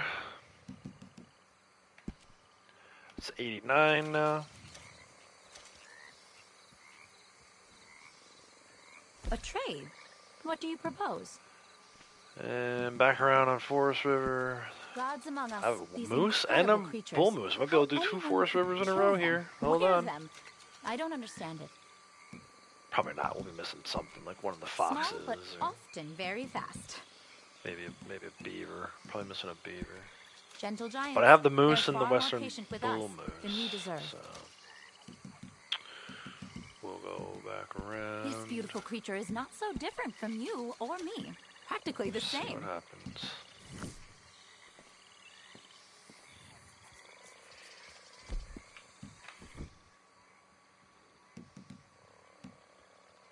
Six. Black bear.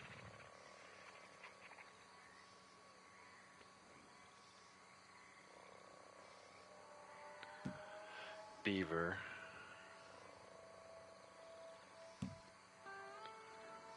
Raccoon. Gray. You can always Fox. collect more samples. There's always more to learn. Skunk.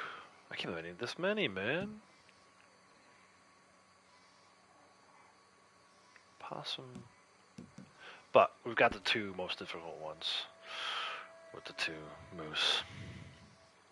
Which headset is good for PSI? I've been using, hold on. I need to see if I can figure out my, they are Corsairs, but let me see if I can get you the exact brand of Corsairs that I use. I've had these forever, dude. What's caught your eye there? Headphones themselves are starting to lose some of the black, whatever material that is.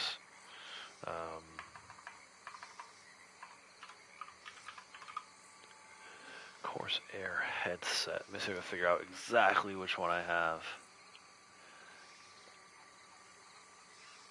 H65s, maybe? HS70s.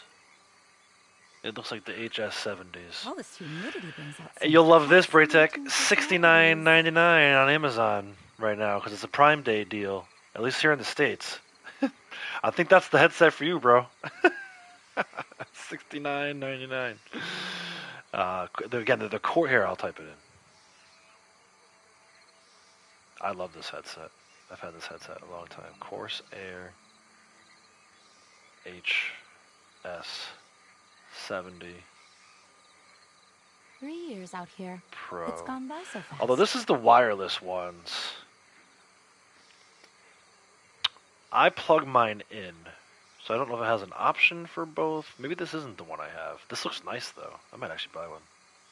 Maybe I'll buy these for $69.99. But I do enjoy these Corsairs. I've had them for a long time. I have big ears, so they fit on my ears well. I think the sound, Come on now. like if I go back and Can't listen to hang the around all streams, day. not that I do a ton of that, but if I do, I usually like the way it sounds. Sometimes it gets a little weird with the PS4 running in the background, but that's not the headphones' fault. That's just the background noise. But these have been very good to me. Just go through real quick. I did all the dailies, so I don't really need to check these things off, but very easy 7 for 7, 9 for 9 I today. do have quite a lot to do here. Yeah, don't worry about it, Harriet. What are you doing around here? Nothing.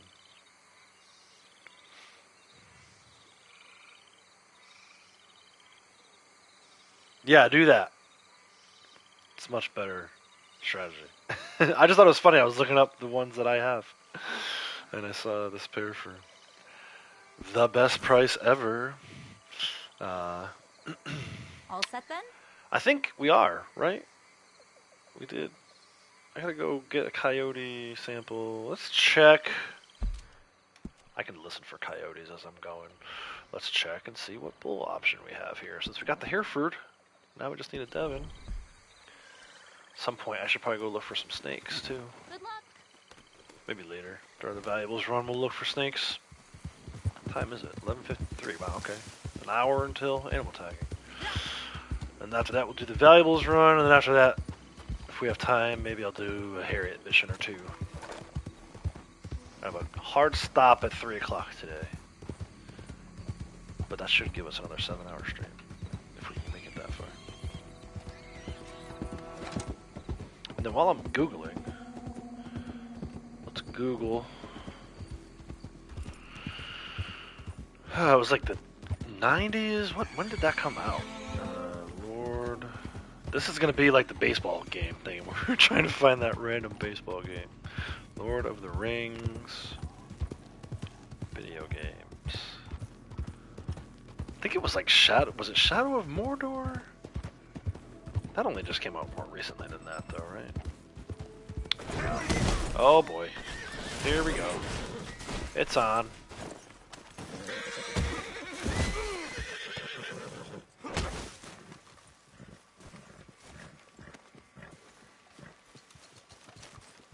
Thank you for your 9 cents and your platinum band, which I'll turn in later to the fence. What is that supposed to be? Trying to Google. Don't run into me. Return to Moria.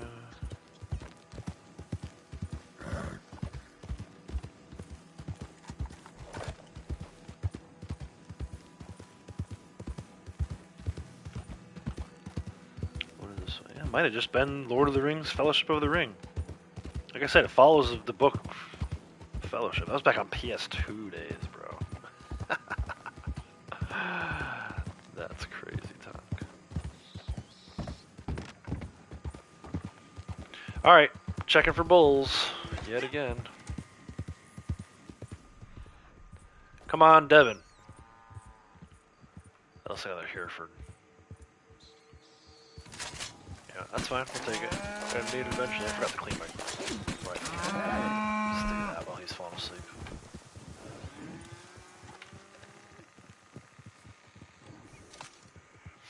Make sure that's clean.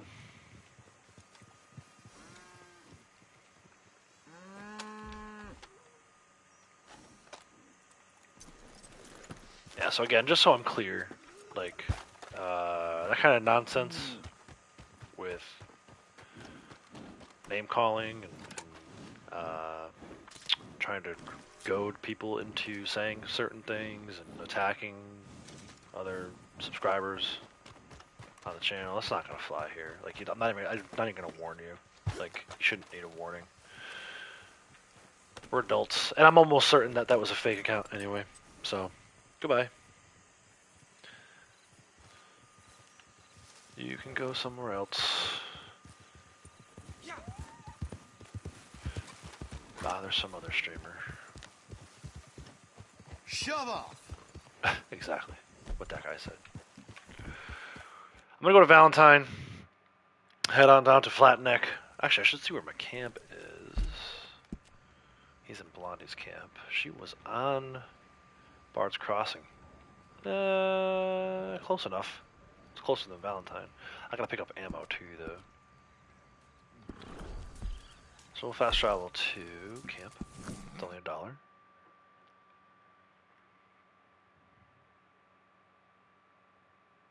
Back. And we'll pick up ammo out of the lockbox.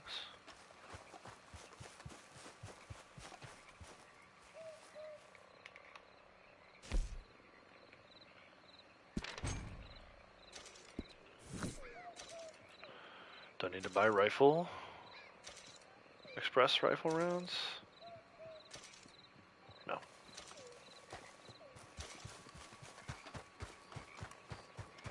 So didn't need that wagon after all. Still have the wagon, I'm gonna hold on to it. Either until it's daily that I need or trader month. No sense in running the wagon just yet. I don't even have full materials, so just wait for that. At the very least. As long as I can donate to Crips, I'll wait for a daily or wait for a trader month every time. Ooh, blood money. Holla. Make a quick right. Go uphill and activate that blood money.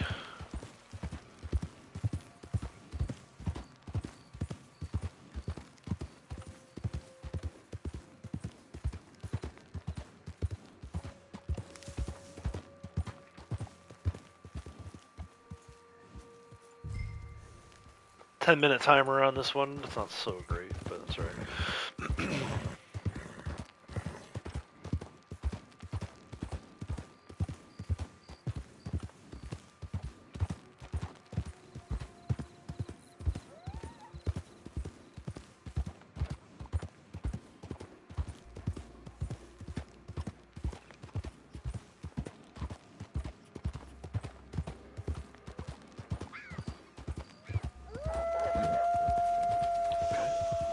'em across the river.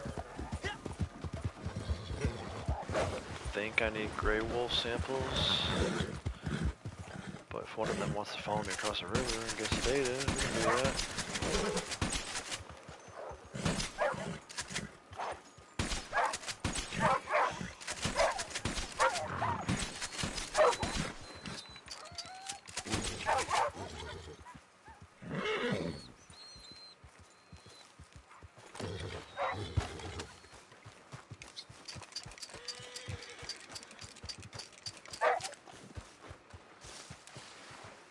Always have room. Just didn't need it for this next round. Oh, this one's coming. Oh, two of them coming. I'm gonna get eaten. Go, dude! Get out of there! What are you standing around for? Where's that rock?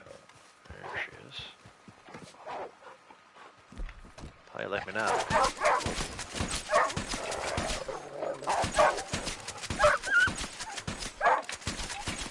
So this is kind of exactly what I was talking about earlier, right? The old me would have shot them with the bolt action rifle. And I still might do that if the ones that are sleeping wake up and I can't get out of here. But I don't need wolves. I don't need wolf pelts. I don't necessarily, I can go get big game meat from gators if I have to. Like, this is not, like, I don't need to kill these. There's nothing you can do with them anyway. Half the time you skin them. Maybe if you need pelts, 3 pelts for Crips on a daily day, but for the most part, you should be sedating and sampling these. Don't wait too long like I did. Now see, this one woke up, so now he's gonna have to die. Can't skin him anyway, but...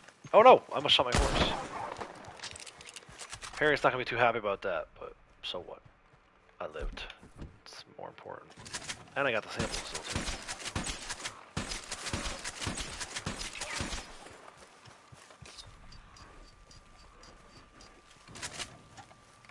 that doe with him? I'll take this one for now. I actually needed this one. Pronghorn buck. That saves me a trip. Oh, maybe not. I need the doe too. That could potentially save me a trip to McFarland's if I can track down that doe. Where'd she go? Doe, where'd she go? Where is she? There's no way she despawned already. She didn't run that far, right? There she is. Nice. Now I save myself a trip to McFarland's. Good area for pronghorn. Me and Sasquatch Man were talking about this the other day. There's always pronghorn over here at our Bart's Crossing. Problem with it is, unless you have your camp here, it's a little tough to get to. So, to me, the easiest spot to get these American pronghorn doe, American pronghorn bucks is McFarland's. They're just south of where the fast travel loads are at. So, not that this is a bad spot. They definitely spawn here. It's just if you're looking for quick in and out, McFarland's is the place.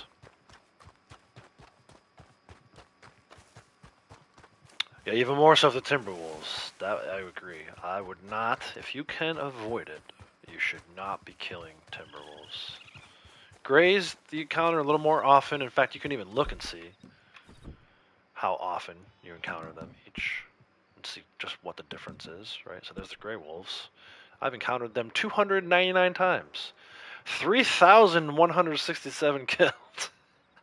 So keep those numbers in mind. 3,167 killed, 299 sedated, which is terrible. Timberwolves, 701 sedated, 180. So you're 4 times more likely to encounter a gray wolf versus a timber wolf. So when you encounter those timbers, make sure you take advantage of it. If you have any interest in doing naturalist stuff and completing mountain grassland sets, definitely try to avoid killing those timbers. Those are the raw numbers right there. Tried to kill any animal, even bought some meat to cook from catalog. I do that all the time. I always buy my meat from the catalog. What else am I gonna do with my money? Right? Oh man! Oh my gosh! That red fox ran into me. Oh my god, man. That was brutal. The horse somehow hit it twice. To defy the laws of physics. Alright, here's some pigs. We specifically need a Berkshire, I think, but we'll take all of them. Yeah, I need a Berkshire. Berkshires, there's only been like one over here recently, although this time there's 2. That works. Did I get them all? I missed one. Where's the one I missed?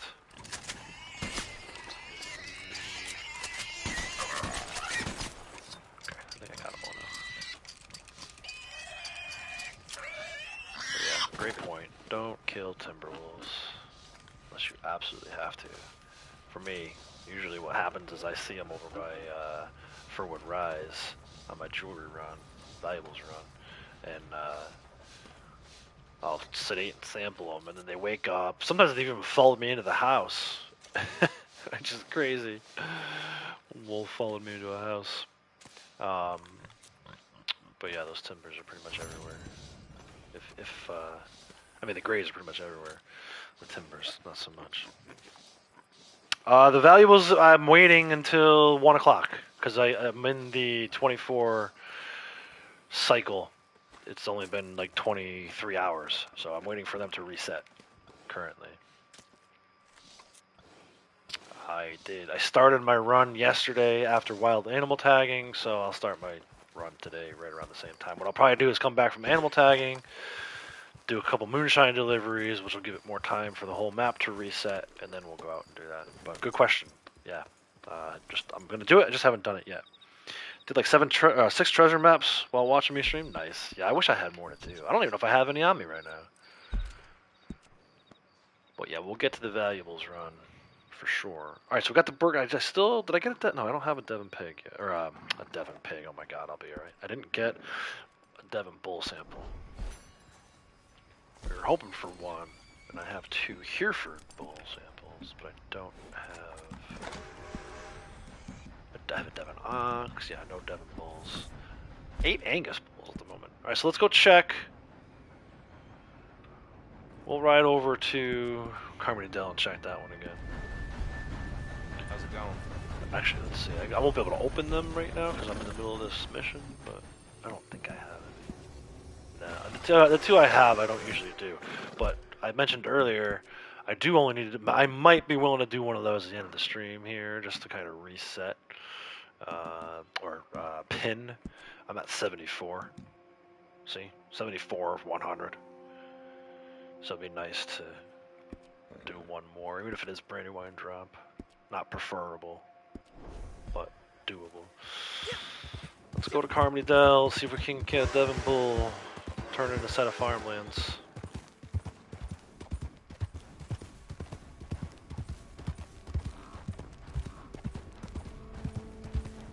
Keep an eye out for badgers and coyotes along the way.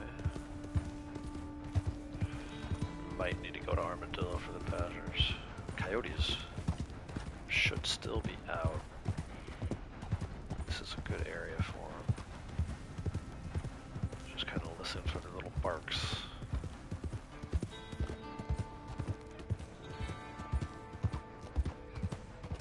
I hear a fox.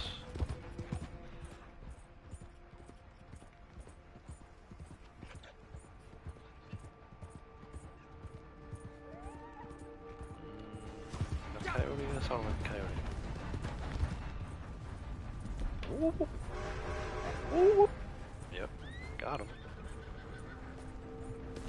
Somewhere in here. A lot of tracks. I hear him crying. Come to me, little coyote.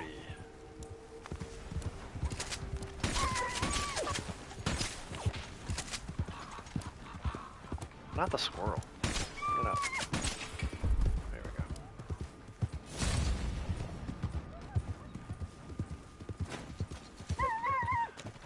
0.24, 181, 21 bucks for that.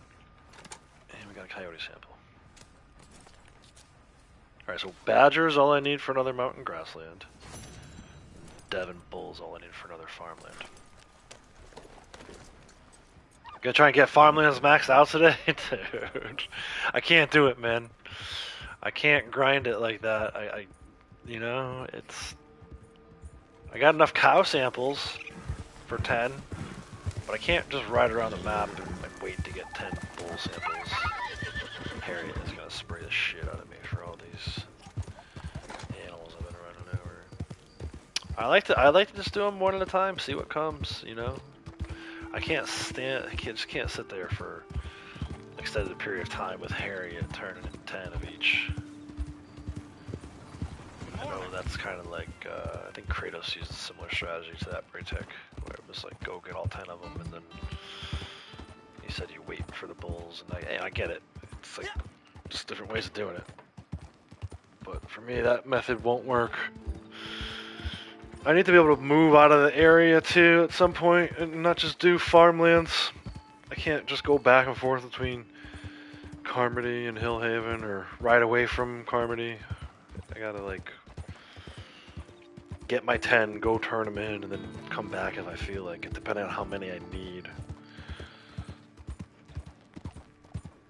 I mean, this wasn't too bad. Considering I needed 2 bulls, both the Hereford and the Devon. If we can get the Devon now, we're good. But yeah, I'll just keep doing my tournament one at a time. It's been working for me.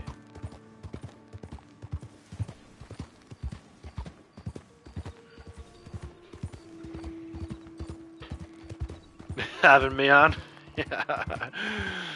Background noise while you go into the day. I'll be honest, this is what I've been doing when I've been editing. I'm using air quotes, editing Days Gone videos. Really, the only thing I'm doing when I'm editing is like keeping an eye out for cutscenes, trying to see what I can maybe use for thumbnail, right?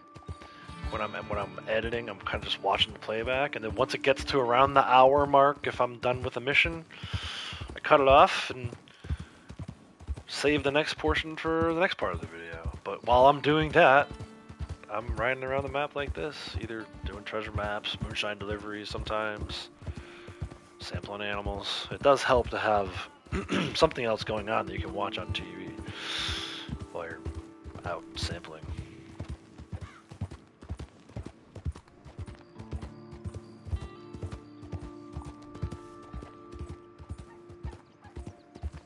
Usually it's a little more difficult to sample though, because I'll have the sound on the big TV will be the Days Gone playback. So I'm doing it on mute. It's very difficult to find like raccoons and coyotes and stuff that I'm used to, the possums, right? I'm used to hearing the noise before I turn about face, go get them. I've gotten better at it, but very hard to, like that right there. I would never have known there's a raccoon in the area until I heard that little, whatever the hell they do. Devin? Yes, sir. Hell yeah. That'll be a set of farmlands. And then what's the ox that's running around? I think I guess ox sample as well. Maybe get an extra cow now that we've sold one. Actually, no, I still have 10 cows. Never mind, I haven't sold one yet. But yeah, give me that Devon bull, baby. Yeah.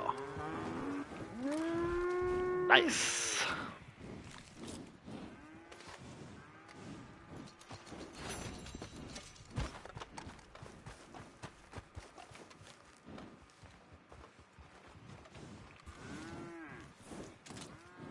Kind of hoping this blood money spawns in up here too.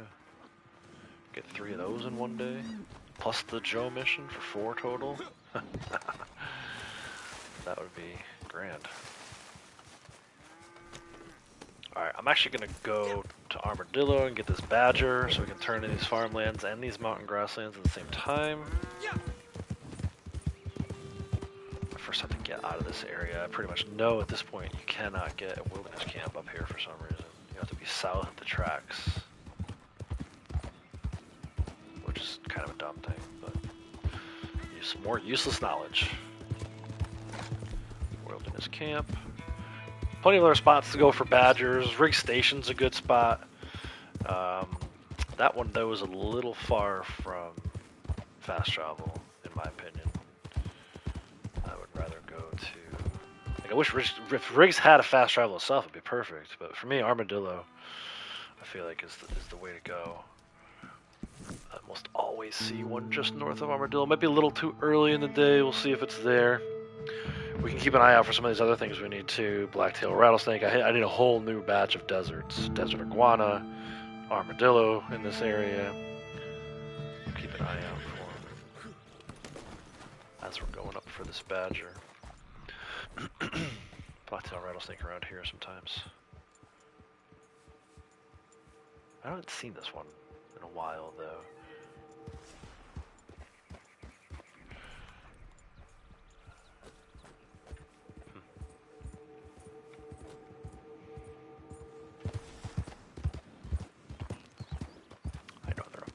Badgers up here. Be some Gila monsters. What's that off trail? I heard an armadillo. Rabbits. Oh, I need rabbits right now. Don't run in front of me. Dang suicidal animals. There's a Gila monster. If you ever need a Gila monster, it's a good spot. This guy just rode right through there. Hopefully he didn't run over the badger. This NPC. There it is. This is my badger spot for when it's a daily to skin a badger. Today we're just here for that.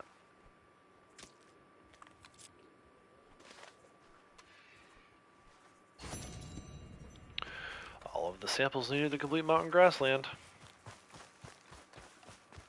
It's always a good day to get mountain. I've done like 4 or 5 mountain grasslands in a day sometimes. I don't mind the mountain grasslands. Those are areas I like. Those little, like, not quite mountainous areas, but like hilly areas, lots of forest, lots of trees. Sort of like east of Carmody Dell. East of Carmody Dell is a good spot. Moonstone Pond, don't craze around. I like that area of the map. It's outlaw country.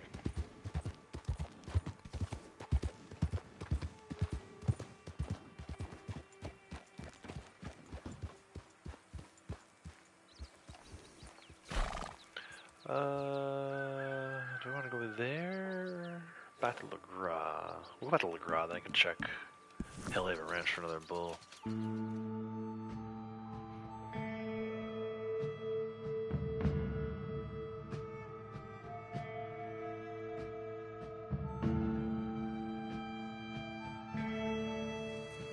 Not sure who McMuffin is.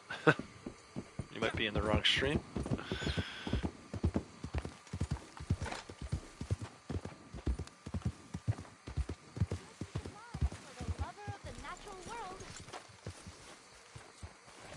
You've been carrying yourself well out there. Have I? Because I'm pretty sure I ran over a fox like twice. Same fox. Be careful with these. They can be lethal if used on our smallest friends. Simple enough then? Alright, let's see what you have for me. Berkshire pig. Every mammal I meet feels like looking in a mirror.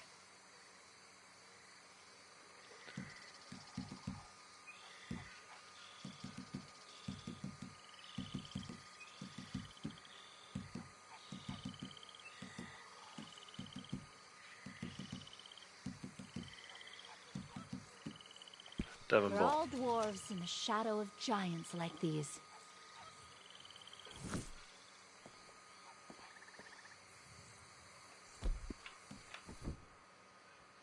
It's another farmland, 114 of 200. Let me see We'll what go you've back collected. around. Berkshire Poor pig. thing. Hope it doesn't miss this. Angus Some bull. large mammals are so graceful Sheep. despite I'm their down to size. 0 sheep. Around Different animals bull. this magnificent, I am humbled. Might just need I the am Devon. in awe. Thank you for this. Gentle giants, they're far more patient with us than we deserve. You know, mammal comes from breast, the giving Oh, power there she of the goes, mother, talking about her the breast. nurturing breast. Gods among us, these incredible creatures. Is it just How the Devon? anyone could kill them? Where?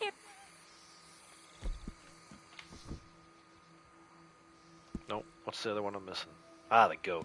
Go figure. Alright, Devon bull. We'll check Hillhaven Ranch again in a second here. Why can't I spell? There we go. Devon bull. And the goat. And then mountain grasslands. It's gonna be 139. Oh, you can't stop Nice. now, can you? All right, let's see what you have for me. I don't need the bison right now. Rocky Mountain Rim, no. Pronghorn doe, yes. This beautiful creature is not so different from you or me. Practically the same. Rocky Mountain sheep, no. Coyote, yes. Every mammal I meet feels like looking in a mirror. Badger and American pronghorn buck. American pronghorn You know, buck. mammal comes from breast, the giving power of the mother, the nurturing breast. She's on a breast kick today. Badger. Life feels very different at this She's on a size. breast kick today, and I am here for it.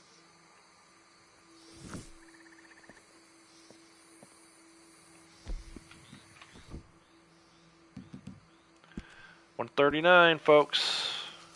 Is that one more before I can reset? That's a multiple of 20, right? Yeah, look at that. Nice. We might reset that award today. Let's go back around. Let me see what you've collected. Some large mammals are so graceful despite their size. This beautiful creature is not so different from you or me. Practically the same. Every mammal I meet feels like looking in a mirror. Nature's predators keep the balance, a far cry from hunters' rifles. I'll have to see where we're going for animal tagging, too. If we get a mountain grassland animal tagging, that'd be nice. 31 minutes from now. Let's see what we need. 6. Rocky Mountain bull elk. Again, very easy to get right up there by Carmody-Dell. My go-to spot. Badger. We know the go-to spot. I was just there. Coyote. Probably gotta wait for nightfall. Let's see what happens. boar, not too bad. Those are right in the area here. We'll keep an eye out. Keep an ear out. And then the 2 pronghorns, of course.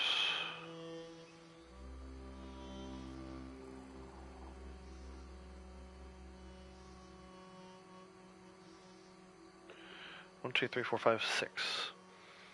Alright.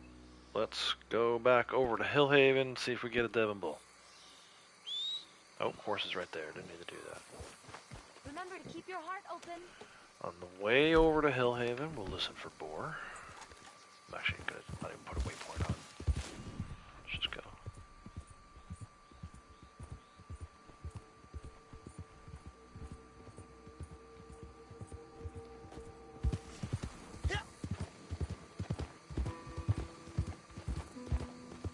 Maybe not on the boar. Might need to wait for nightfall for them too. They're out during the day, but they're more common at night, I find.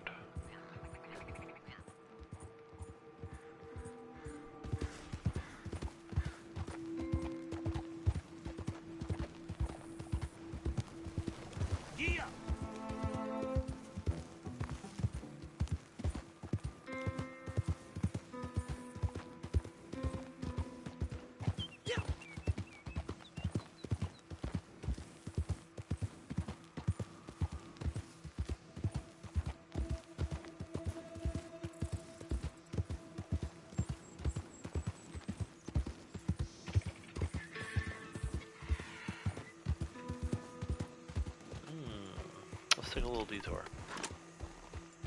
You there? Yeah, you! Hey, you know that old burnout town up northeast? Pleasance? Looks like some of them hill folks stole someone over there. Could be trouble, but you look like you might take to that sort of thing. Not right now, I don't. You're saying yes? I'm dressed in Well, this good for goofy you. You're a outfit. better You think person I than me. could take on some outlaws? I mean, you're not wrong, but I don't think I look like I could.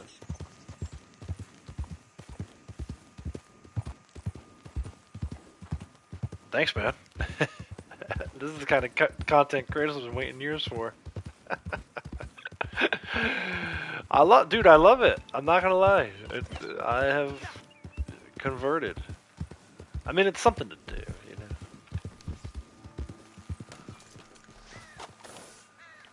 It beats looking around tall trees. Dude, this guy didn't even want to talk it out first. He just started shooting.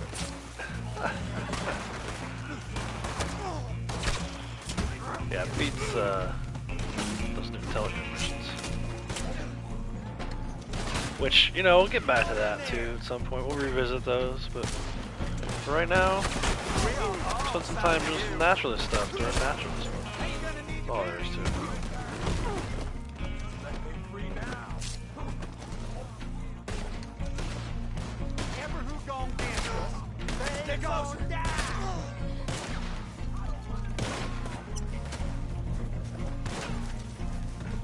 This is like very far south for these guys, I feel like. Hill folk. These should be raiders.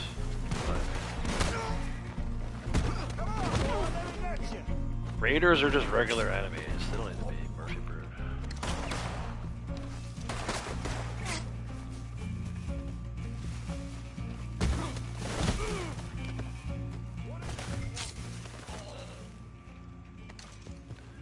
Melee kills and executions.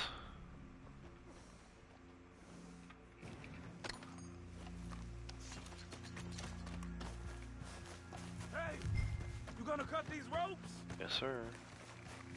Quick, please! There might be more of them! Yeah, I don't. These shouldn't be Murphys. In my opinion. Those evil sons of bitches. You gave them what they deserved.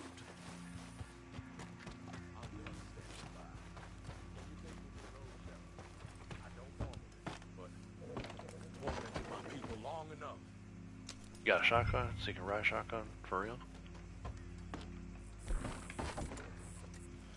Come on, then.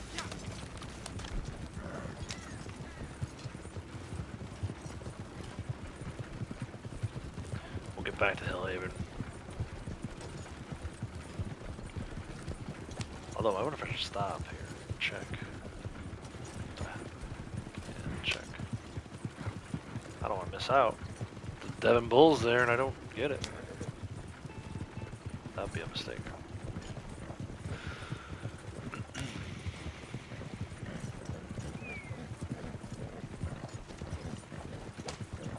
I might hit 2.88 mil today.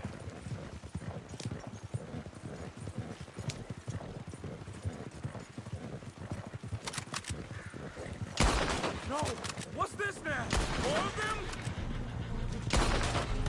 Well, it was. Yeah. Oh, one more. One more. Yep.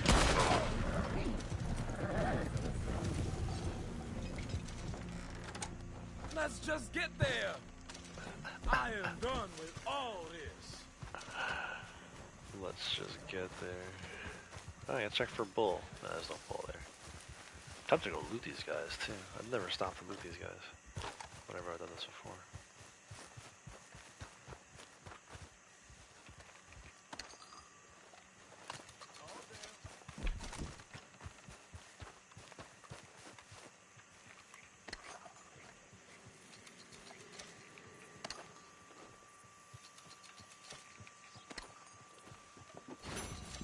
Hey, arrowhead.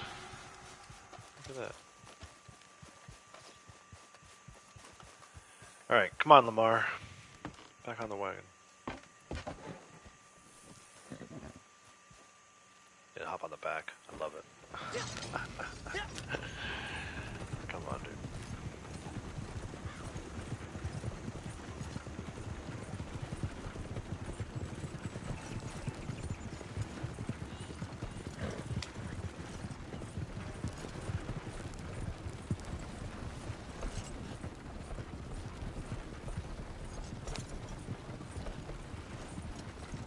So yeah, we're closing in. We're in the final wave of assisting strangers, or whatever they call it. Help people in need, I guess. Helping people in need. Done over 900 of these things. It's so crazy to fathom. But yeah, get to 1,000, that'll be it.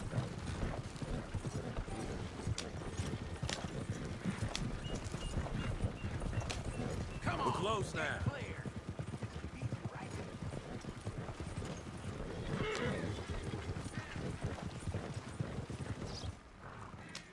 I don't like it here one bit. Arrowhead is the name of the company that made Helldivers? Nice. Yeah, you earned it. Let's see. Always a terrible payout. But well, I got a little gold that time. Usually I rush through it. $8. I love it. Let's see though. Progress. Forget where I'm at with those ones. That's under free roam, right? 937 out of 1,000. 63 more to go. We're gonna have that one locked up real quick. His hideouts cleared 93. I gotta put more attention on that.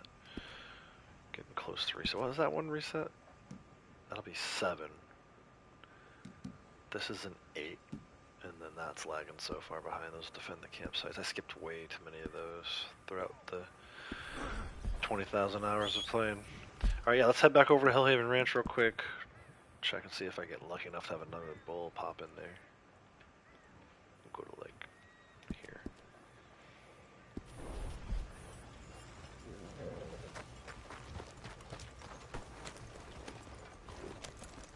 God, give me strength. That's how I feel some days. God, give me strength.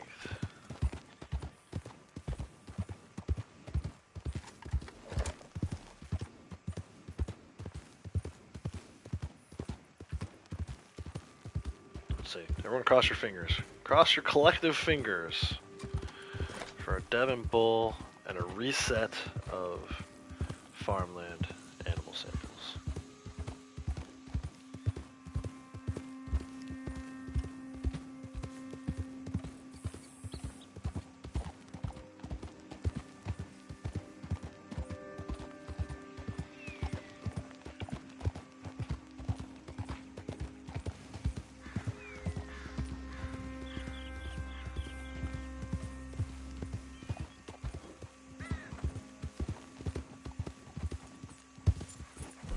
What we got? Ah, it's an Angus. Boom.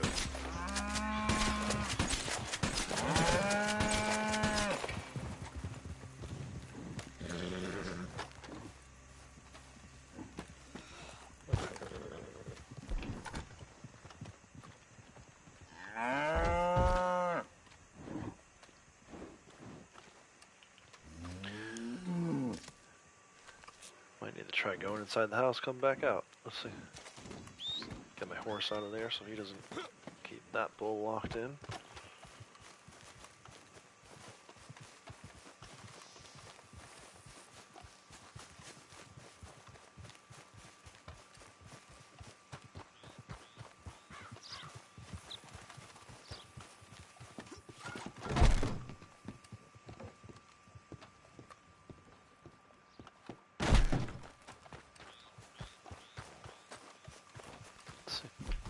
Did that work?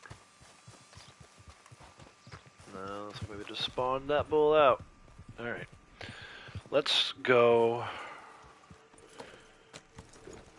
Let's shift gears a little bit here. Since I don't know quite yet whether we're going to get mountain grassland or forest river samples in animal tagging, which is in 19 minutes, I'm not going to bother going to find those animals quite yet. Let's go see if we can find some snakes.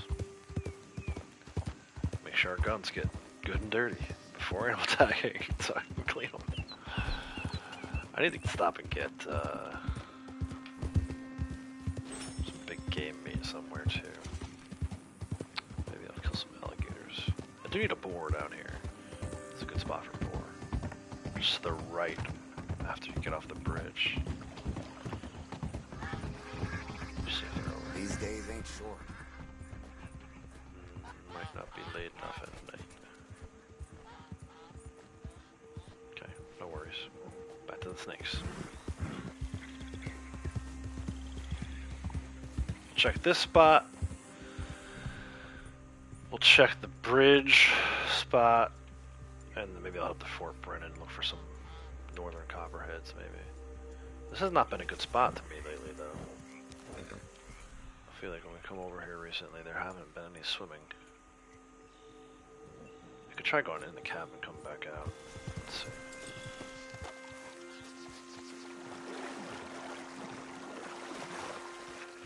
Any collectibles over here today? I hear the bird egg. I think it's the bird egg. Right?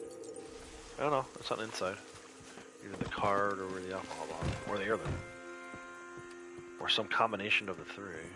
Looks like maybe just the heirloom. Alright, now go back out. Spawns reset. And snake?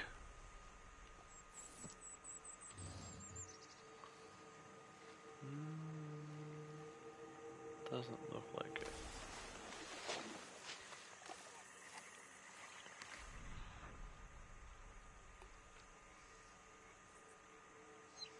I just always see the snake over here, man.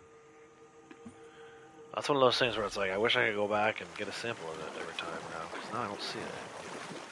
Last 3 times I've been over here, I haven't seen a snake. And the one time we did, I couldn't get it because it was too deep in the water. Alright. Let's go check the bridge and then maybe Copperhead Landing from there. 16 minutes on the animal tag, got plenty of time.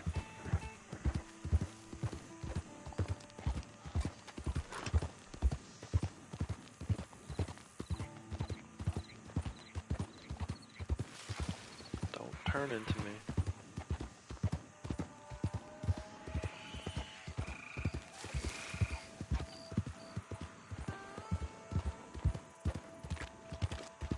I wonder what percentage of snake spawn like water snake spawn locations are actually no good. We talked about the other day, I know there's spawns here. Oh, I did that black bear. Talked about over here at Hagen Orchards the other day, I got one spawn in right by the boat dock. But that's no good. So it's like, is it more than 50%? I would say it's probably close to 50-50, right, Kratos? Maybe you know?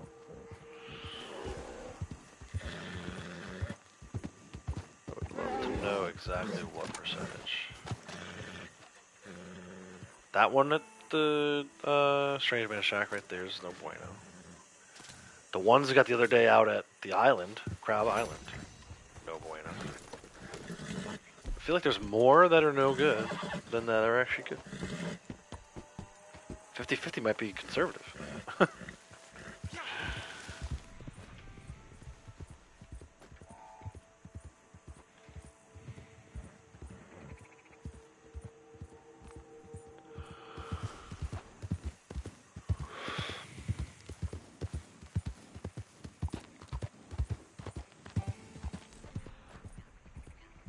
There's a spot behind Madame Nazar, or Harriet, over here. That one's no good. Even actually yesterday when I was doing it at Copperhead Landing, I was having trouble getting the snake to get my guy to take the sample. I'm also listening for boar. We still need boar, right? For mountain grassland.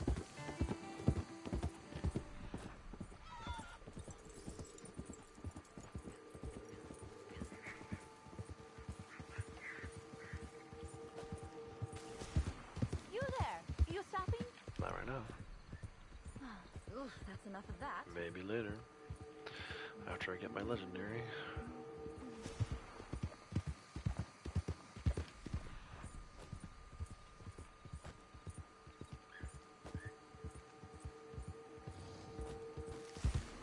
Hell of the boar. There they are.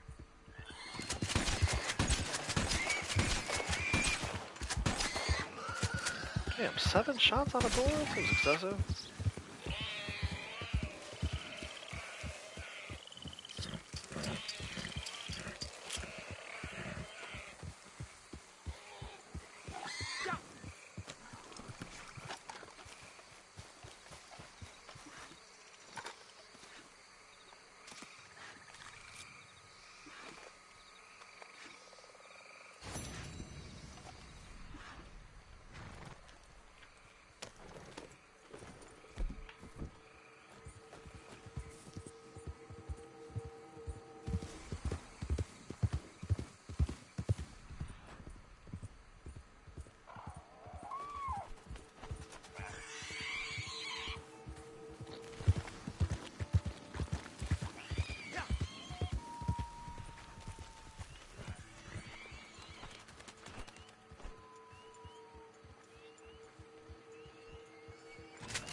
So many bullfrogs over here. I'm telling you guys, you need bullfrogs today for that daily. This is the spot.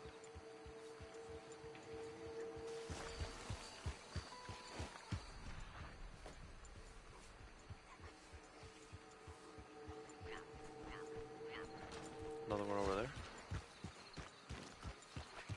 Something. Toad. Oh, it's an American bullfrog.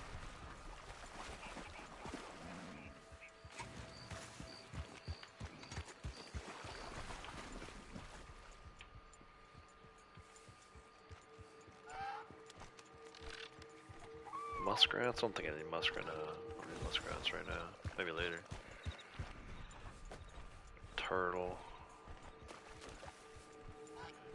Tons of turtles. Good area for turtles. Small gator? No, I already got a small gator. Got that yesterday. So I need northern copperhead, southern copperhead, and then for the water snakes I need cottonmouth and northern water snake. I did actually. There was a northern water snake yesterday over at Copperhead, but it was too deep in the water. I didn't even bother trying to sedate it.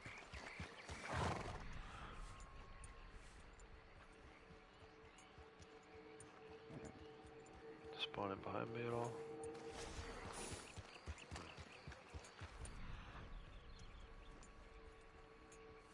I wonder, like, nighttime, daytime, what's better?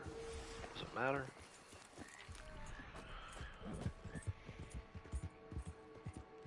Now that we know those spots work, just find like more frequent spawns. I hate coming all the way over here if I'm not gonna bother getting anything. Small gators. 2 of them. Don't need those right now though.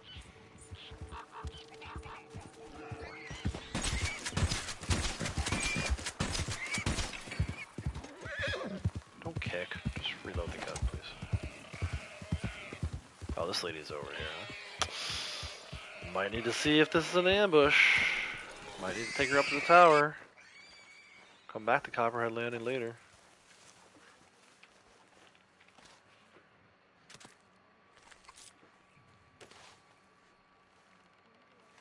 Let's see. Hey there! My horse! Well, you can see. Is there any dead. way you can give me a ride? Yeah. See or no? Stop talking so I can answer you. Yes, nice. That's real good of you. I appreciate it. There's an old lookout tower on the mountain Another helping northeast the of person. Emerald Ranch. That's where I was headed. Maybe we can stop by Fort Brennan. Look for some snakes. Come on, man. Little moonlight ride. Actually, Fort Brennan too has been like weird with the snakes. I used to always see them over there, especially in story mode, man. You couldn't go over there and not get bit or have your horse freak out. I haven't been seeing them over there.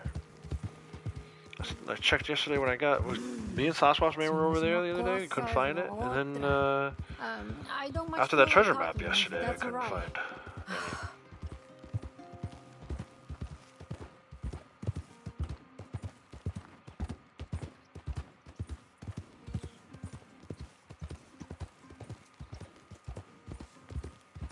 Oh boy, look out.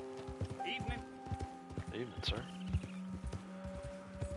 Let's see. Let's look around a little bit. Don't need to rush right over to the tower. Get less of a payout. Lots of rats and squirrels. Brown rat. No snakes. I almost missed that one the other day. He was stuck in the corner over there. Closer to the water, maybe? I don't know, man. I don't even see any little puffs of smoke. Heat signatures.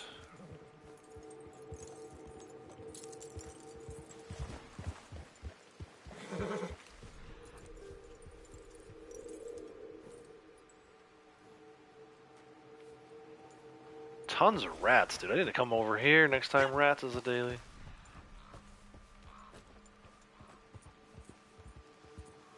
Forget about Bulger Blade. Oh, there's one. That's gotta be one. Right. Yeah, southern. Nice. Don't fall off any cliffs now.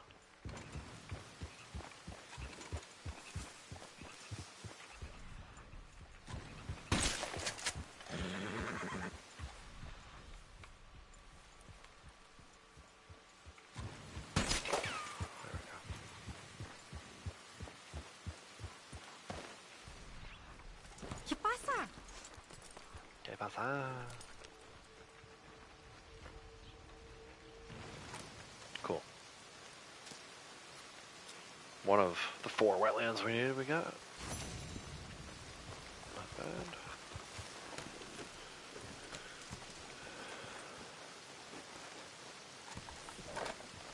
You can see all the way down to the side of the knee.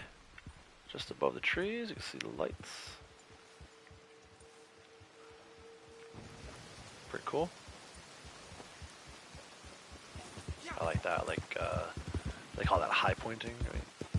Find like a nice high point. See if you can find some kind of reference. There's some spots, maybe like 2 hours from the house, western Massachusetts, where you can see all the way to Boston on a clear day. That's pretty sick. It's very, very far away. It's like a 2-hour drive to the spot, but it's also 2 hours from Boston, and you can see it on a clear day. You can see 2 hours away.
Actually, what kind of snake is it that's over by this other Okay, platform? not far now. The smaller platform. That copperhead too? Oh, there's a coyote.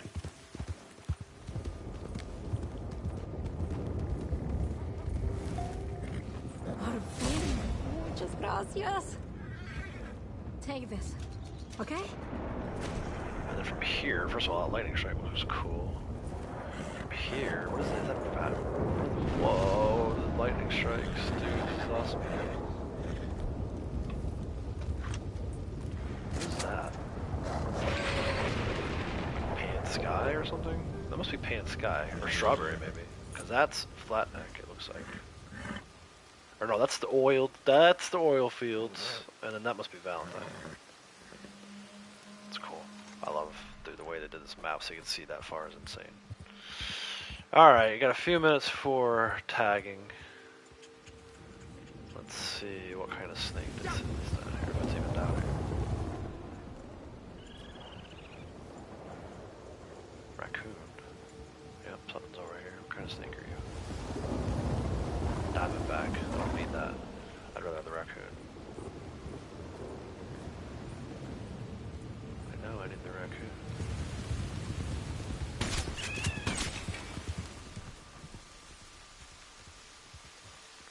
And then I gotta get out of her posse.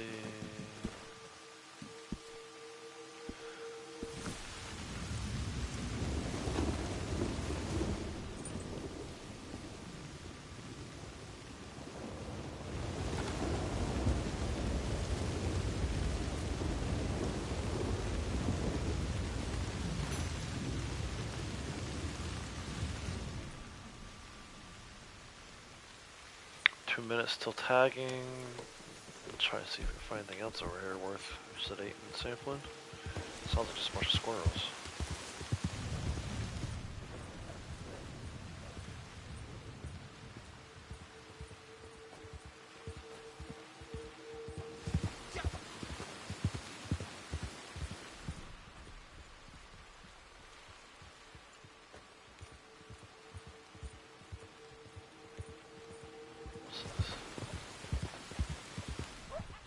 Coyote.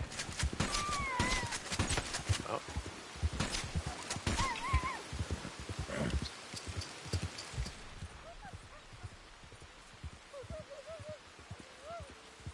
Probably get one of those in tagging anyway, but whatever. We'll take one now.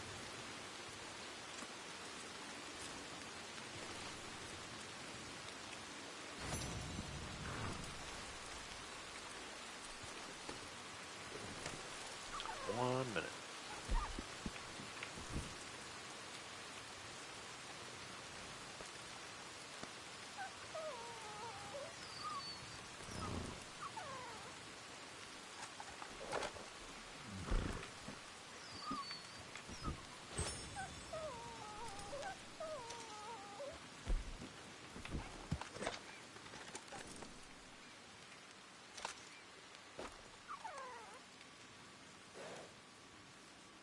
Yeah. I wish the ropey map were a little more reliable for stuff like that. Unfortunately, like, outside of the common animals, which everyone probably knows anyway, like the moose and the bears and all that stuff, the ropey map's not really good for...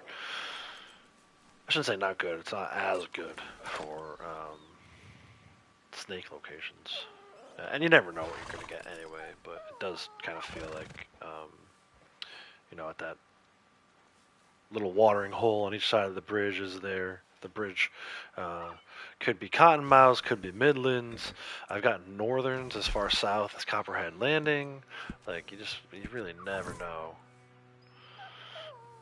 until you go there and check. And unfortunately, for those kinds of animals, there's no real fast travel close to them, which is unfortunate. So that's all right. We got a Southern Copperhead, Northern Copperhead. I feel like those are maybe a little, like, I don't even know, the tower outside of Van Horn, maybe? I know there's a snake at that location some days, too. Just from going around collecting, you know, you come back down, there's a snake. Stepped on it, got bitten by it plenty of times before.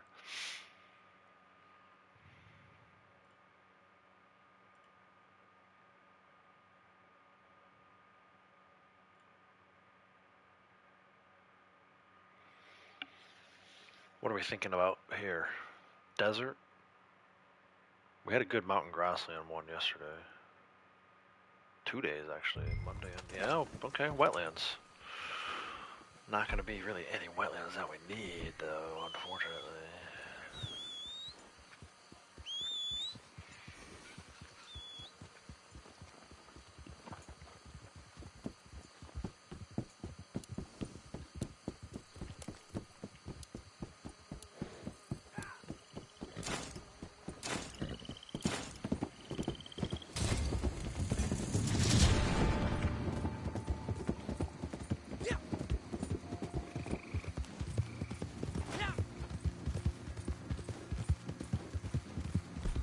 Just feed this horse before we go.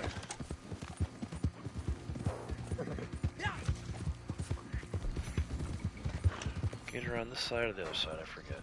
This side.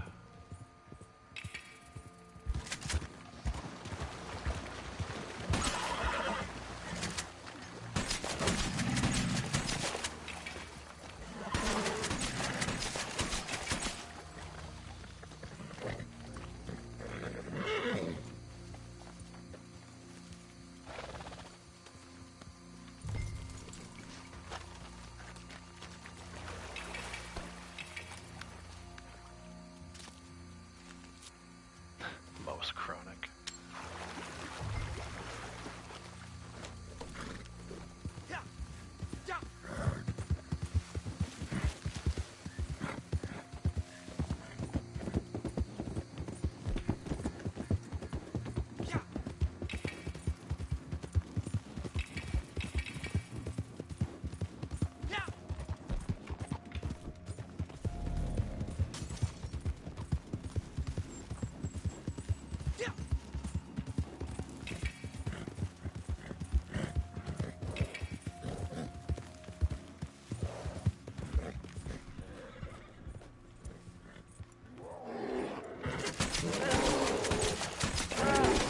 Whoa. Dude, what? Black bear coming after me? Or is it just trying to run out and I just happen to run in the same opposite direction as it?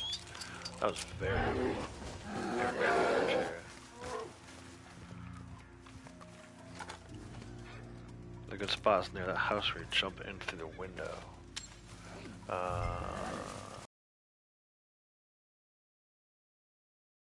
Well, talking about north of my Willard's Rest?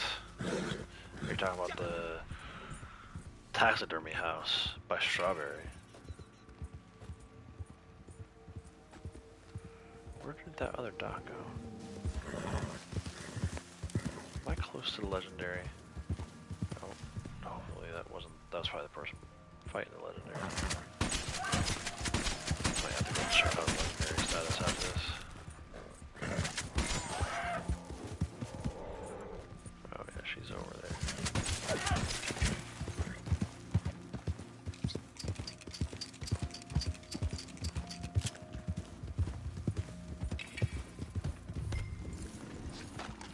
Looks like a few people on the legendary now. Keep an eye on that. Maybe somebody will get it. I'll hang out in the area for a little bit. I think these guys are going to manage it though.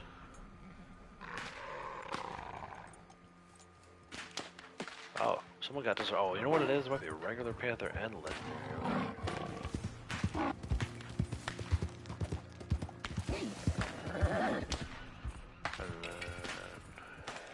Alright, they got it. Good.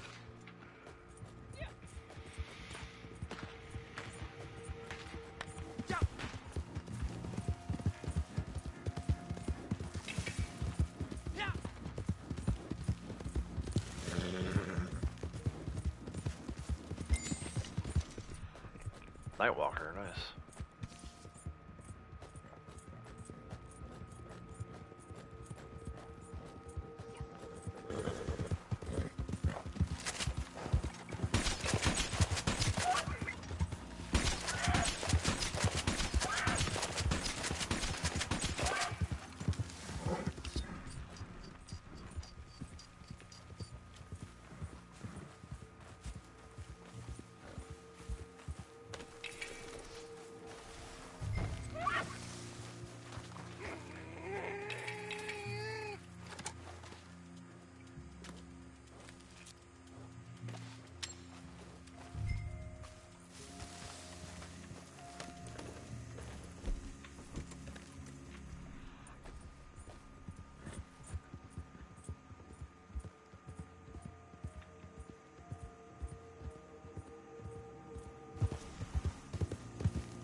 not seeing squat on the map, dude.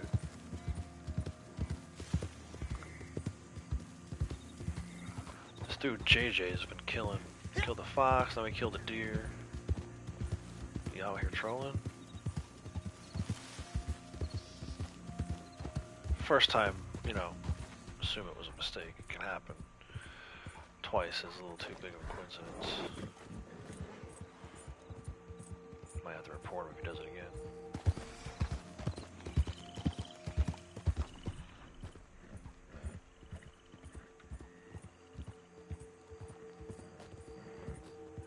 Is it a muskrat, a deer, which he killed? And then is that a fox or a coyote?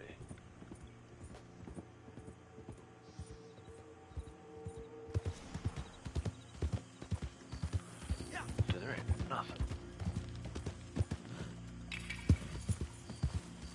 Just got more. We don't really need that though. I already got the 4 sample. What's this? So it finally popped.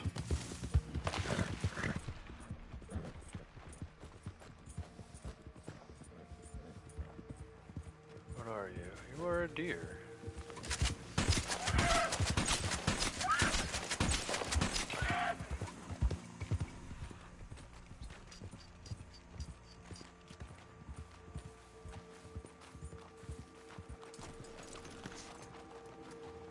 Another deer. Actually gonna get the deer sample?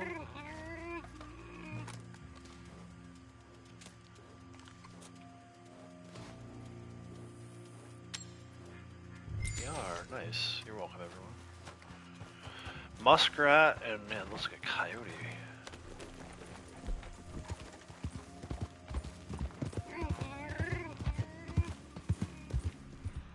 Can I get out of here? Go to the water?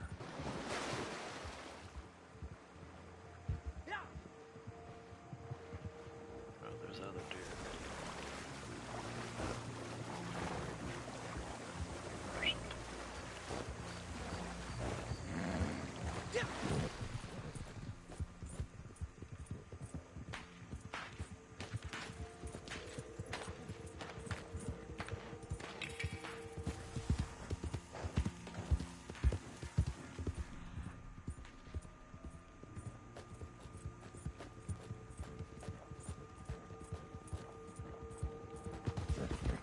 Someone else saying the same thing?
Panther.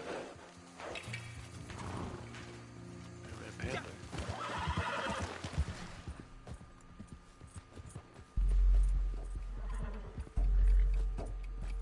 Boom. Fail.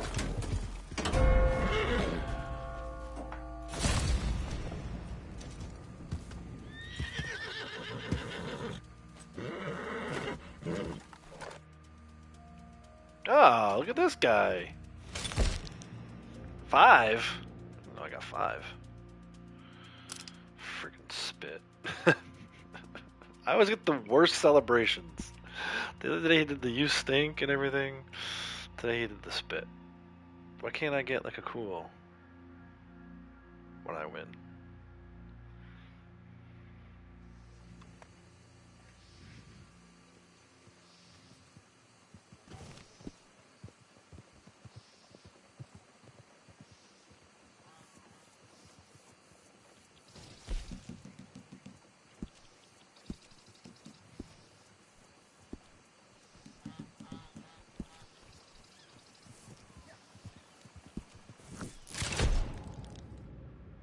even that would have been a nice picture.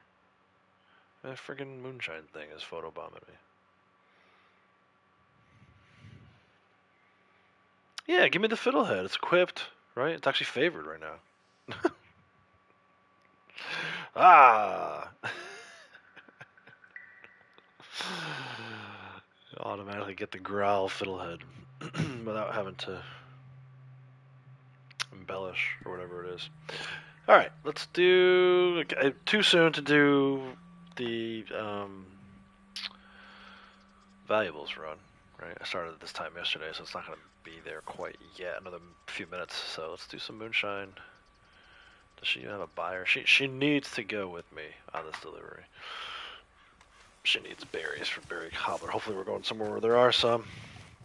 I thought I picked a few earlier when we went to the shack. Maybe I forgot to do that with her. Or maybe this batch was already made when I did that. I forget. Either way, clean our goods.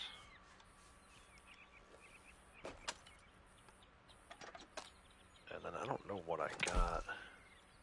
The deer sample I technically didn't really need. I only had 2 Nightwalkers, huh? That's interesting. American alligator I don't actually need. That'll be all for next round. Coyote I tagged. Raccoon I tagged. All that was before we left. So yeah, animal tagging wasn't that great today. It's alright though. Alright, we're going to Thieves Landing Fence. Oh, we might get the boar down here. I just got back from public lobby, so maybe we'll get the boar. Get another legendary sample. We'll do her delivery, moonshine. We'll do his moonshine delivery, and then we'll start our valuable run. After I go, I gotta probably use the restroom first.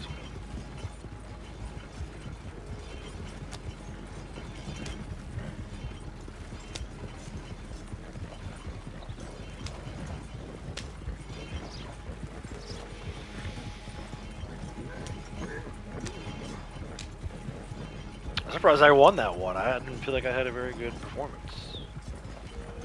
It took me a while to get my first sample.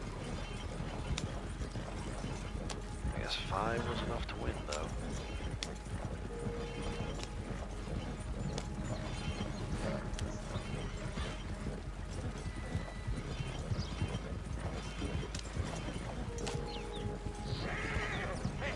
Stop those horses!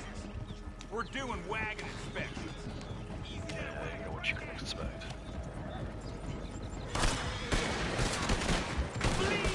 And ain't this wagon?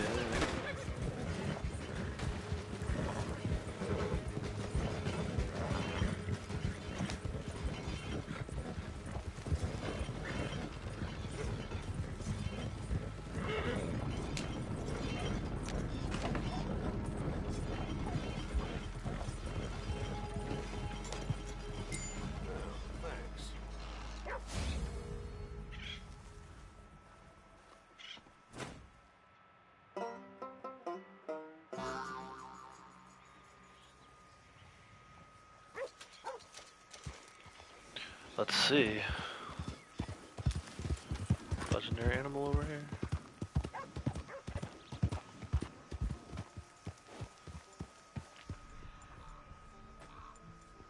Treasure map over here? Something? Might just need to grab these raspberries. Be on my way. I'm gonna have her come over and grab these raspberries. That was wild cider. I'm tired of making wild cider. I need to make berry cobbler. She's at 31,000. So she might not rank up during the stream today, but I can pretty much guarantee she'll rank up today. Oh, there's a treasure map here. Why is it showing on her screen? Not on his. Did she just make it spawn in? Dude, that wasn't there before, right? So that's technically her treasure map. But guess what? Possession is 9/10 of the law.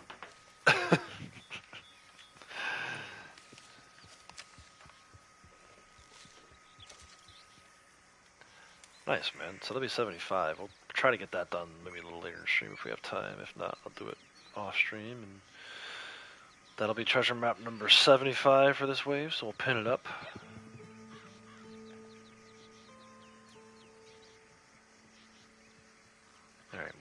raspberry bush for her. Yeah. She's not that poor. She's got 1,260 gold. Only recently did he pass her up. Right? 1,260 for her, 1,360 for him. It's not that much of a difference. Don't make me feel guilty. The house near Van Horn where you jump through the window. I think I know the one you're talking about. There's a heirloom there, usually. A family heirloom there.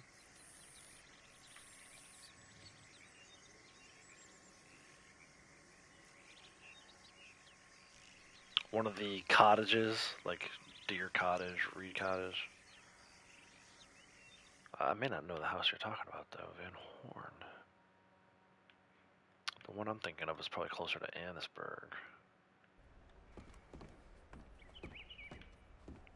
A good sale. Excellent. Making me feel bad about treasure maps. How dare you? Of all the things.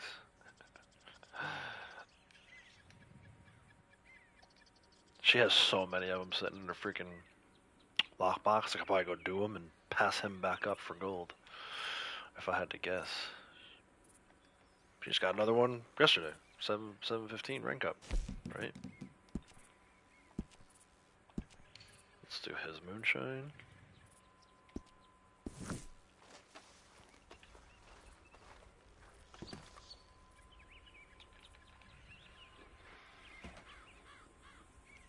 Oh.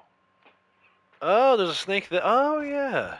I remember hearing him rattle at me whenever I got, or hiss at me, I guess, whenever I went there for the heirloom that's in the diggable. That's not the one I was thinking of, but yeah, okay. That's This good batch to know. is parfait. We can ship it whenever you like. D'accord. Man Bear Pig from South Park. Good. You have arrived. Bon.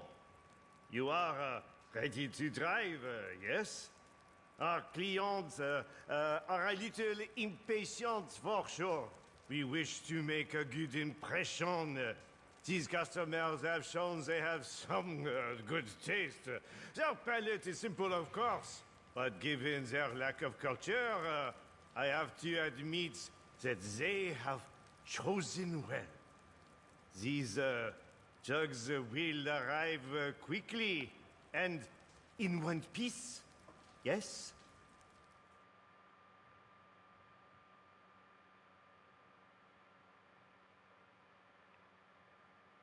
Depending on where we're going. Bring blog with us. Oh yeah, she's gotta come. Phrasing. She needs to come with me to Quaker's Cove because there are more raspberry bushes down there. Get on this wagon, lady.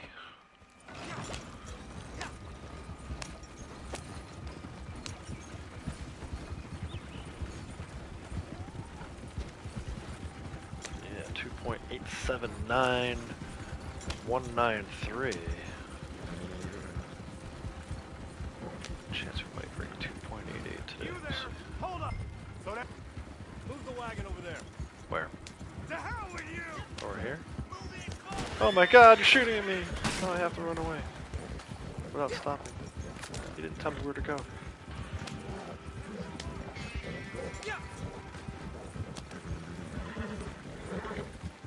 Cougar? Maybe? Over here? I feel like it's weird that I haven't gotten a legendary. Usually once you come back from being in public lobby, the whole thing kind of resets. Acting like you done hit your head. If I had $1 for every time I heard that line, I wouldn't need to go back to work. No, not much. That one too. You're gonna die like a dog. At the vet? With a needle in my arm? Thank you.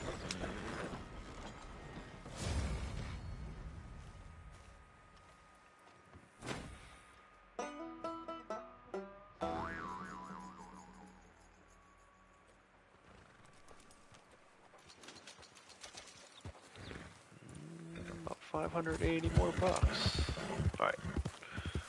Where's this cougar? I know it's up here.